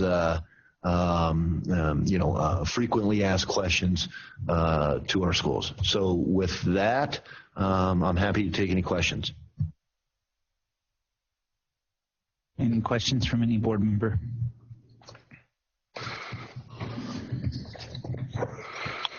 Okay, hearing none, we'll go ahead and close agenda item number 11.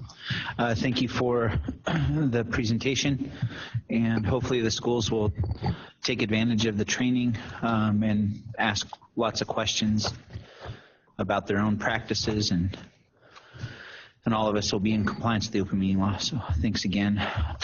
Let's go ahead and open up agenda item number 9.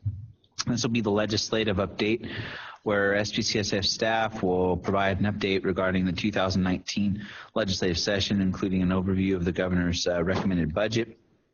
SPCSA staff will provide the authority board with an update regarding the following charter school bills: AB 78, Senate Bill 321, Senate Bill 451, Senate Bill 441, and Assembly Bill 462.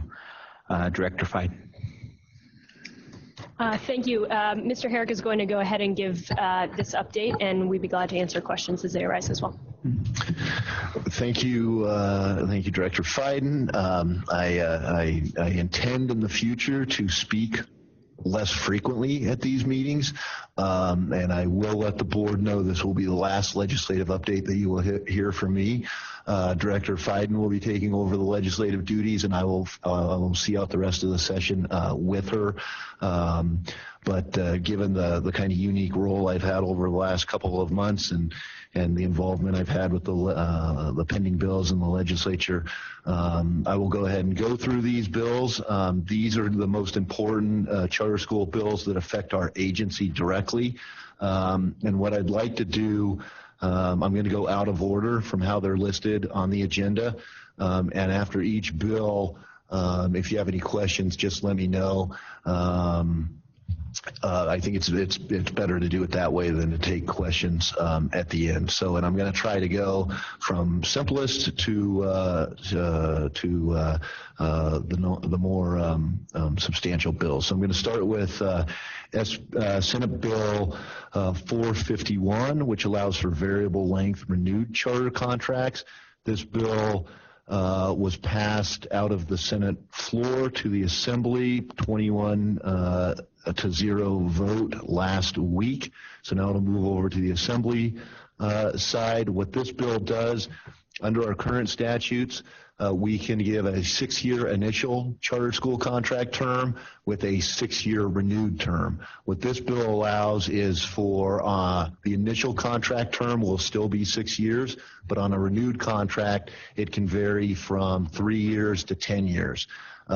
We are still discussing what this bill means internally, but from my perspective, I think it would be fairly unusual to grant a charter contract over 6 years because that's quite a long time and a lot can change.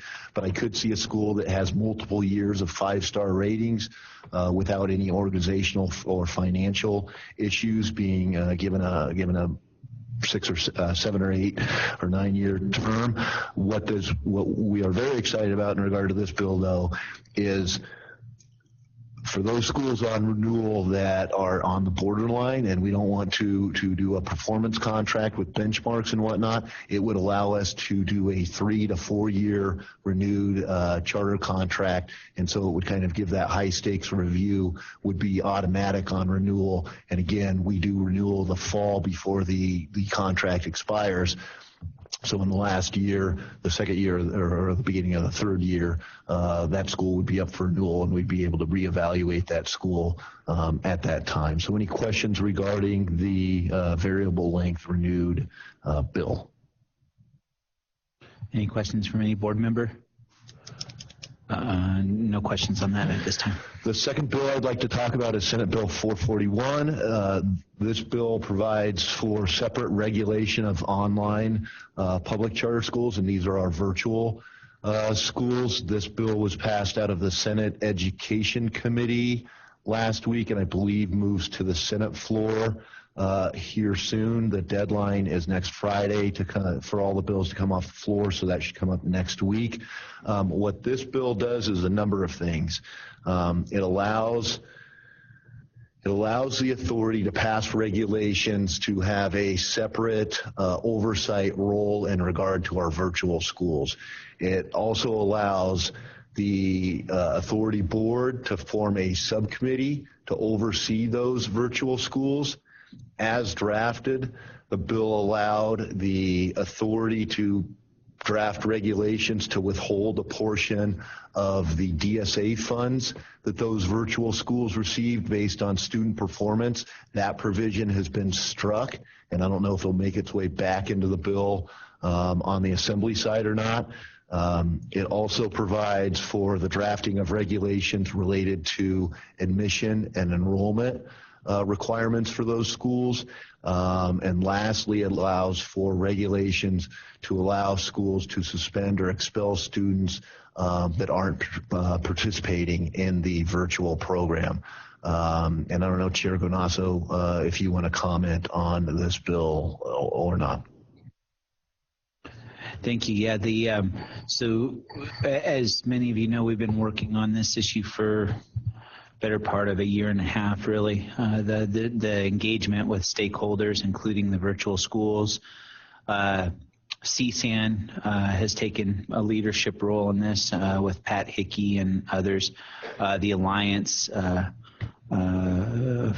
Charter School Alliance is also a national group that's taken great interest in this policy. And so I think we've come up with a thoughtful approach to virtual schools and how they should be regulated, or at least the beginnings of that kind of structure of how they should be regulated going forward. And like I told the legislature, we can certainly keep the law as it is now, but the consequence to that would likely be that either there wouldn't be virtuals in our portfolio over the coming years, or they'd be a shadow of what they once were. And so the question I put straight to the legislature was, do virtual schools, perform a valuable function within our educational portfolio? Because that's not a question that we can answer. All we can do is apply the law as it's written. And so once the legislature deals with that threshold question and they say yes, then the question is, well, what do we do to set virtual schools up for success and with regard to the student outcomes that they're achieving?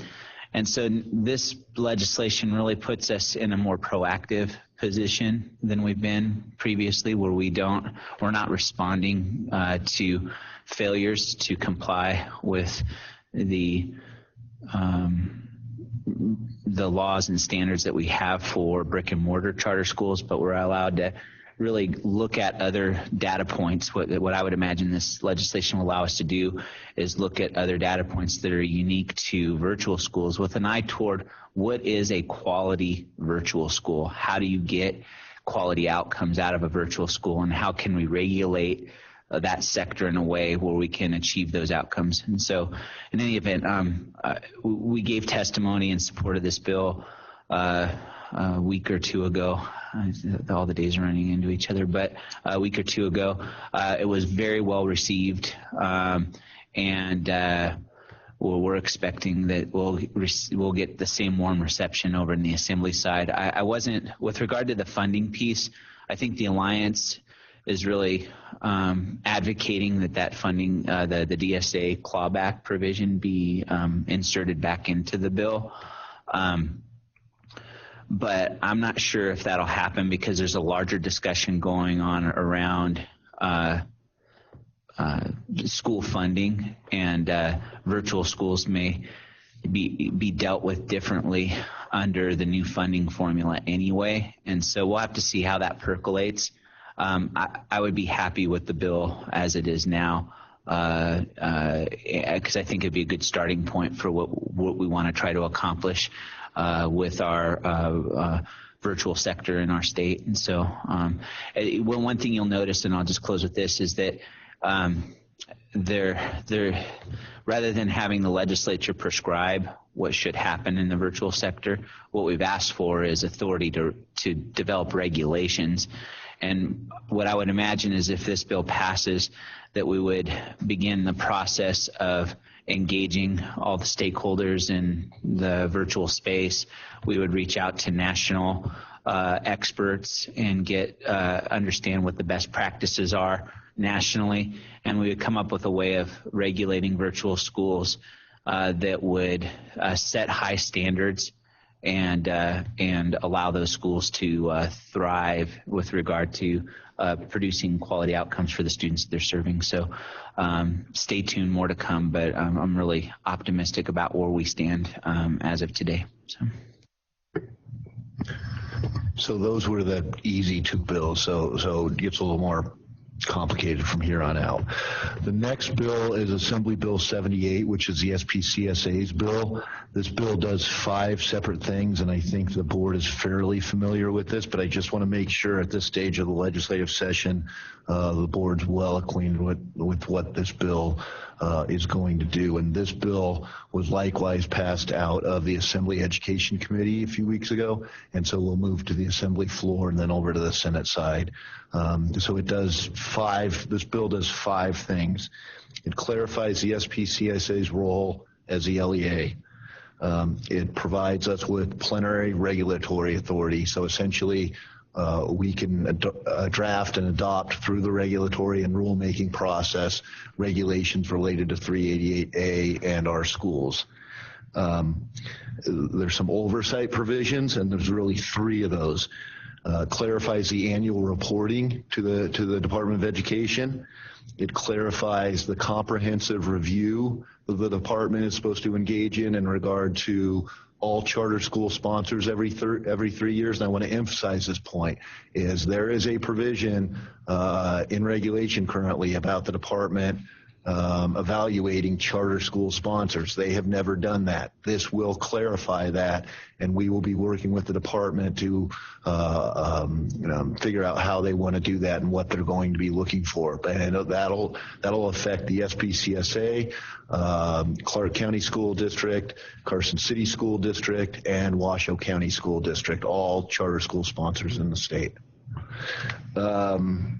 It will that portion of the bill will also add 2 new board members to the SPCSA board. Currently, there's 2 members appointed by the governor, 2 by the Assembly, 2 by the Senate, 1 by CSAN. This will add 2 more board members appointed by the State Board of Education.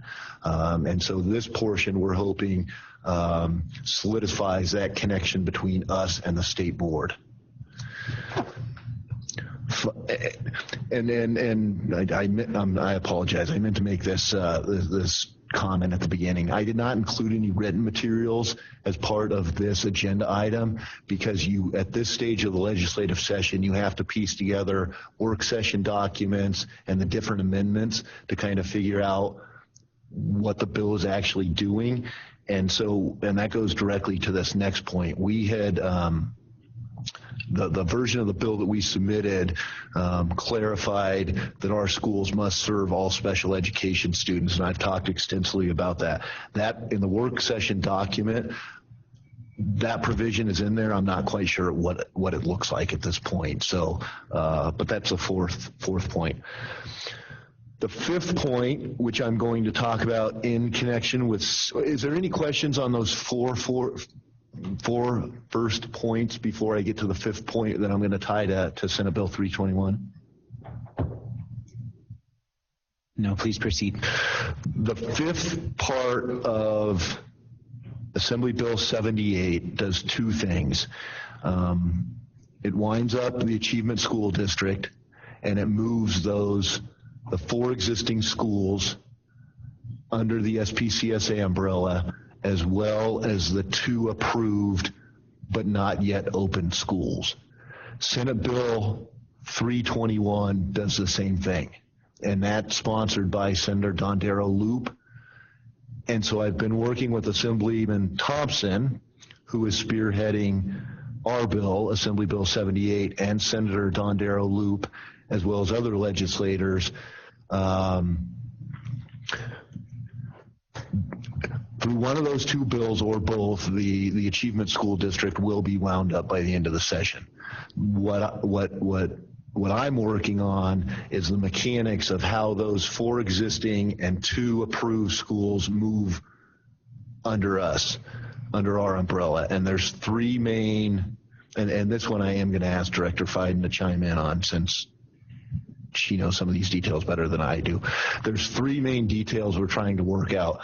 Do those schools have to reapply to the SPCSA?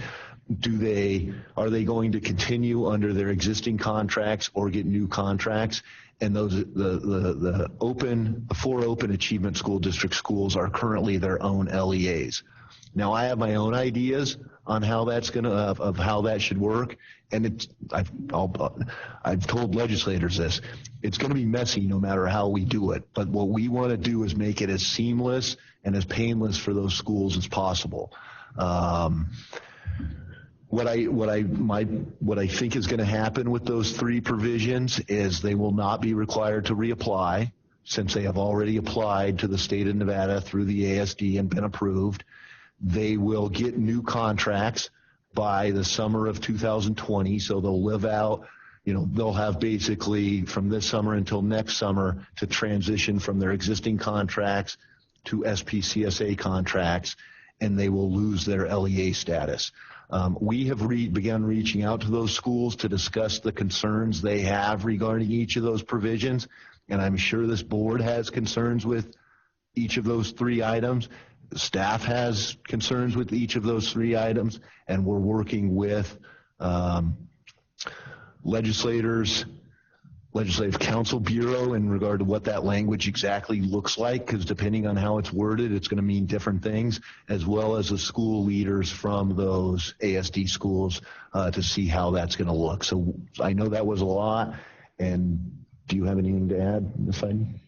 Sure, Rebecca Fiden for the record. I think just at a high level, I've seen generally from everybody involved an intent to make this transition as smooth as possible and as minimally impactful on students. Ultimately, our ability will be constrained in some ways based on those three items that Mr. Herrick spoke about. For example, the application process, if we're required to do an application, we will obviously have to do that, and we'll have to do that within compliance of the law. We also acknowledge that will require calories and energy and work from the schools, and so we want to be as thoughtful as possible about that while also upholding the expectations under whatever bill is passed. So we're closely following the details so that we understand what our responsibilities are and what the potential impacts are so that we can work to mitigate any downstream impacts from those. And just to put the LEA issue into context, the practical impacts are the federal and state grants that those 4 schools are currently receiving. And if we became their LEA tomorrow, it would cause those schools significant pain in regard to, because as their own LEAs, those funds flow directly from the Department of Education to the schools. Whereas with our schools, because we're the LEA, they flow from the Department of Education to us, to the schools. Now, what we're working on, and Director Fiden and I talked about this earlier, is we need to get with the grant people at the agency, we need to get with the grant folks at the department, and we need to get with the schools. And again, the way I think the bill is going to, or one of those bills is going to end up without committing legislators to anything, is that all of that will happen by the summer of 2020. And so what we're hopeful is that gives us, the department, and the schools enough lead time to make sure that the flow of those federal and state grants is not interrupted. Member Kerner.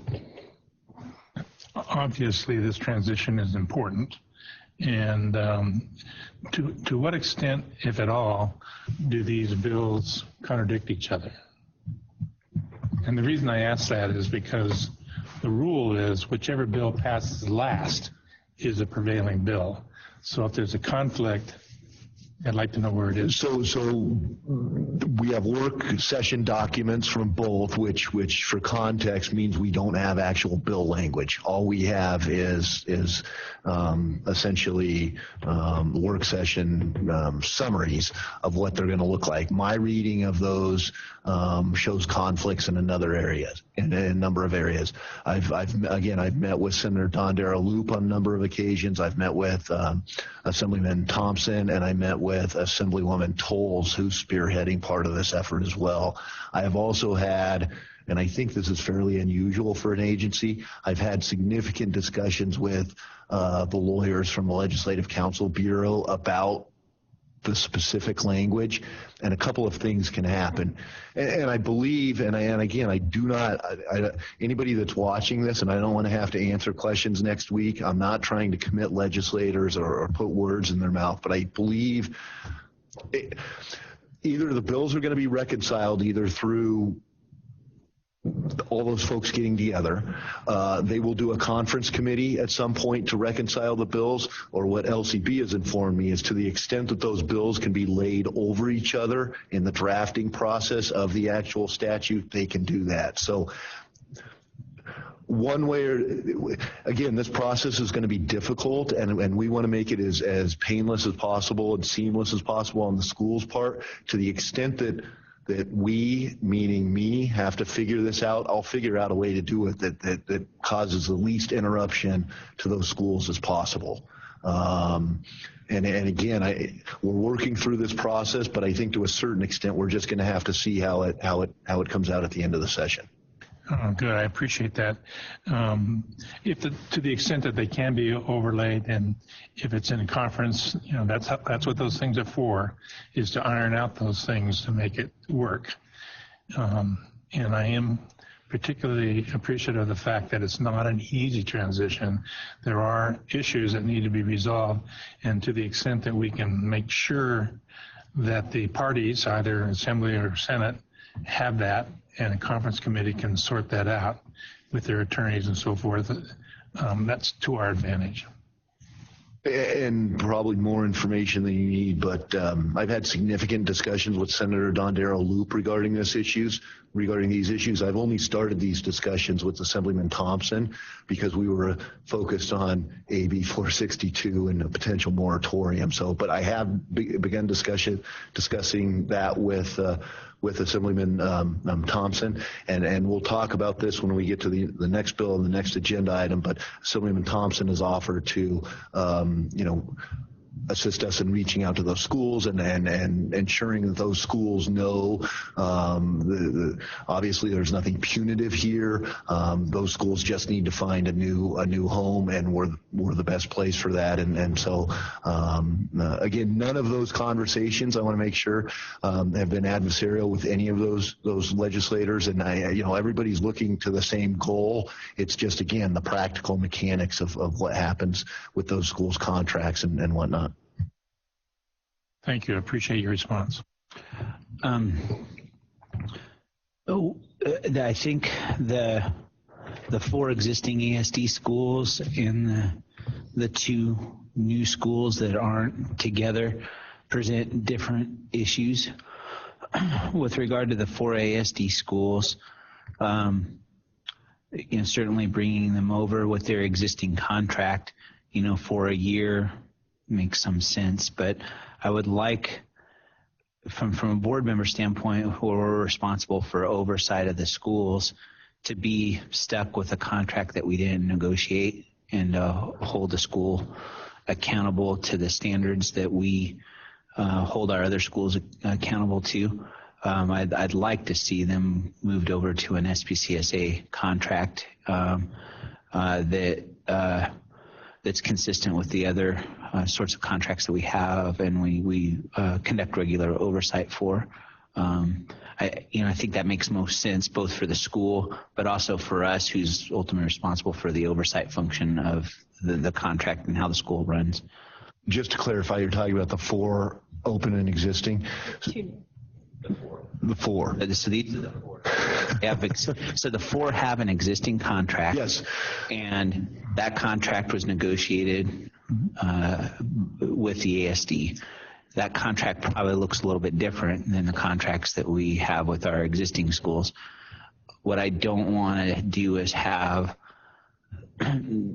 such divergent contracts that we have a set of schools that we're treating one way and another set of schools we're treating another way. What I'd like to see is that they're all that we have have them under an SPCSA contract by 2020, which I think is reasonable. With regard to the 2 schools though that were approved by the ASD, I find it a little bit more difficult to say, okay, they get a contract, right? Because they didn't go through our process. They went through a process, and then basically we're saying we have to take them sight unseen. We don't know, anything about them. And so it would seem to me that there would have to be at least with those 2 schools, that there would have to be maybe not a reapplication, not necessarily reapplication, but we would have to review the application that was approved and give kind of a thumbs up, thumbs down, I would imagine. So, and I appreciate, Chair Guanasso, you separating out the 4 existing versus the 2 approved but not yet open, to lump them back together.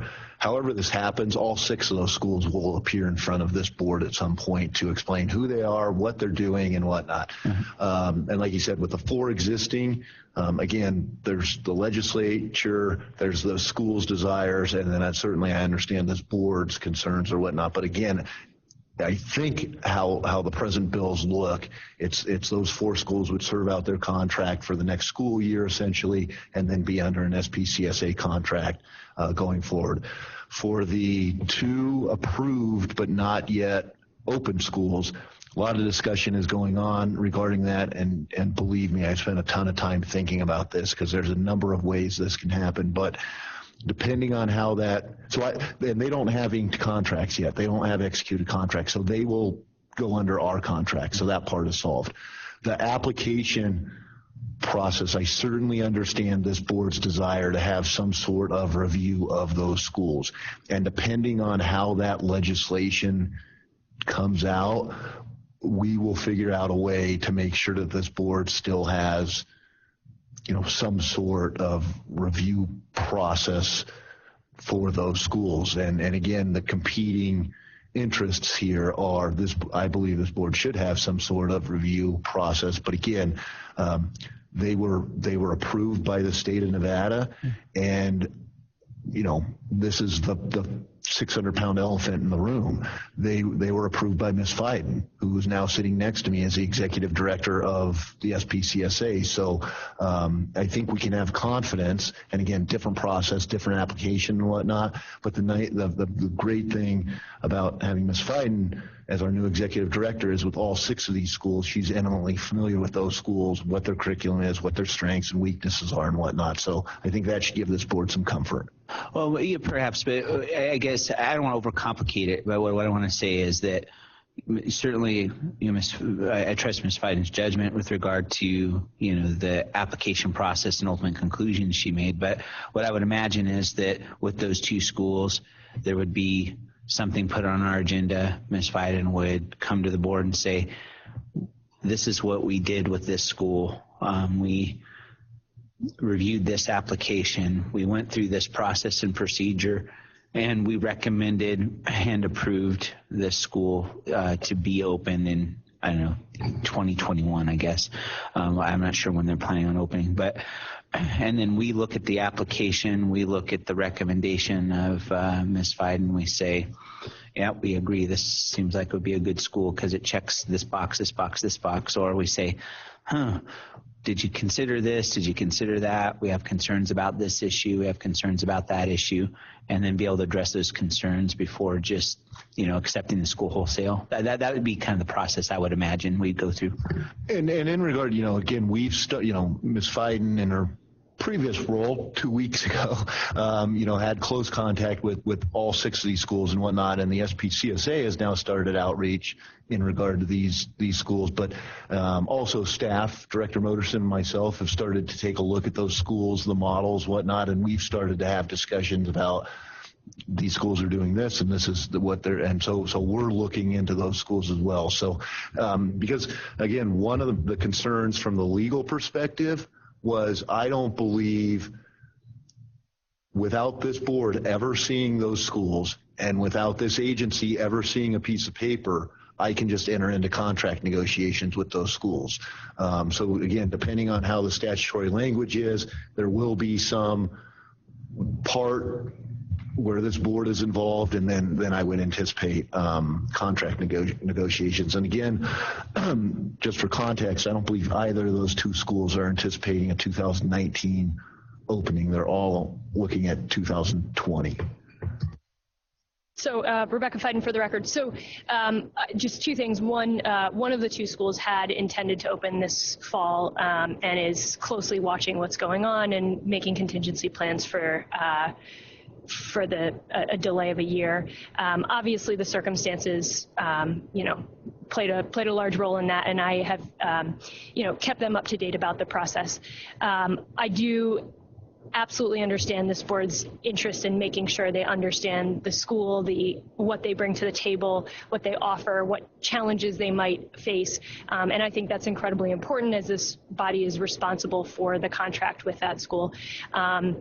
And at the same time, I also recognize that these schools have gone through both a process through the Achievement School District that I ran, both also went through the Charter School Program Grant application process. And so I believe, given that both of those processes reflected a positive decision for them, that I don't anticipate any concerns, although obviously if we do have additional information or want to review that information, that is always part of the process. In fact, this body does have regulations that allow them, if the school is not prepared to open, to withdraw. And that's always an option that's on the table for an authorizer as a school is going through that pre-opening stage. If they fail to comply, they can't continue to open, right? And so we always do make sure to continue a close watch on those schools as they're going through that pre-opening process.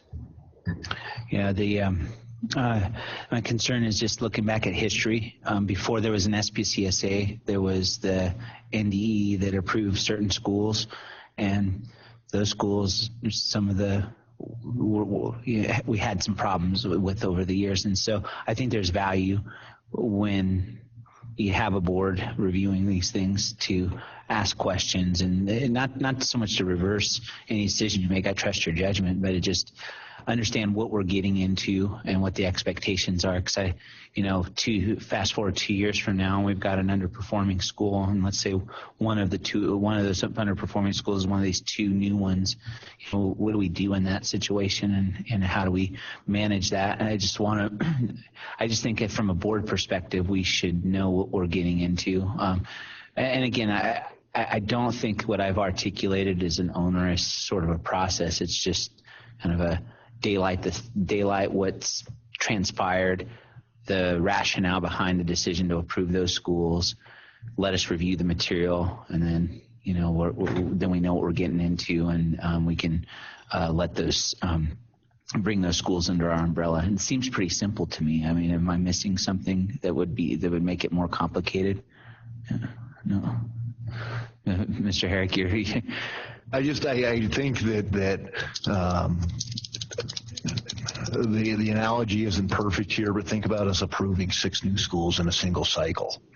That would be a lot. Now 4 of these schools are open and running, so that I think simplifies things and complicates things. But staff is prepared to, there's going to be a number of practical nuts and bolts things for that both staff and those schools are going to need to be prepared for.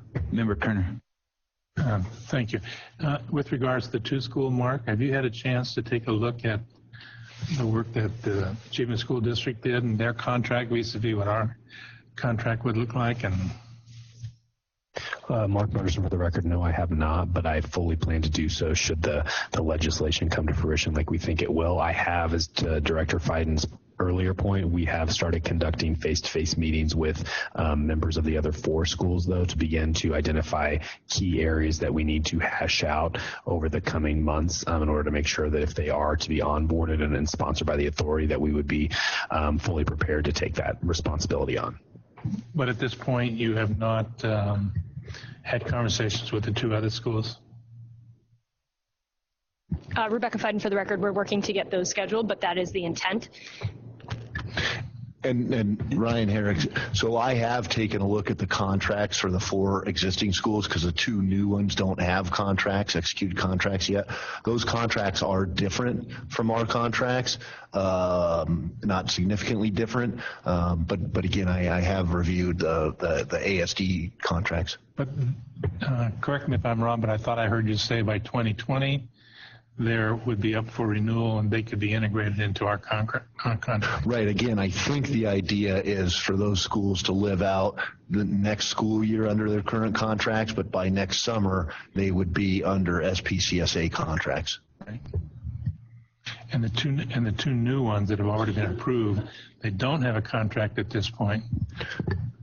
So you may or may not be able to put them into one of our contracts. They would go under an SPCSA contract. Would they? Yes. Okay. Thank you. Now, it was my understanding that Executive Director Fiden and Director Moderson a couple months ago were working on some sort of like a fast track application. What happened with that? Rebecca Fiden, for the record.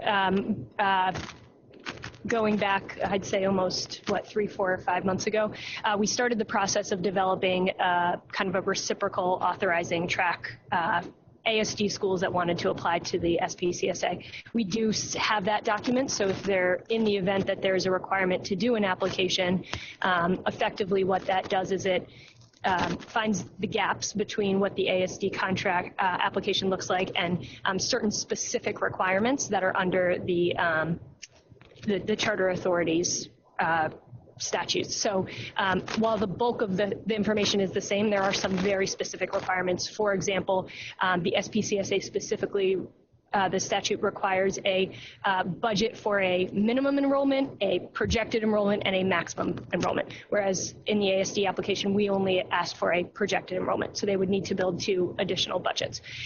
So we have done that crosswalk, and in the event that there is a requirement for an application, that is a likely tool that we might use in order to minimize some of the burden. And what about, so we've stood up a financial framework. In the next 2 months, we'll stand up an organizational and academic framework. How do those frameworks kind of gel with bringing on of 6 new schools that weren't maybe anticipating being evaluated under those frameworks? Rebecca Fiden, for the record. The Achievement School District stood up a framework last summer, financial, academic, and operational, or organizational, I should say. It is the financial one is almost identical. There are some minor differences. The academic and organizational obviously are in the process, and so that was one of the topics that did come up with I think at least one of the schools we've met with, and it's on our list of things to work through in terms of how to resolve that potential. Is there a small runway for them on the existing framework? How do we smooth the transition for them, for example? And then with regard to our site evaluations, would those have to be added to our list of evaluations to complete by next June? Rebecca Fiden, for the record, I would anticipate that site evaluation process would be included. I did conduct site evaluations for schools in their first and second years, but the process was not the same. And given that I was one individual, it was not quite as robust as theirs. So I would anticipate we'd add those to the schedule. And then AB 78 has had a provision for authorizing LEAs under our jurisdiction. Did that piece get removed, or are we still, because if we have the ability to make certain charter schools into their own LEA, then that seems like that the ASD schools that are their own LEAs would have a home without having to lose their LEA status. What's going on with that? I think there's discussion going on regarding that issue, and again, based on the work session documents and the conversations with legislators that I've had, I don't think that's been solidified at this point. So, because the bill that was passed out of committee, as I understood it, had the provision, and nobody struck the provision regarding authorizing an LEA, authorizing a charter school to be its own LEA. We'd have to come up with oversight criteria and all that, and criteria for what would qualify a school to be its own LEA. But I think that survived, didn't it? Yeah, so the way we originally had the bill drafted, we're the LEA for all of our schools, and then we can designate schools as their own LEA, and that did pass out of committee. And again, just to make the distinction of LEA status for an individual school does not remove them from our accountability and oversight. So there is that, when you're thinking about, the LEA status, again, as I talked about earlier, the federal and state grants flow directly to them, and there is a little bit more flexibility in regard to, those federal and state grants and whatnot, but we still retain the accountability and oversight function. So there's that. So AB 78 could actually solve the LEA problem that we're running into with the ASD schools that are their own LEA, I would imagine, right? Rebecca Fiden, for the record, if the proposal that I think was initially put forth is maintained, yes. Obviously, we'll have to watch and see how that pans out.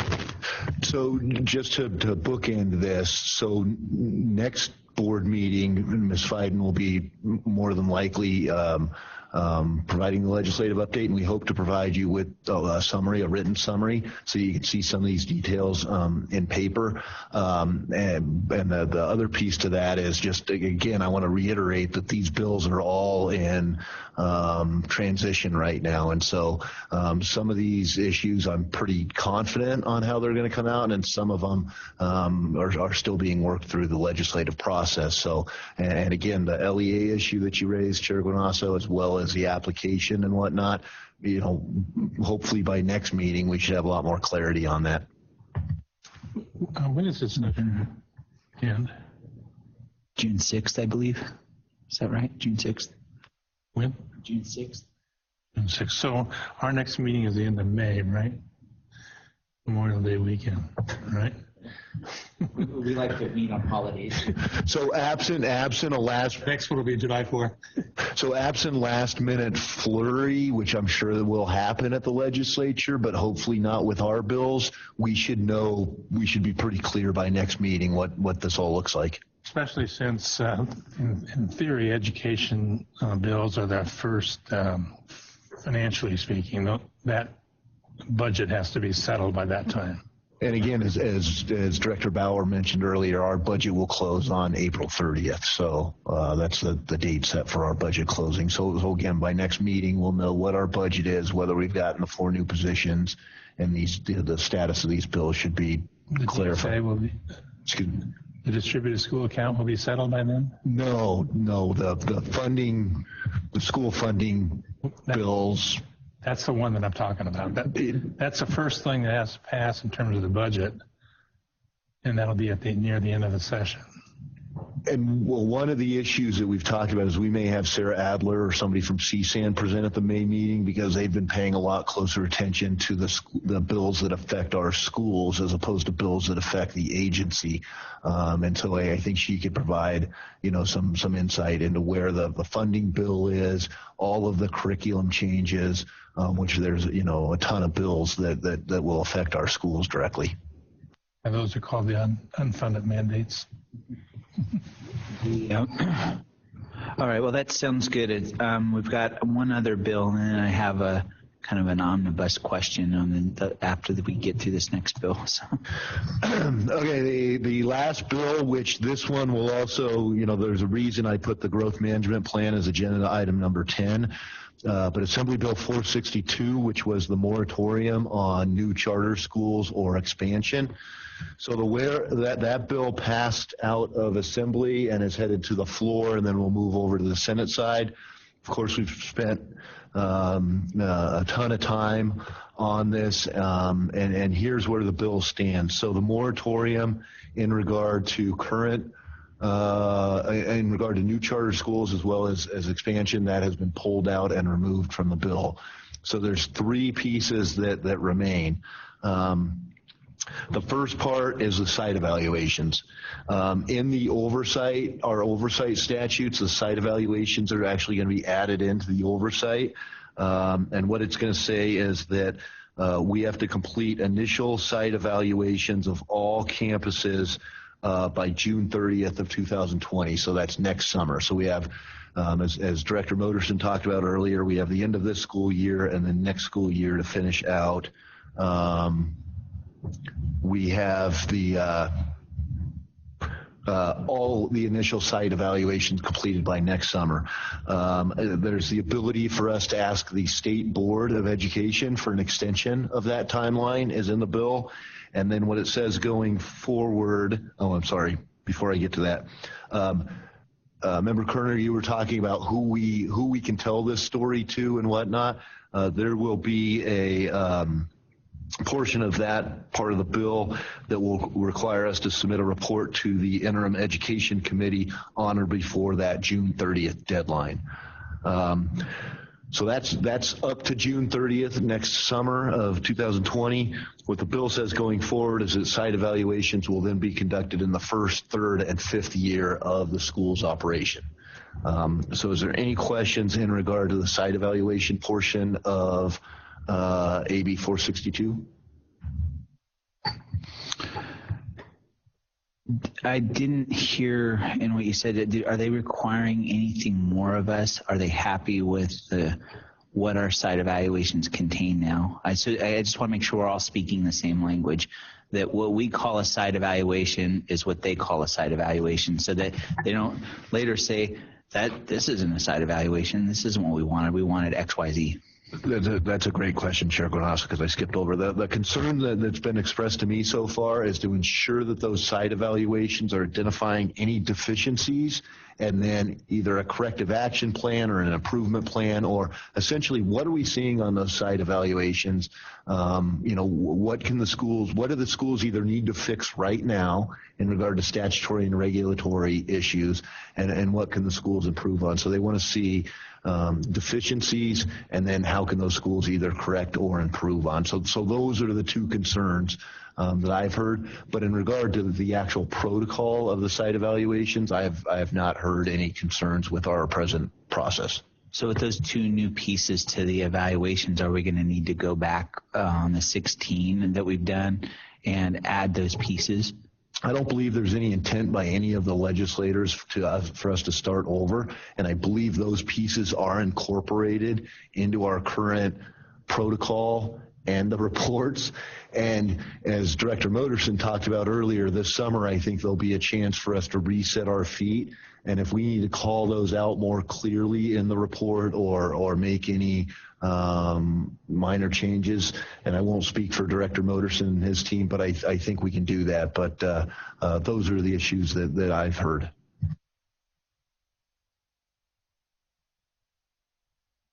All right. Okay, perfect. No other questions about the site evaluations? So the second piece of AB 462 is there was previously one of our statutes, 380A 225, which talked about kind of a pupil needs study in the area served by the charter school sponsor, which for us would be statewide. Essentially what I heard the legislators asking for here is, and I'm working backwards here, is where are we putting our schools, why are we putting them there, and are we working in collaboration with the districts and the departments to identify those issues?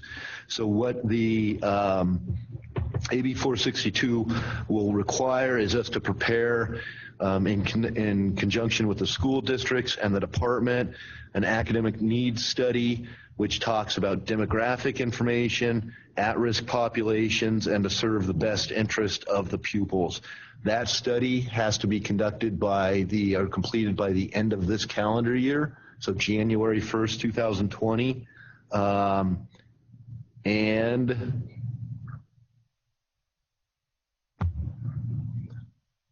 the second related point is the legislature has asked for a specific call out in the statutes in regard to notifying districts in regard to notices of intent for new applicants, when we receive applications, when we approve new schools, and the same thing with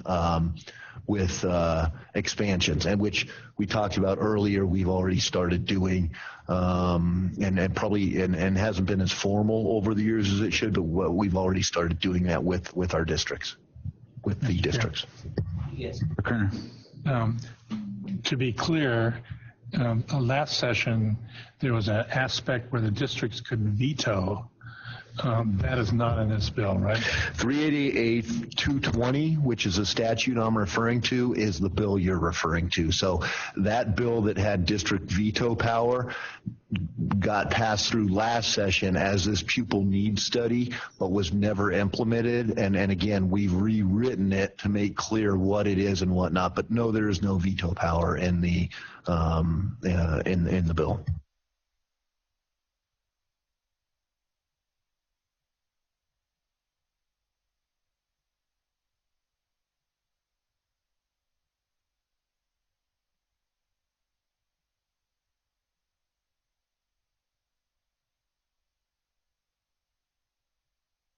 Just for the record, we should probably know Member Vice Chair McAdin had a family emergency she had to attend to, so she has excused herself from the meeting, but we still have quorum. So.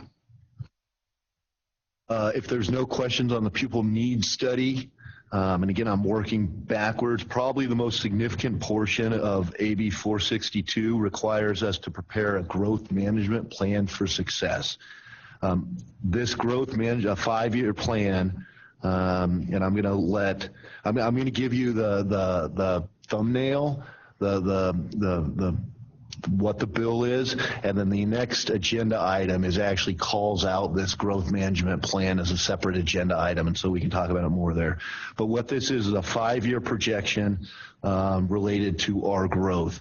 It has to be developed in conjunction again with the school districts and the department. And here's what we're talking about. Number of new charter schools each year, additional campuses, increases in enrollment, renewals, academic information, the pupil evaluation study that I spoke about earlier, and any other information we deem necessary to show that the new charter schools existing. New charter schools or expansion serves the best interest of the pupils. And so, again, I'll answer any practical or nuts and bolts questions, but obviously this dovetails into our strategic plan that we raised at the last meeting, but this is much more than a strategic plan. This is, I'll save, but does anybody have any practical questions of what they're asking for there?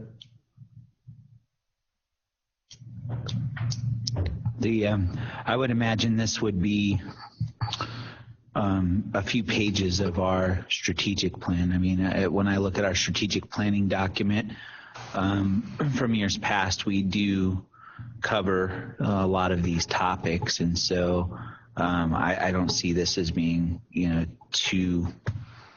There's a lot of extra here other than perhaps being a little bit more specific about the need relative to the plan. So like if we're going to open a school in North Las Vegas or in Henderson, or if we project that we're going to open some schools there, to be able to demonstrate the need for being in that region is the only real thing that seems appreciably different than what we've done in the past. So again, we can talk about this in more detail, and Director Fiden, will want to weigh in on this. But our strategic plan, it is vague, and it sets out our mission and our vision, and it does have some metrics and some measurements. This is wholly different. This is completely different. This is going to be a 5-year looking forward growth plan, which again, and if you think about it in practical terms, we can predict what's going to happen next fall because we've already approved those schools. We can pretty easily predict what's going to happen in the fall of 2021 school year because some of those schools have already been approved or we've received notices. But what we're talking about here is to say in all of these years, here's the number of schools we want to open, here's the number of students we want to add, here are the students we want to serve, here's the areas, the location we want schools. So again, we're at almost 43,000 students right now, and this is an opportunity, I think, for this agency and this board to really look forward and plan out not only where we're going to be next year and the year after, but in 5 years, and to say, here's what our current academic performance is. Here's the demographics that we currently serve. Here's where our schools are, not only statewide, but in the Las Vegas Valley. And we are not serving this group of students well, and we want to serve more of them. And we do not have schools in these areas, and we want more schools there. It's an opportunity for this board and this agency to be very deliberate and very careful about what new charter applications you are going to approve and which expansion amendments you're going to approve. Okay. Yes, Member Kerner. Thank you, Mr. Chair. What you're saying is not surprising. I mean, obviously, the further out it goes, the less specific we can be. And so I think the strategic plan just, talks about that. I mean, this, like you said, this is where we think we need to be. This is what our intentions might be. But at this point, it's 5 years away. You don't really know. My presumption is that we will get into a cycle where we're updating this strategic plan / growth management plan annually. And therefore, annually, our first 2 years will always be more predictable, right? The question I have is, you talk about in collaboration or conjunction with the school districts. What does conjunction with the school districts mean?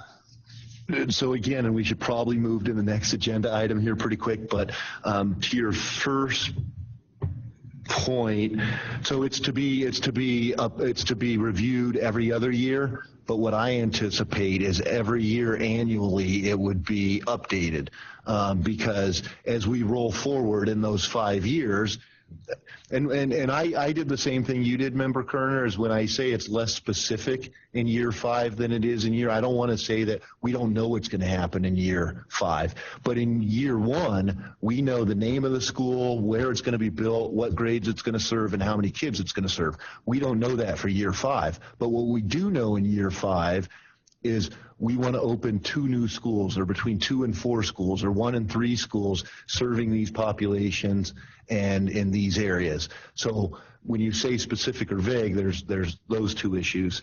The second question you asked about in collaboration with, and I need to make 2 other points here.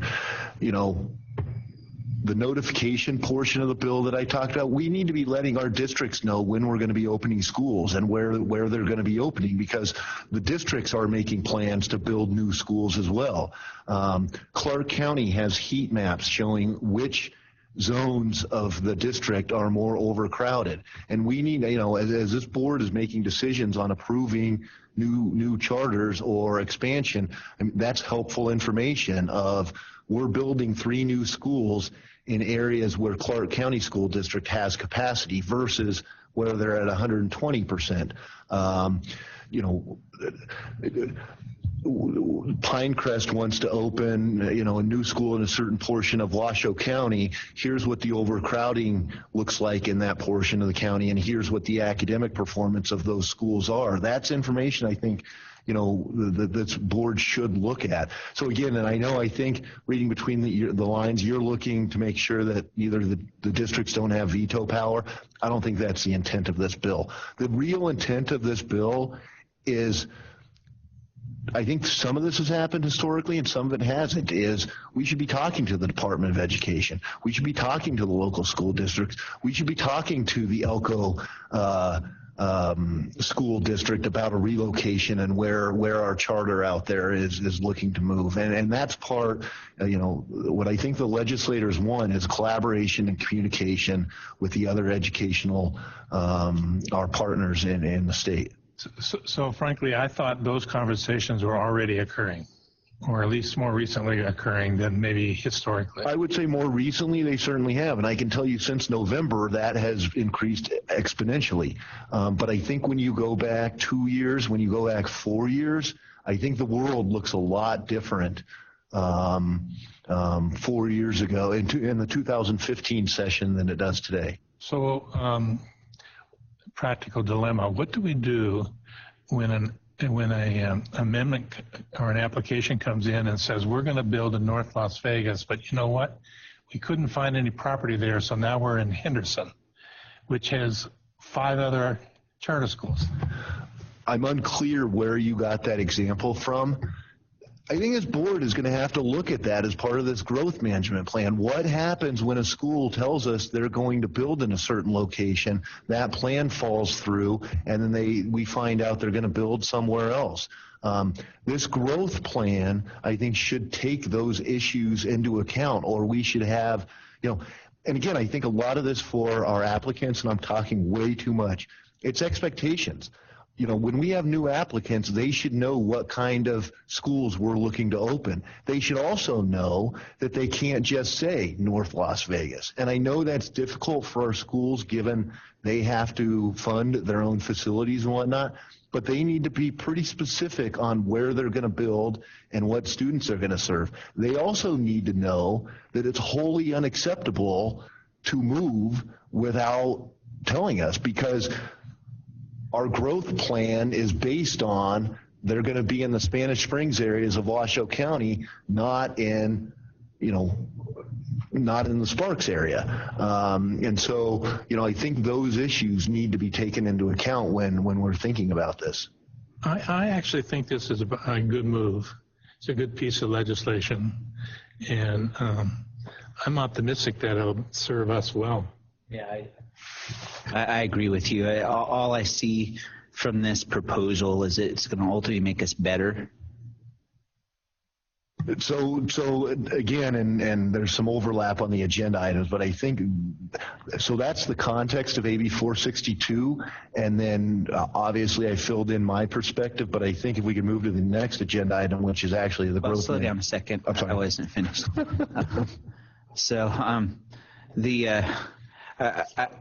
Like I said, I agree with Member Kerner that this is the right direction. I think it'll make us better.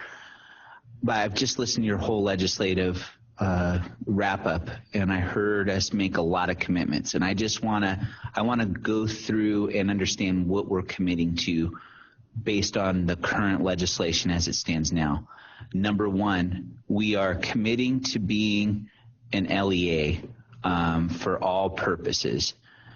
And kind of wrapped into that commitment is the potential that we would allow certain schools to become their own LEA, which would tweak kind of our oversight of those schools relative to having standards, specific standards for LEAs to have to continue to comply with after they're approved.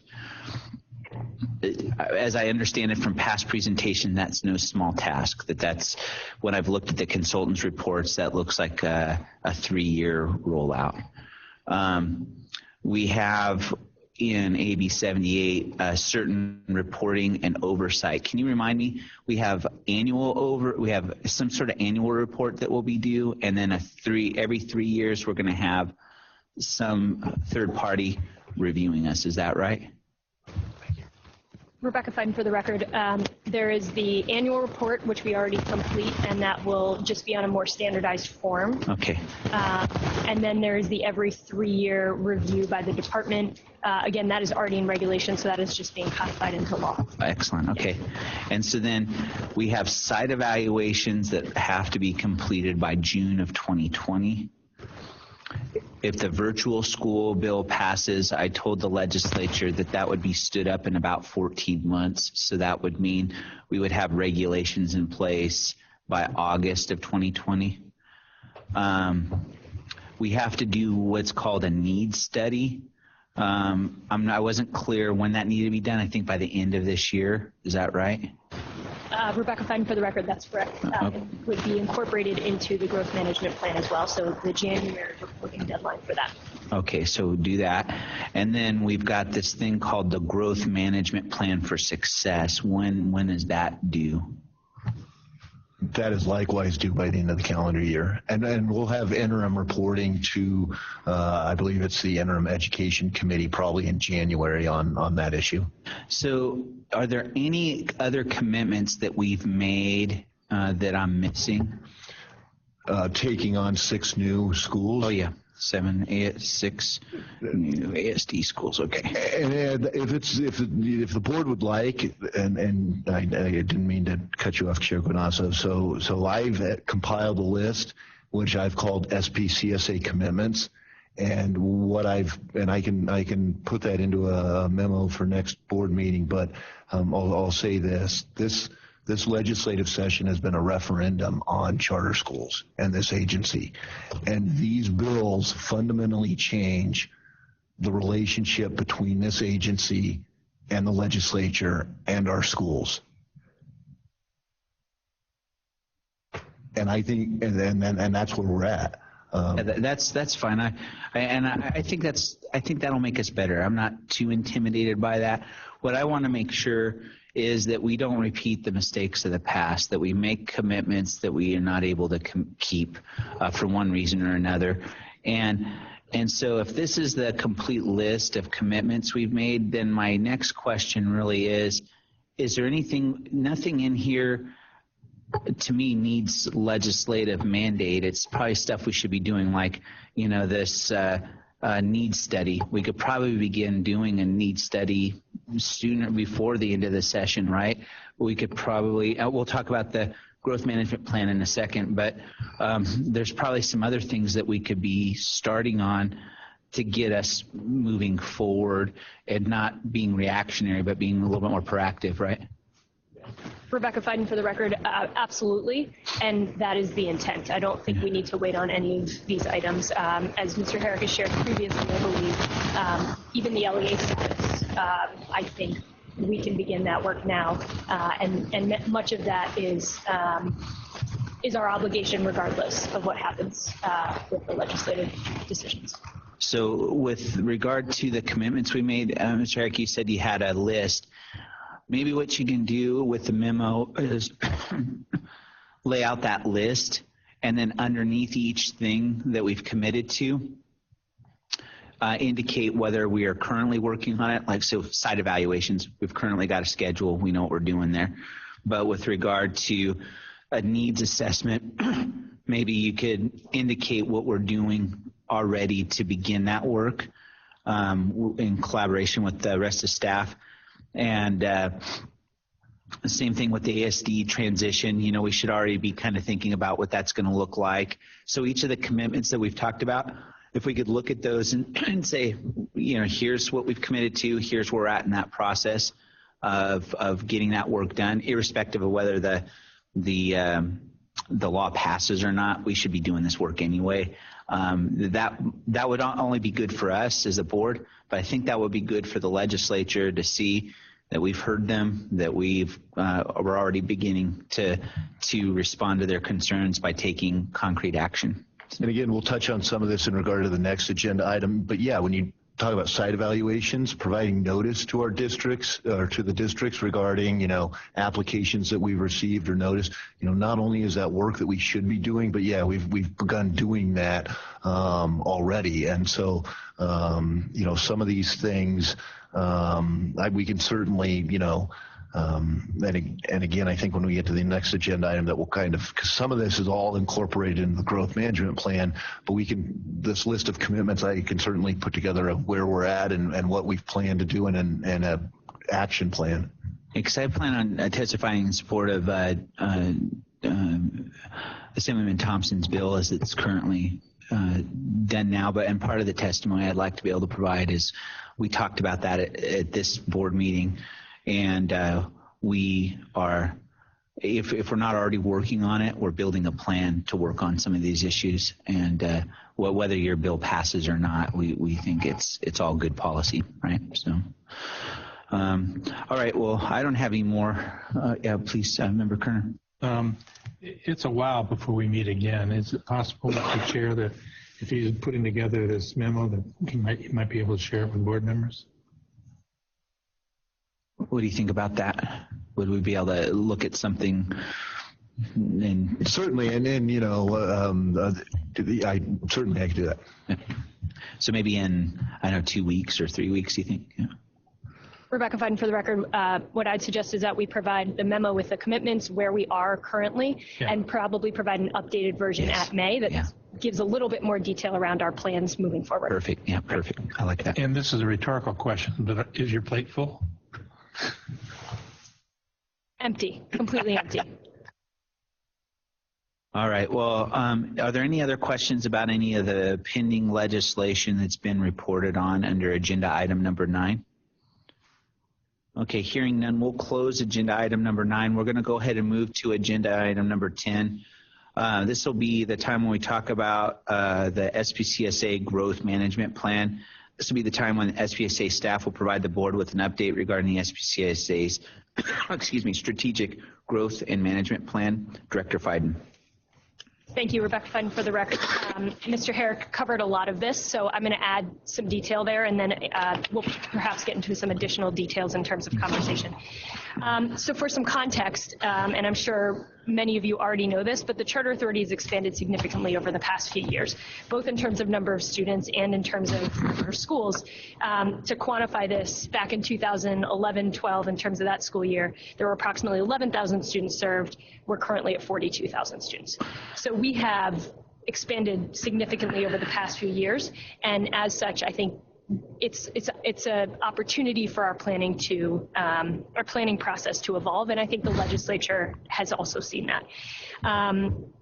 I know in the past you have had conversations about the strategic plan. I believe at the last board meeting there were some conversations about kicking off the planning process.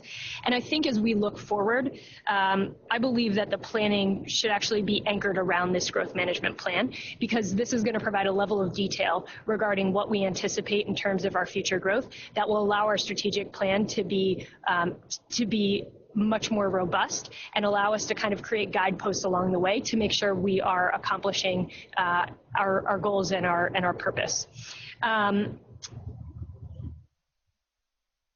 I won't reiterate the list of things that will be included here, but in summary, I think the growth management plan provides us with an opportunity to be very deliberate with our planning. And in developing a growth plan, we'll both be able to review the performance of current schools and then also coordinate with key stakeholders such as districts and the Department of Education, but also community members, to make sure that our future growth aligns to need. And so in some ways, this will serve multiple purposes. It will be a roadmap, but it will also be a way to tell a story about the past of our schools as well as where we anticipate the future taking us. In addition, I think this growth management plan will also allow us to chart a course in terms of a plan for implementation. What is it that our internal capacity as an agency needs to evolve to do in order to meet the demands of that growth management plan, both in terms of where we lay our priorities, but also what types of projects we take on in order to best serve the needs of our schools and the students that they serve. Ultimately, I think there are two things, and I anticipate that our work will evolve over time, but there are two things that I find really critical in thinking about this plan. The first is, I believe it's very important that this be not just an exercise of checking a box, but rather an exercise of engaging the community and our stakeholders. I think it will be a success if we can make sure that it is reflective of what we hear from our community. And the second is, I think it'll be a success if it is integrated into every facet of our work. I spoke about the importance of developing our internal capacity to meet the needs. And I believe even as we look into our next biennium, as we start building our budget, in many ways it should be mapped against this growth plan, because we can predict how our portfolio will grow and then what our capacity as an agency needs to look like in order to meet that need. I also think it should be, Member Kerner, you talked about an amendment process. I think when we look at this growth plan, it should give us enough guidance that when we look at an amendment or an application, the decision that this board makes can be rooted in this growth management plan, that it can really serve as some guardrails around some of those key decisions. Chair Guanasso, as you shared, though this legislation hasn't been enacted, I think we have an opportunity to get a jump start on this work now. And even, regardless of whether it is required by the legislature or not, I believe it's a real asset to the agency. I also believe it's a real asset to the community at large. So I very much look forward to hearing your thoughts on this plan, your guidance and direction in terms of where and how we begin to kick that work off. Well, I know this is, you've been on the job roughly 72 hours. And so one of the questions to ask is like, how do we get from point A to point B?